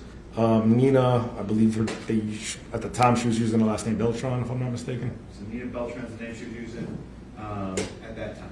Yes, sir. And you make the arrest? Yes, sir. And then you seized her purse. She had that large tote. Yes, sir. Did you place that in your squad car? I left it in the vehicle and secured the vehicle, and later on I gave it to the law enforcement. And then you picked it up and gave it to the law enforcement. Okay. And at that time, did you talk to Nina about whether or not Lisa was in the apartment? Yes. Okay. Before we talk about that, I guess, what was Nina's kind of, how was she reacting, like, just visibly? I would say she was nervous, but she didn't ask me what she was under arrest for or anything like that, which was somewhat telling to me. And then talking about so she doesn't ask any questions, but seems nervous, and then you ask if Lisa's in there. Eventually, did you find out that Lisa may have been in the apartment? What I asked Miss Beltran was, I said, do you live with anybody? And she stated, I live with my wife. I then asked her, Lisa, and she got nervous and stated, I don't want to answer that question. Okay. But eventually she consents to let you search the house? Yes. Okay. Did you later learn through your investigation that led you to believe Lisa was in the apartment at the time that you were making that arrest? Yes. Okay, what was that? Well, Nina had said she believed she was in the apartment and began to text Miss Lisa's phone. She never responds? Never. Okay. Did you review surveillance video at some point? Yes, sir. Okay. And what did you see on that video? Miss Sykes leaving the apartment complex. Okay. And did you learn that she was arrested later? The next day. The next day, and do you know where? In the Orlando area. Okay. Did you see a picture of her arrest? Yes, sir. Did anything stick out when you saw that? She had the same exact clothes that I saw in the surveillance video when she left the apartment the next day. So that was just something that kind of stuck out to you? Yeah, exactly. Most people usually change their clothes. And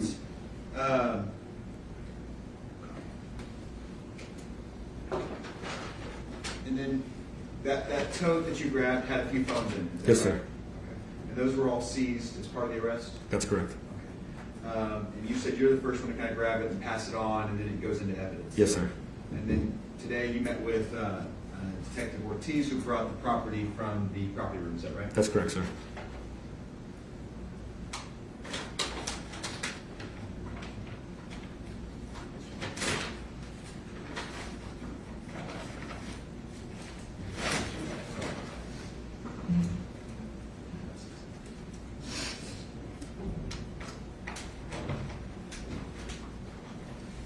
I'm going to show you where it's marked as States 313.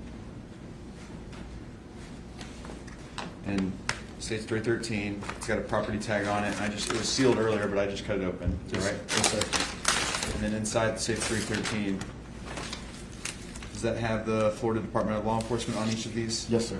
Okay. I believe it has That's you my- on there as well? That's my name, yes, sir. On each one of these 3 phones? That's correct. And so this is the packaging from Florida Department of Law Enforcement as well that's inside the Dallas packaging. Yes, sir, that's correct. These are the phones that you would have seized in there in Miami. Yes, sir. This time offer state 313, the bag that has the 3 iPhones in the alternative defense for injection.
Judge, may we approach? You may.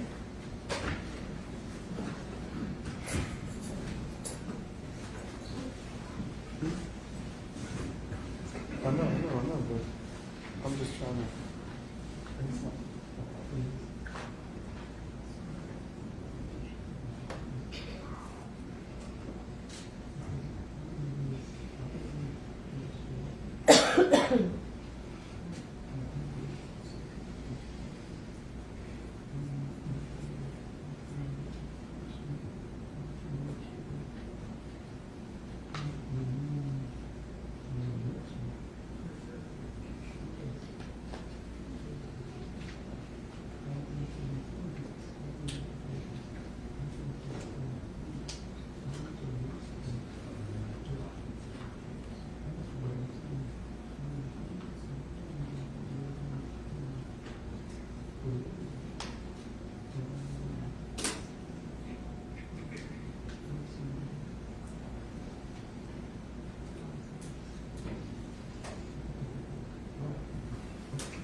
All right, is there any objection to State's Exhibits 313 that had the manila envelope that Nope. has the 3 individually wrapped cell phones? No objection to the phone themselves, Your Honor. All right. Then State's Exhibit number 313 is admitted for all purposes. Commissioner Welch? You may.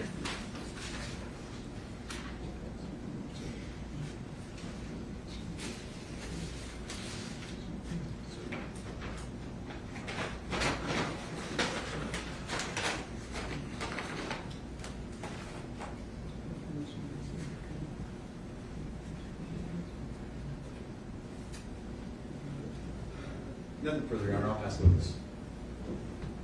Cross-examination. Thank you, Judge. Officer, as far as Ms. Morano, you're arresting her because there's an active warrant, correct? That's correct, sir. And these warrants contain specific information, right?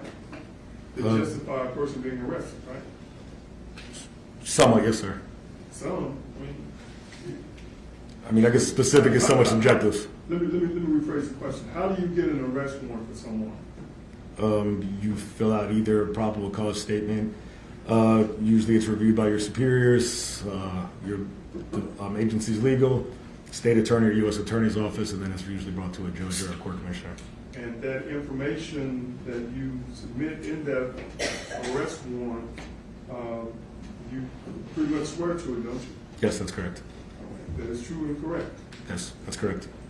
And based on that true and correct information, whether it's a judge or a magistrate, then you're given authority to go and arrest someone. That's correct. And whether that warrant arrest, especially a homicide, is out of Texas or Florida, Texas can get Florida to help them exercise a arrest warrant out of Texas, right? Yes. And that's what happened in this case. Yes, sir.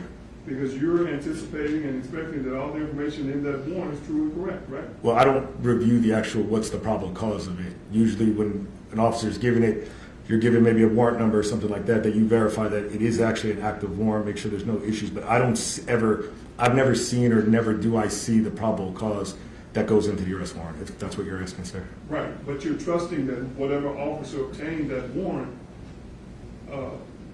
swore to true and correct information, correct? Yes, sir. And that's whether that's a arrest warrant or a search warrant, correct? Yes, sir.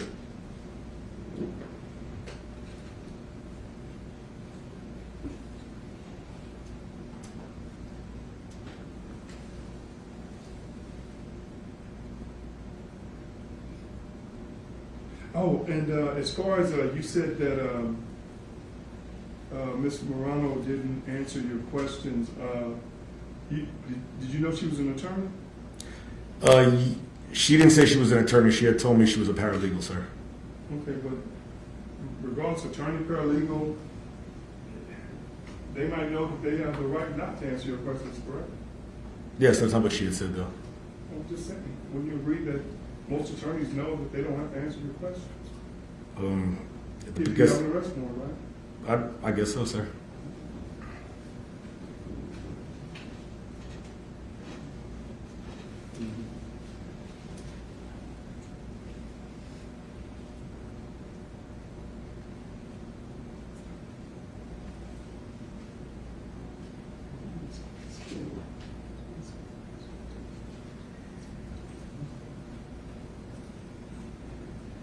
Thank you, officer. Thank you, sir. Any redirect? Nothing from the state, Your Honor. May this witness be finally excused? No objection from the No state. objection, Your Honor. All right, thank you, sir. You're free to leave and go about your business. Thank you, Your Honor. Thank you, ladies and gentlemen. Call your next witness. No reproach. 2 minutes.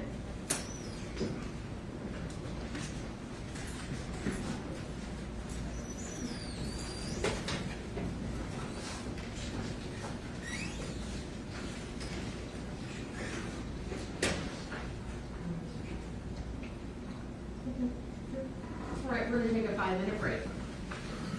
All right.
state calls Jimmy Dykes. All right, Mr. Dykes, come on up.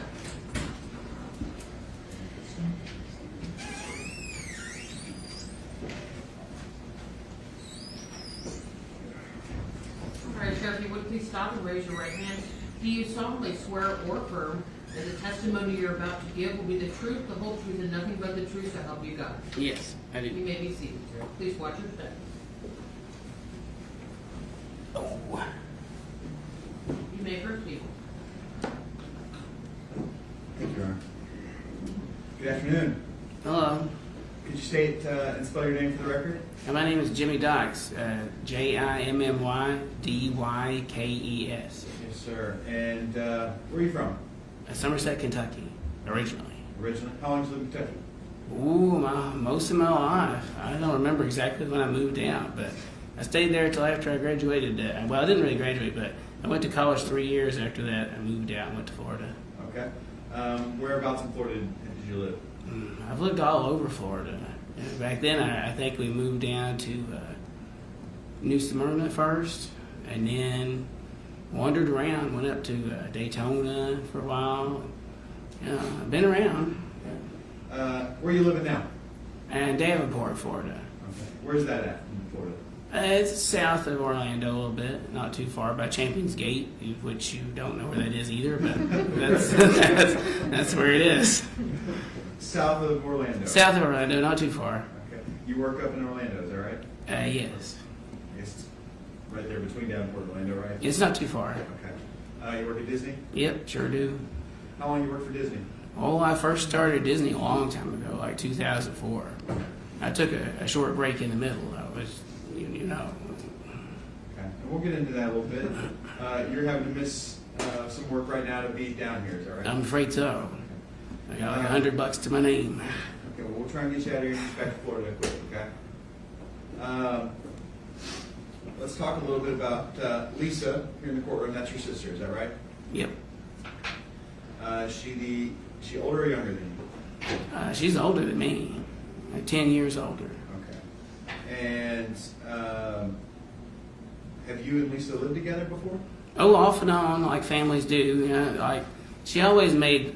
She was the money maker, and I was always the peasant. So when I ran into trouble and mom and dad weren't around, she would sometimes let me stay with her, and sometimes not. It was a lottery.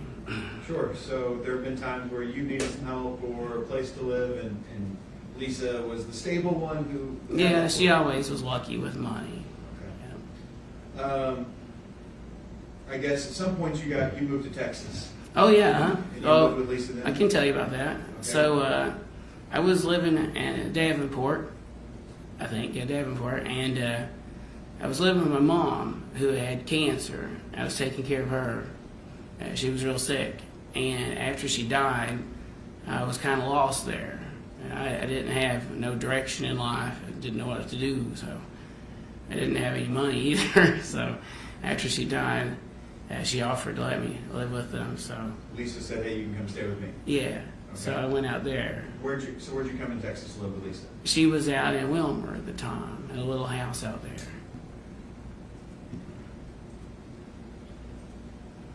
I'm not really sure where I should look. You guys, I don't know. This is new to me. You and I are talking, but it's mainly for the jury. So wherever you feel comfortable looking, it's completely fine. Okay, and I know it's never right to be up there. Okay.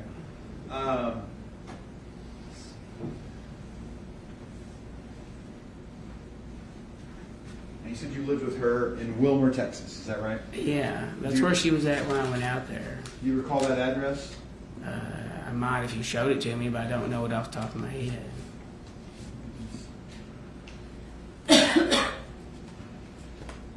Like it'd probably come back to me if you read it to me. I'm going to show you what I have marked here. Mr. Dykes, you can't just speak out. You have to wait. Oh, till you're I'm asked a sorry. question. That's all right. No worries. You've never testified before, right? No, never. It's kind of an awkward process, so you just gotta wait till I ask the question, all right? Here states 49. 274 Turning Tree Road in Wilmer, Texas. Do you recall that house? Yeah, that's it. That's it. At the end of that street there that we can see, It just kind of ends in a dead end. There's a big old field out there in Wilmer. Is that right? Well, there was at the time. That's how you remember it, though. Is that right? It looks just similar. It looks different a little bit, but it's probably just because time went by. Okay. And so you come to that house in Wilmer. Do you remember about when that was? Oh, it would be a guess on my part, but I think it's around 2016. And that's when you moved in with Lisa here in Texas. Mm-hmm. Yes, you have to answer. Oh, yes, yes. Just because she has to write everything Oh, down. I'm sorry. And when you moved in, so who all lived there with Lisa and you? When I moved in, it was just her and Aaron and Chelsea was there. And who are Aaron and Chelsea? Well, that's her kids. And so Aaron and Chelsea were already living there in Wilmer with their mom, with Lisa. Well, yeah. And then you moved in. Yeah. +1, yeah. Okay. How long did y'all live in that Wilmer house?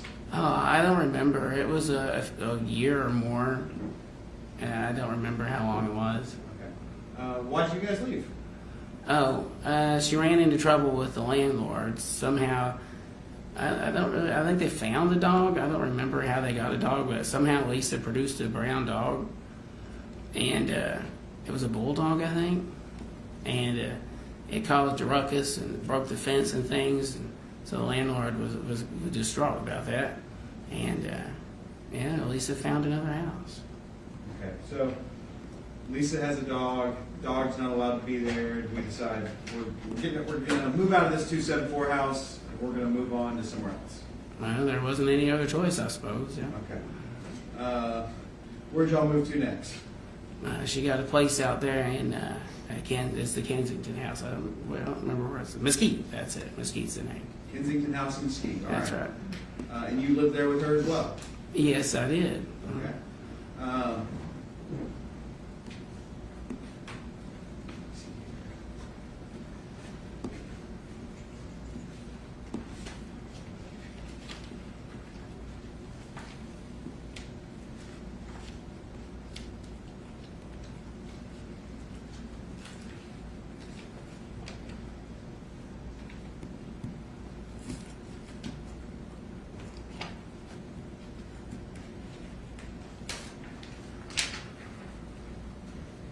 I'm going to show you what's been entered as 179 floor plan from that Kensington address. Let me know if it looks about right to you. Look about right? Yeah, it looks right. It looks correct. Because that house had an alleyway, is that right? With the back entrance for that garage? Yeah. There was an alleyway that you had to use to get to the garage. Okay. And then it's got what looks like 3 bedrooms, is that right? Yeah, I think it does. Yeah. And so you, Lisa, Chelsea, and Aaron all moved there. Mm-hmm. And now Chelsea and Aaron are her kiddos, but were they adults at this time? Yeah. About how old are Chelsea and Aaron? Oh, I don't know if I could tell you. I don't know. I think Chelsea's 10 years younger than me, but I'm not sure about Aaron. Okay. And so you guys all move into this house there in Kensington. Were things fine there? At first, it was just a normal family arrangement. Nothing weird going on. It was perfectly normal. And Lisa, at some point, I guess, had a medical emergency, like a blood clot or something? Yes, she had a... Was that at this address or back at the... I thought it was Wilmer, but I think it was this address. Okay. And if you don't know something, that's perfectly fine too. I'm pretty sure it was here in retrospect, thinking about it, because I remember the big bedroom, and I think that's where it happened at. Okay. And so she had a blood clot issue? Yeah, I wasn't there. I was at work, but I know what happened. She had a blood clot, and they had to take her to the hospital, and it was touch and go whether or not she would survive. They didn't know. Scary ordeal. Very. And she was lucky to make it through. Yes. That sums up that, and that was probably pretty scary. Is that right? Yeah, it must have been. Yes. Yeah. But after that, was there a change in Lisa that you started to see? Yes, definitely. What did you start to see? Well, I wouldn't say I was ever particularly, close. So, we weren't really that close. But nevertheless, we were a family, so we did talk together and eat together and things like that. But after that, she kind of just became obsessed with going out and being young and regressing, having midlife crisis type of thing, right? Regressing to childhood, trying to get back lost time, hanging out with young people instead of like the family. And basically, from that point on, all us family members were just rapidly but not instantly phased out. Like we were just neglected utterly. And instead, she spent all of her time with other strange people we never met or interacted with. She stayed out a lot.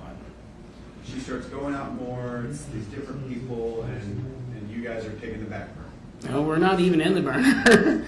Yeah, well, we don't have hardly any communication. She just does her own thing at that point. Okay. Is pretty soon after that, then does Charles Beltran come into the picture? Well, I don't really know much about Charles, but Does he come into the picture at some point? Yes. After this has happened? Yes, after that incident. Okay. And he goes by Chuck, is that right? And I think so. I've heard people call him that. You've met him, what, maybe once or twice? I saw him literally one time in the kitchen, and he immediately left. So I don't have any interaction with Chuck to speak of. But I do know that it was after her ordeal that she got with him. And then at some point, Lisa bought an Audi. A black Audi? It showed up mysteriously. Okay. Did you find paperwork about that Audi? Yeah, I saw a thing where she bought it, and it was for Chuck. So. And at some point, did you have to move out of that house? Yes, out of the blue. I mean, like I said, she had been spending all of her time out and not at home. But one day, she was just like, "I need the house to myself. You guys got to go live your own life." And we were like really shocked because that came out of the left field over there, And she was just like, "Don't worry, I'll help you get started. But after that, you're on your own." So that was that. Where'd you go after that? We came to Davenport, Florida. So. And then you didn't have the same house that you... Yeah, at the same place. Lisa helped you get that house out there? Yeah, she helped. We don't understand how to buy houses, so she helped a lot with the process. Okay. So she helped through that. I'll help you get settled and set up there, but then you're on your own. Cut off entirely. All right. And then you don't have much interaction with her from that point on, is that right? I honestly, I don't remember her calling me at all. Like, maybe one time when the air conditioner blew up, I called her to see if she would help us fix it, because air conditioners are a lot of money. And she was like, "You figure it out."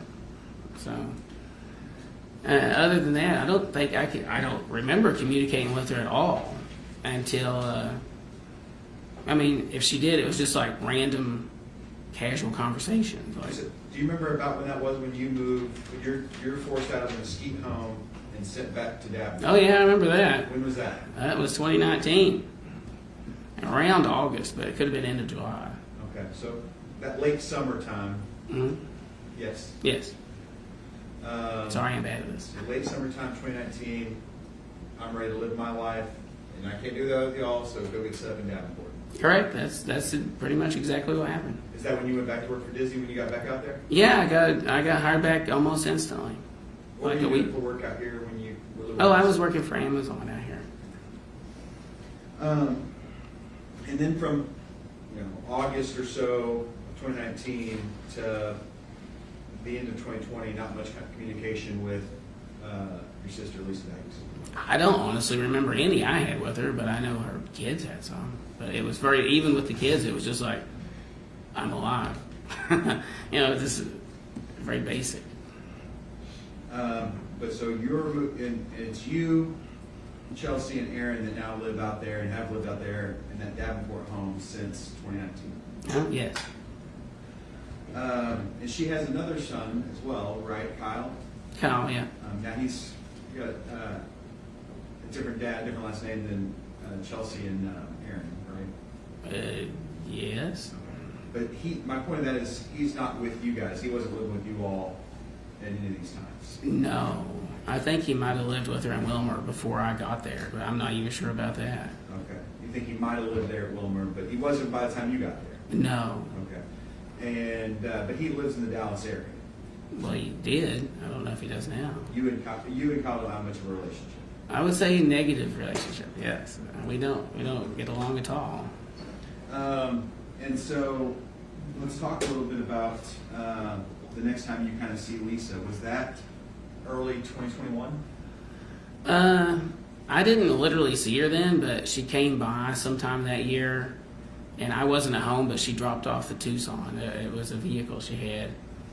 Aaron's name was on the vehicle, and she wasn't going to make any more payments on it, so she dropped it off. And that was that white SUV Tucson? Yeah. She was like, if you don't want it, just turn it back in. And Aaron didn't want it to destroy his credit, so he kept it and paid for it for a while. And that's states 293. And I think, and actually, this states 293 is a photograph of that Tucson out in your driveway in Davenport. Is that right?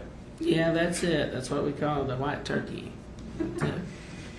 There we go, the white turkey part, and that is your house right there, right? You remember what yes. Dallas Police Department came out and talked to you about that Tucson? Yes. And about Lisa? Yes. You talked with them, you and Aaron both spoke with detectives to let them know, you don't know much, but you'll answer questions. Yes, that's it. And because you obviously, October of 2020, you're long gone from living with Lisa. Yes, totally. But sometime before she's arrested, you're aware she was arrested in Florida. We're going to get to that in just a second. But before that is when she had dropped this white Tucson off. Yes, she dropped it off while I was at work, and I saw it when I came home, and that was the story behind it. Okay. And at some point, kind of late March, did you get a call from Lisa? Yeah, she called insanely early in the morning, and I was mostly asleep. And she said that she wanted money to come up to Orlando because she wanted to meet with her lawyer up here.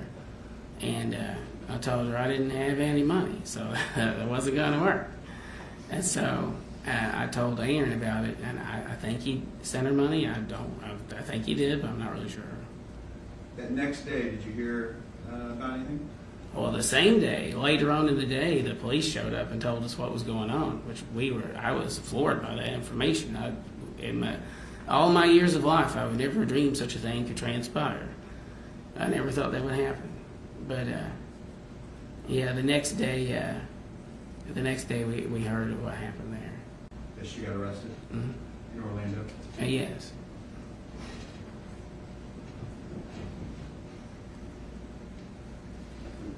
Pass it. Cross-examination. Yes, thank you, Your Honor. Hi, Jimmy. I'm Valerie Baston, and I know we've talked before on the phone. Yes. Okay. It wasn't that Lisa was lucky with money. Lisa worked very hard for money in her career, right? Yes or no? Well, yes. I mean, so it wasn't like she just won a lottery. She was a very hard worker. well, yeah, she worked a lot. And she took care of you, Jimmy. Yes or no? Well, yes. She allowed you to come live with her in Texas. Yes. Then, after a while, it wasn't working out with you being in the house anymore. And she actually put the down payment down for the house in Florida. Yes or no? I don't know much about that, but Aaron would have known more about that than me. Well, you just can't get houses off of your good looks. So someone had to come up with the money for the down payment on the Davenport house. Well, I presume you're correct, but I don't know for sure. Okay. And Lisa sent you and her kids money all the time. Yes or no? Well, not to me, but she might have sent it to the kids.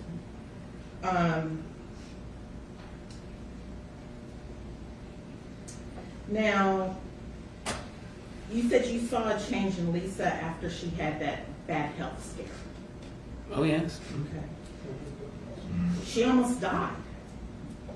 No, yes. And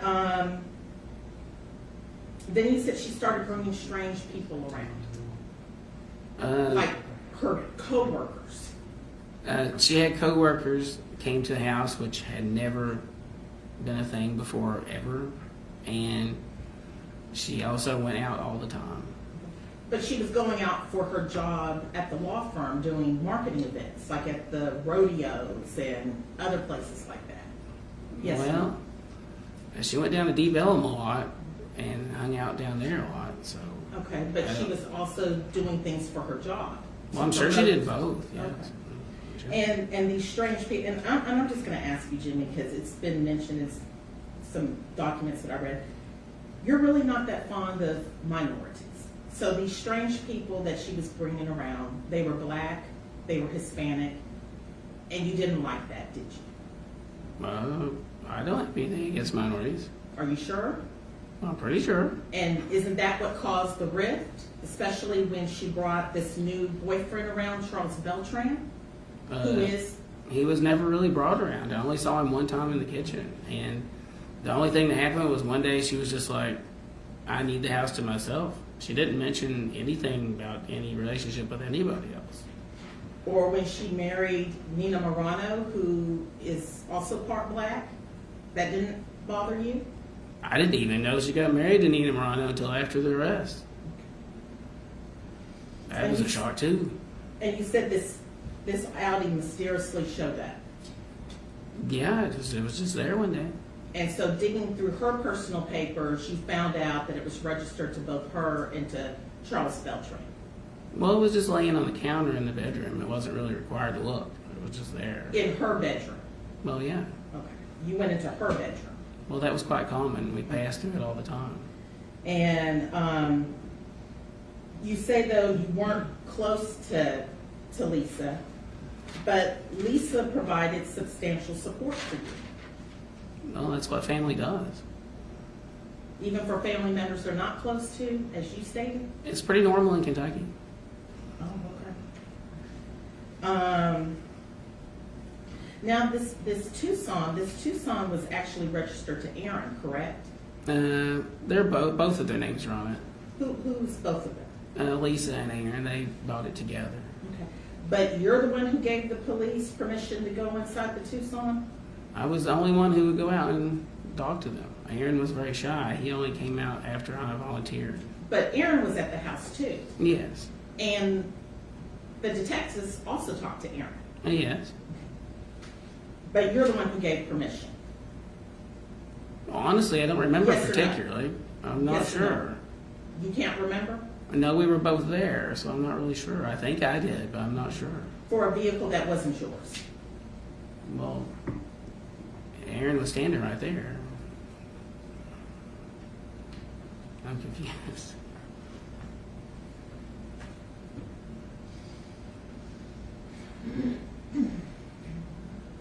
Pass the witness, Your Honor. Can you redirect? No, Your Honor. All right, thank you, Mr. Dykes. You're free to leave and go about your business. Please watch your step getting down from the witness stand. I apologize for my faux pas. Oh, no, you're fine. Thank you. Call your next witness.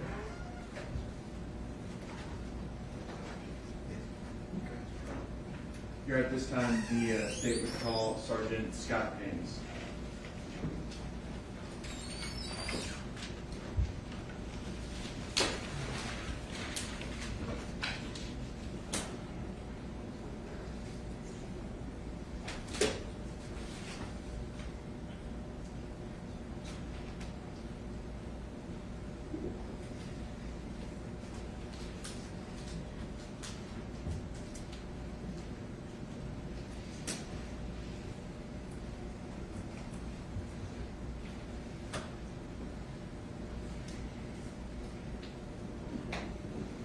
Ladies and gentlemen of the jury, are you all hot? We are at 77. I know. I'm so sorry. Ooh, Miss Roke 78. That's a fun. Hot. I know it is. I apologize. And tomorrow's, wear layers. It's going to be really hot tomorrow in the courtroom.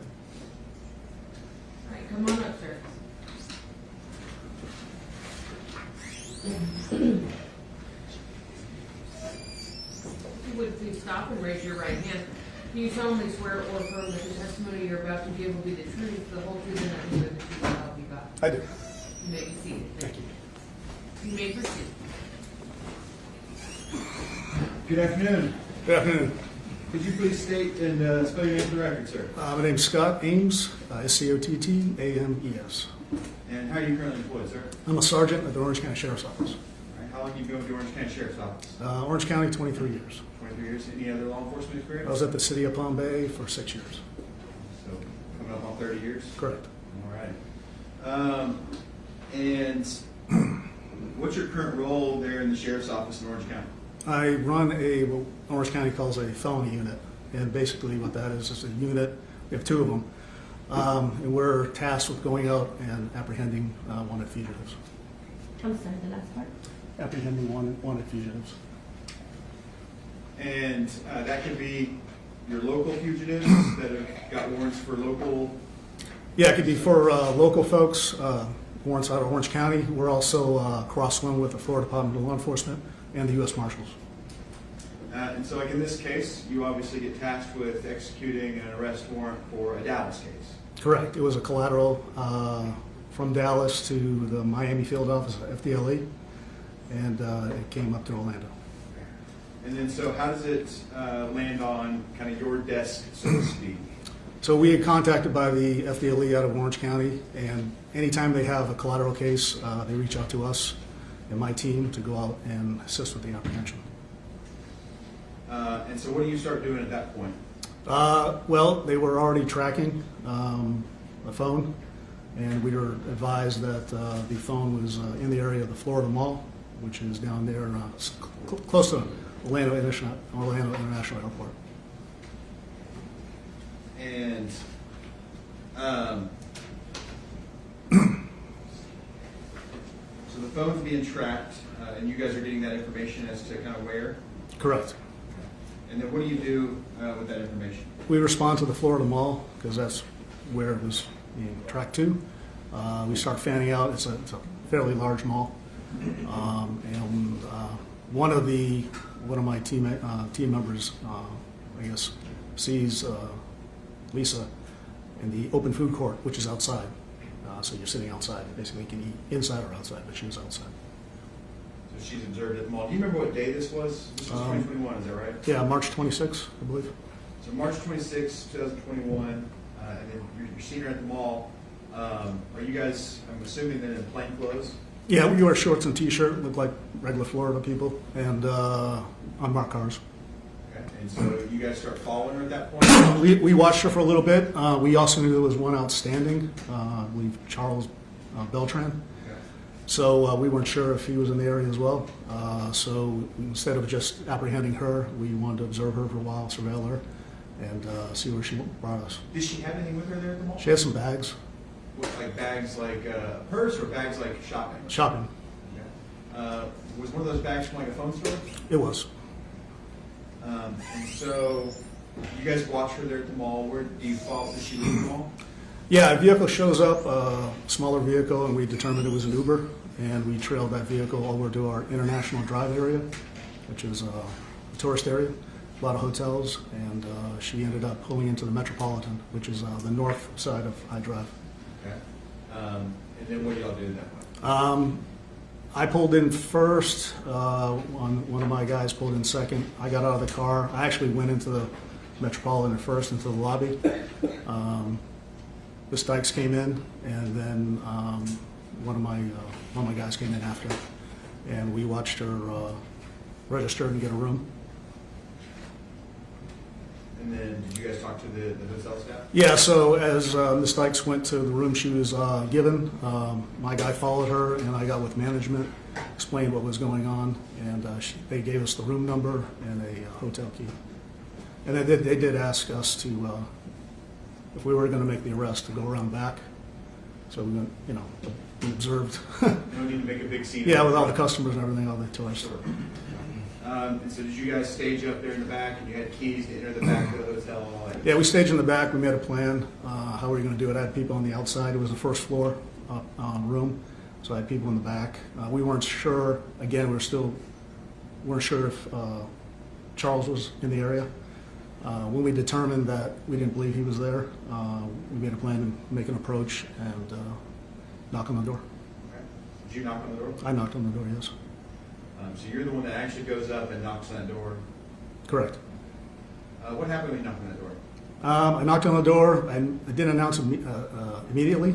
I just knocked, and then I believe I announced our presence. And I could hear her talking on the phone as she got closer to the door. I explained to her it was the sheriff's office. I need you to come out. If you don't come out, we're coming in. And about that time, I heard her say something along the lines of, like, I think I'm getting arrested. Door opened up. She came out, was cooperative, Went into custody. went into custody. Commissioner Groshine? You may. I'm going to show you what I have marked here. It states 314. Yep, Did you have a chance to review that video? I did. Okay. Is that your body cam from the arrest? It is. All right.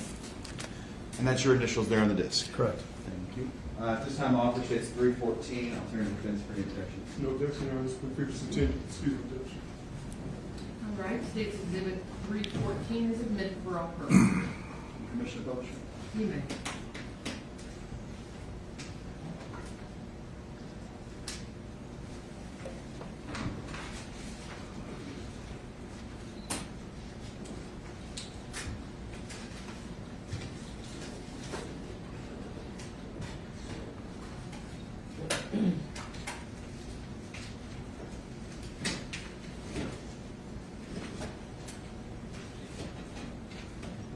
Would you like the mic standing? Yes, please, Your Honor. It's a short video.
Give it a little bit of volume up along.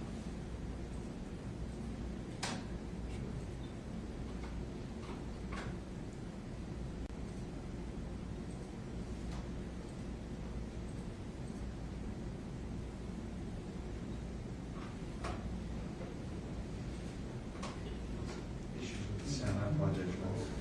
I think the first minute, there's no audio. No audio for the first minute? Yeah, it should be soon. Okay. Used to ours put it on in 30 seconds. They changed it now, it goes right on.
Lisa? Lisa, you have the door, open the door, please. Sheriff office. Open the door. Do it now, we're coming in. You see your hands. Step on out, walk back up. Walk up. Thank you. Turn around and face the wall. Put your phone down. Put your phone down. I know. Okay, just put it down. You can talk to him in a minute. Put it down. There you go. Put your hand behind your back, please.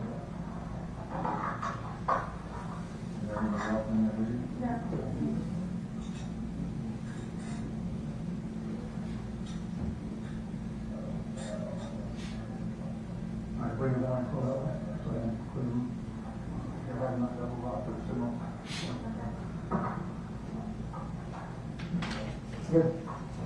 Yeah, got more from over.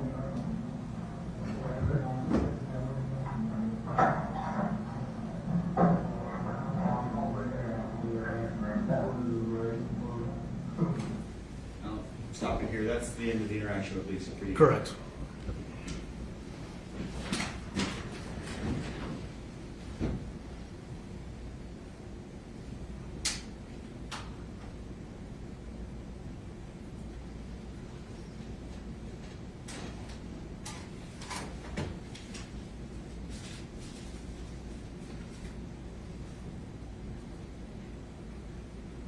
Turn lights there.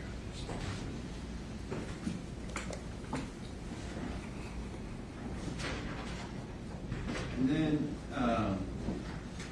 we see in the video that there's a large number of officers out there. Is that right? Yeah. That's your team that's kind of in that hallway.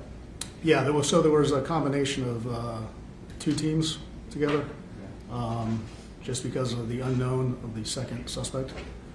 So we always bring force multiplier with us. So. And FDLE is eventually out there as well. Yeah, FDLE was in the parking lot. They were outside waiting for us. And then Detective Clybourne was out there as well from the Orange County Sheriff's Office. Correct. Yep. And then the room is secure at that point. Whenever you make contact and you place Lisa Dykes under arrest and you pick up her phone off the ground. Correct. At that point, that room stays secure. Yeah, we went in and cleared it and made sure no one else was in the room. And then some of the things, some of her personal things were seized as part of that arrest. Correct.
here with, mark this, states 316. What was 315? I have 315, I'll go ahead and offer that now, Your Honor. 315, I have a chain of custody affidavit for record purposes from Officer Lee Clyburn that's been on file for the records of 20 days. You're offering that for record purposes only? Yes, just the affidavit for record purposes. All right. And that affidavit contains the items seized by Lee Clyburn in conjunction with Officer Ames, which are beginning to be with states 316 here. No objection, Your Honor. All right, State's Exhibit 315 is admitted for record purposes only. And then, pursuant to that affidavit, Your Honor, states 316, which is the bag that contains 2 iPhones and a charger. No objection, Your Honor. All right, State's Exhibit 316 is admitted for all purposes.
addition, pursuant to that same affidavit of 315.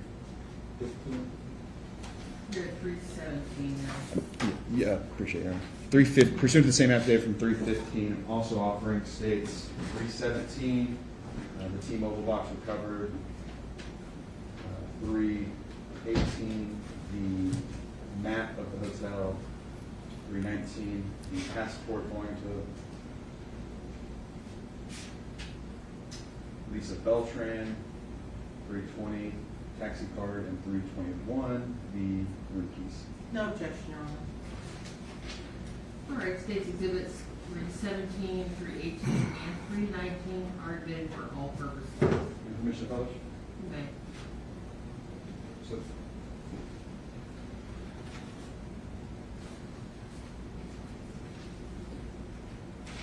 you saw her checking in.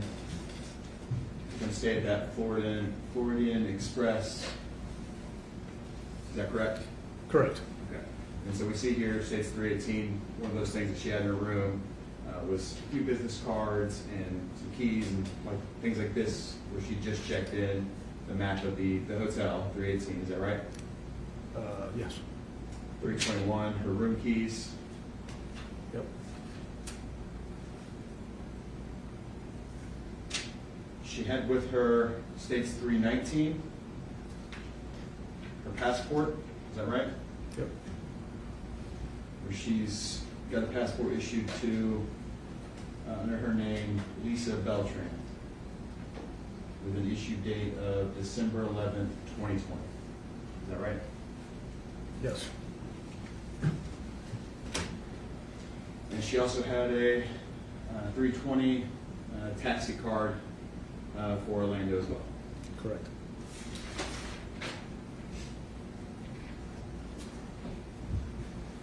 And you talked earlier about seeing her at the mall with shopping bags, explicitly, or specifically, one being from a phone store. Correct. States 317, she had a brand new T-Mobile phone. Correct. I'm sorry, what was that? A brand new T-Mobile phone. I didn't hear his answer. Correct, I'm sorry, ma'am. All right, you can pull that microphone closer to you. It moves it. Oh, okay, I got you. Thank you. Thank you. 317 is that brand new T-Mobile box that your team was watching her purchase or saw that she had just purchased at the mall. Yeah, she purchased it at the mall, I assume, but she had it outside when we saw her, so, yes. It still has inside of it its contents, the charging base.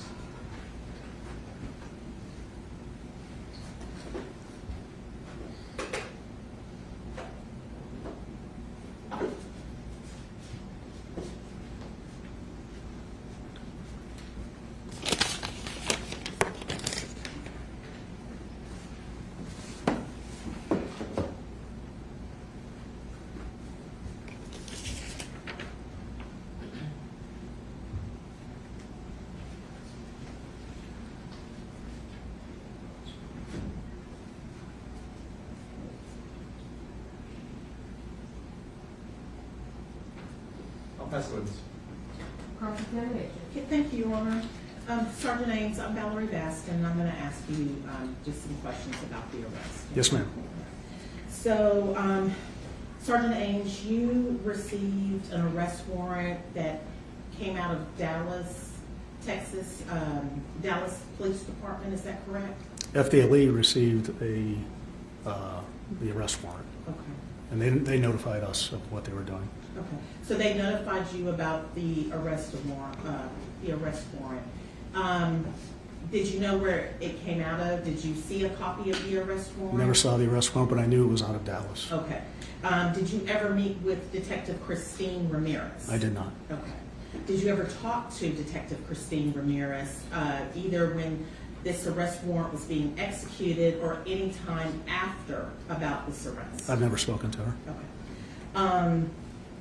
Now, you mentioned that you were also heightened to the fact there may be a second suspect named Charles Beltran. Correct. Okay. And did you get any information about Charles Beltran, like he was armed and dangerous or known to carry weapons or anything like that that would make two teams come out there that day? Well, anytime we're dealing with a homicide case and people are on the run, we take that very seriously. So we, again, use a force multiplier. So it's for the safety of the officers and also for the safety of the person we're trying to take into custody. Okay. And this was a capital murder warrant, correct? I knew it was a homicide warrant. Okay. And you said that you approached the door and you could hear her talking to somebody.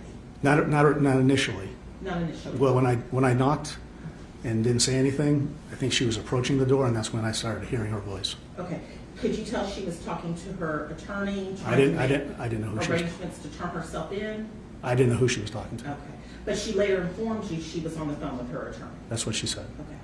Okay. And when you took her into custody, there wasn't a fight? No, Okay. You didn't have to use any strong physical force with her? no, Okay. No taser, nothing like that? no, she was cooperative. She was very cooperative? Yes. Okay. Did she ask you any questions? After what you saw there is the extent of our conversation. Okay, that was it with her? We normally, when we arrest someone, we don't know the details of the investigation, so we don't get into conversations with those folks. Okay. All right, thank you. Thank you, Sergeant Ames. Yes, ma'am. Welcome to Texas. Thank you. Thank you. No further questions, Your Honor.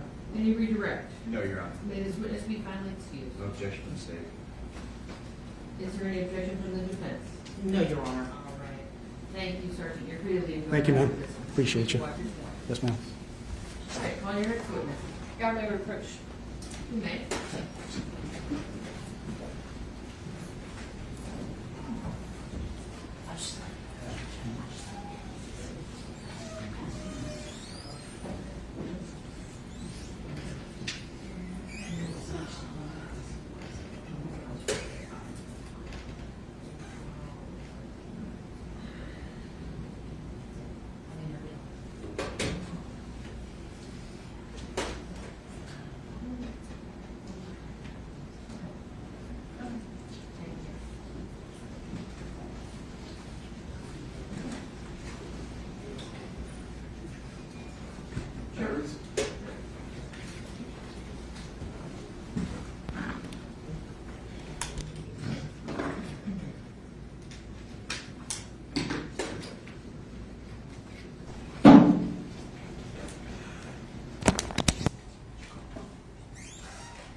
Sir, if you would please stop and raise your right hand.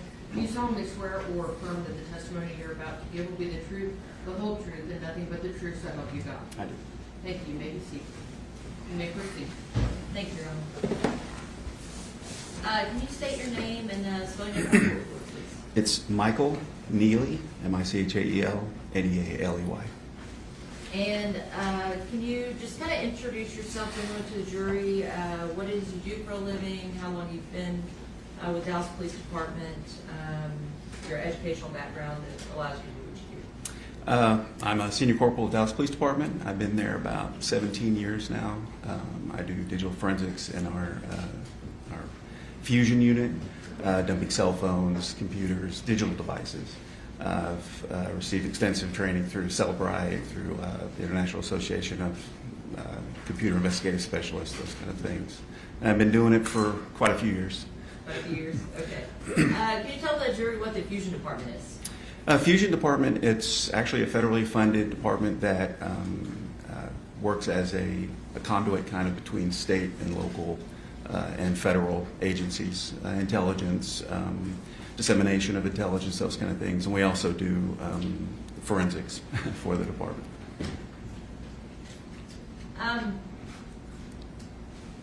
You mentioned, well, I guess, so in the fusion department, you were talking about the digital devices and things like that. How do you go about getting certain devices to perform extractions and things of that nature? Sure. So if a detective has a case that involves any kind of digital evidence, which most do these days, they will bring it up to us. We will accept it, we secure it, and do whatever. Generally, we're, as far as cell phones, we're going to do extractions, which just means getting the data off of the device, either a phone or a tablet or something like that. And how do you go about getting the data off the device? We use a number of tools. We use tools from a company called Celebrite, tools from a company called Grayshift, or Graykey. You know, cell phones are just little computers. They're very complicated, but cell phones are privacy oriented. They're, you know, they want the manufacturers want you to have a private environment to do your business. People live on their cell phones. So it's pretty complicated to get into them. The vendors have special tools that allow us to do that. They're proprietary. We don't often know how they do it, but the tools allow us to get into phones. Sometimes again, it's complicated, and it really depends on the phone model, the software version, etc. So there's a lot of different things that go into it. Okay, and you said sometimes, are you able to get into every single device that is submitted to you? No.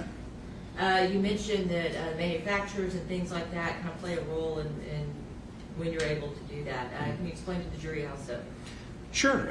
For example, Apple. If you have an Apple iPhone, they're very privacy oriented. One of their selling points is that they secure the data on the phones. Well, that's great, except if a criminal has that and uses it in some crime, and we need to get that data for evidence. That is a barrier to us. We have to get past those security measures. Google sells Android phones. Same thing. They're trying to compete with Apple, so they're going towards the same kind of process. The phones are encrypted on the phone, so the data that you get, if you don't get it correctly, is nonsense. It's just ones and zeros. So it's complex, and the vendors are just working harder and harder to make sure that the phones are secure. And so is it almost kind of like this, I don't want to say competing back and forth, but the cell phone vendors, Apple, Android, and then some of these others, Motorola and things like that, they come out with a more secure system, if you will, and I know I'm not using the correct terminology. And then the vendors that you use, they also update their technology in order to try to combat that. Is that correct? That's exactly what it is. The vendor makes a change, and then the security tool vendors have to make a change to try and get past that change. And so when that happens, the vendor says, okay, well, we need to make another change. If you have any modern phone, you'll notice that there's always these little updates, especially iPhones. You might get 2 or 3 updates in a month. Those are usually because there's some security flaw. Now, the security flaw might be just people trying to get in your phone or something, but it also could be that the vendor has figured out a way of getting data off the phone, and so the phone vendor, the phone manufacturer, will do something to try and fix that. And it's a never-ending race between them. And we mentioned the two main, I guess, vendors you have are Android right now and Apple. Is that correct? Right. Well, so Apple manufactures their own phones, and they have their own operating system that they use on the phone. You've got Apple iPhones, and then you have the iOS operating system. Android is kind of a generic term for the operating system that's run on Android phones, but they could be from multiple manufacturers, Google or Motorola, Samsung, those kind of things. So those are really the operating systems that run on the devices, and it's pretty much standardized on those two. Are there other phone manufacturers that use, I guess, other operating systems besides just Android and Apple? We really don't see anymore. So if you remember back in the day when they had flip phones or what they call feature phones, some of the older phones that were just a single device, some of those would run different operating systems, and generally they weren't security oriented, so you could just plug them up and get whatever. If you remember, if any of you remember, you could just turn it on and start using it. And it's not that way anymore. Now you have to actually log into the phone. They're little computers again, so you have to get into the device and actually use it. And those are primarily just the Android and iOS. Well, Android and iOS. Now, when you are able to, I guess, get access to this information, does that ensure that you're going to get all the data off the device? No, it really depends. Again, it depends. It depends on the manufacturer, the age of the device, the version of the operating system on it, the tools that we have, etc. So again, it's that kind of race back and forth. So. And you mentioned, some of the reasons for not being able to get all the information off? What are some other reasons that you might not be able to get text messages, call logs, things of that nature?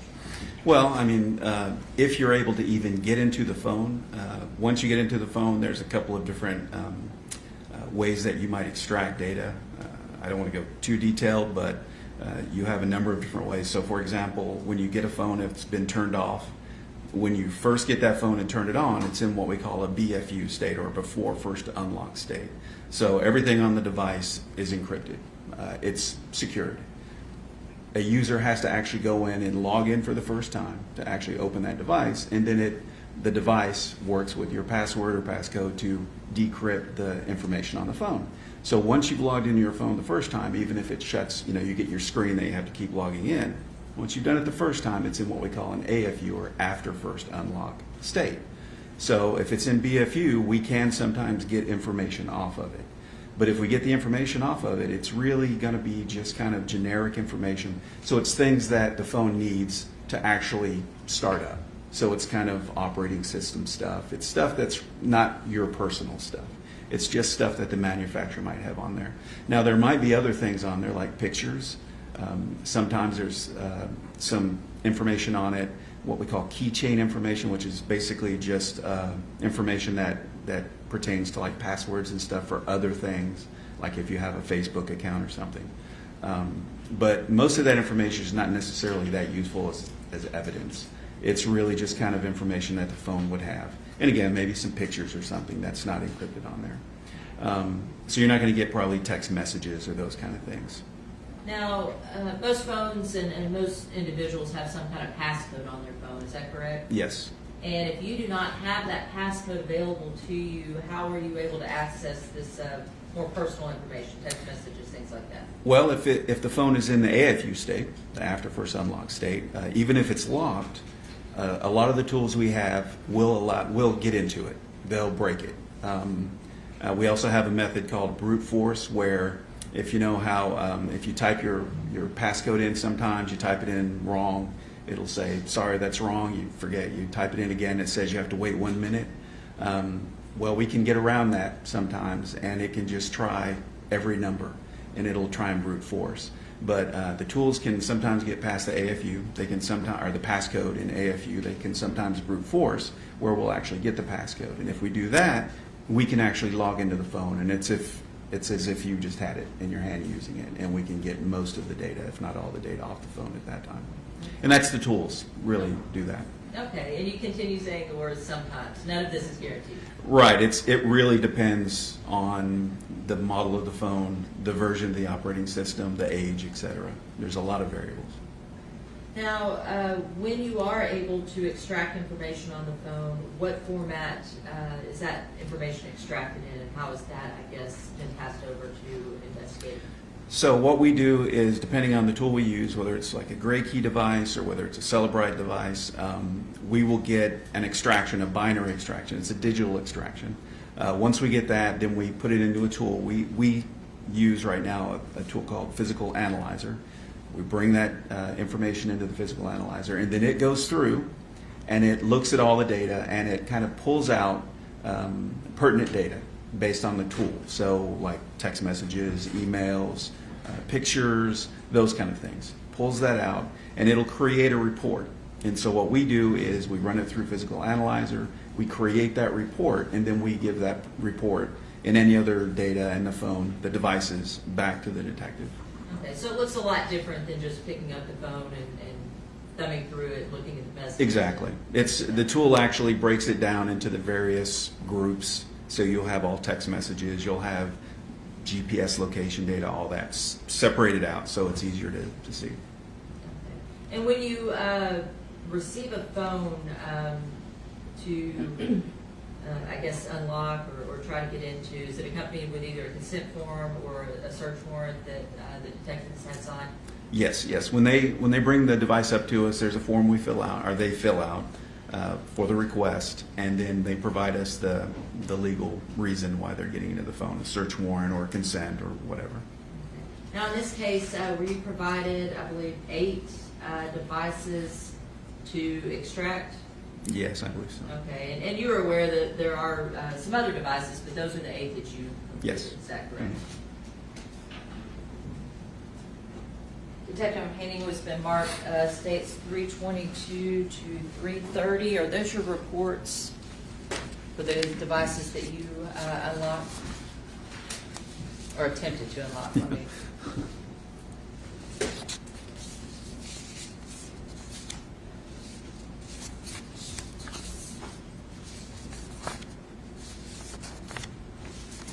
Yes.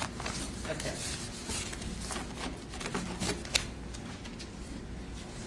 Your Honor, state offer states 323 through 330 for all purposes.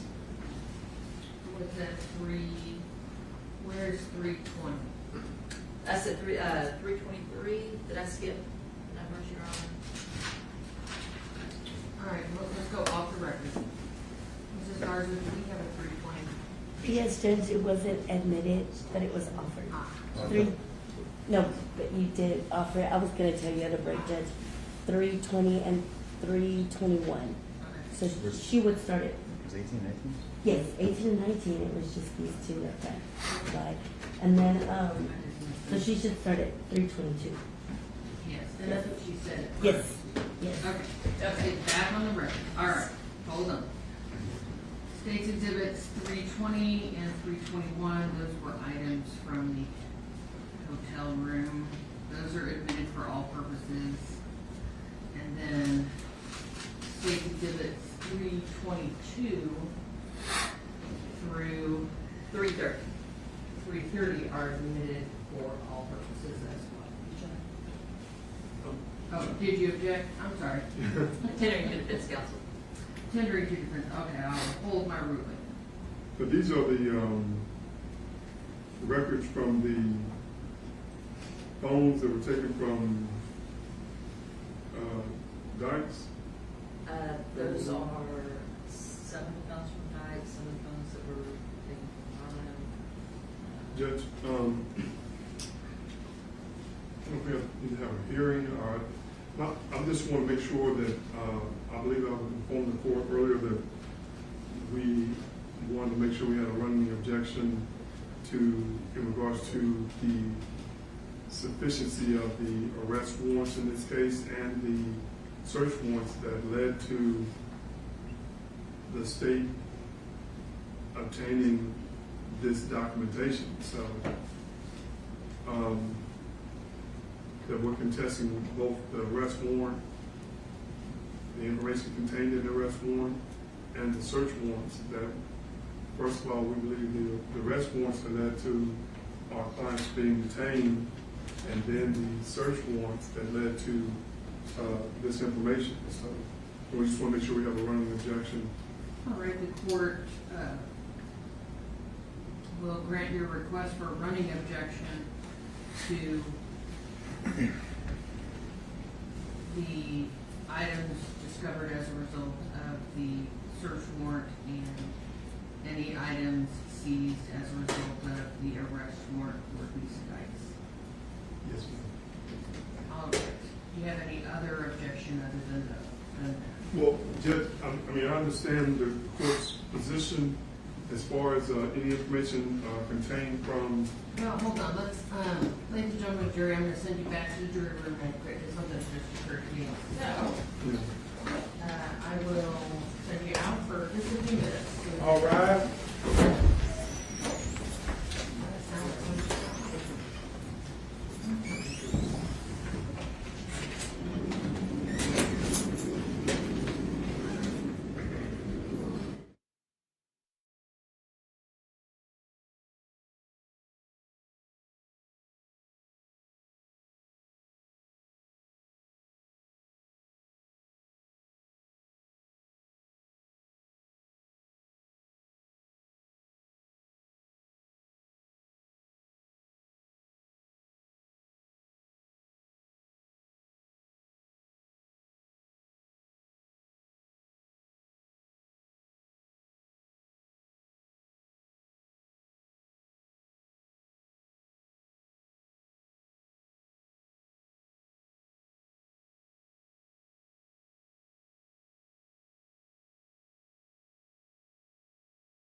search warrant, we have State's Exhibit 331, which is the affidavits for search warrant and search warrant in regard to the blue and purple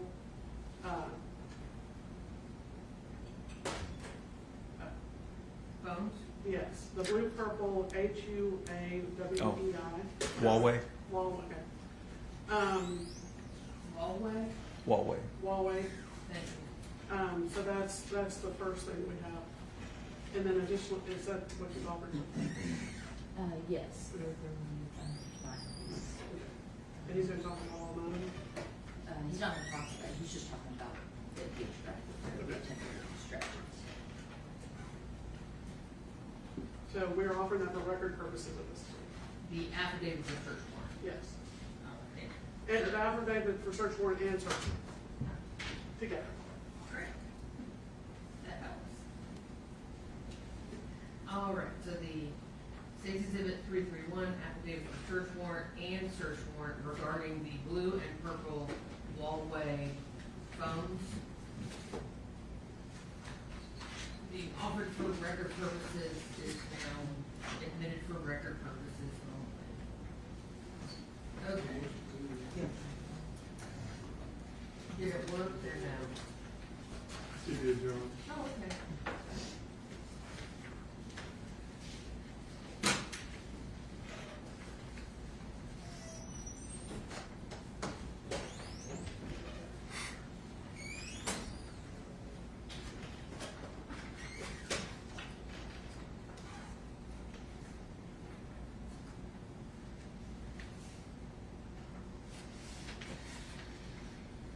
All right.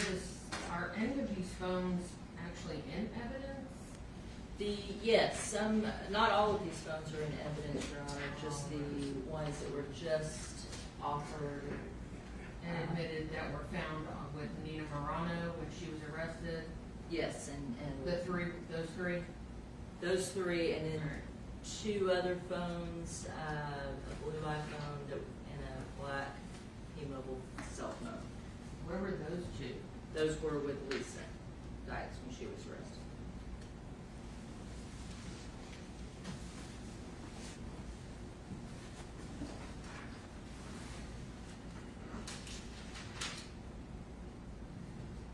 Yes, I see that. Okay,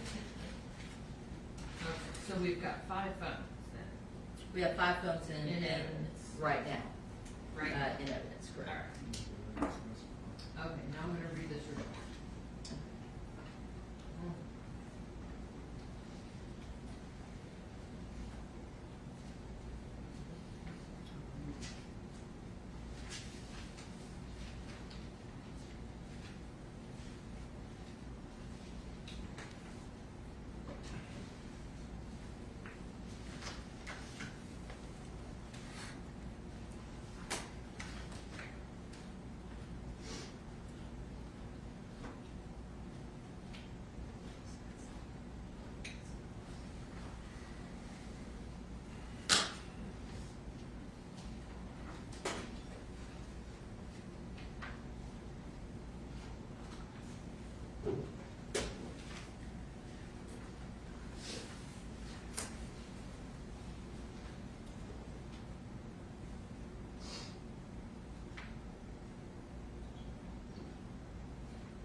Would it be too loud to try and run the air while we're doing No, this? you can bring that in, that's All right. fine.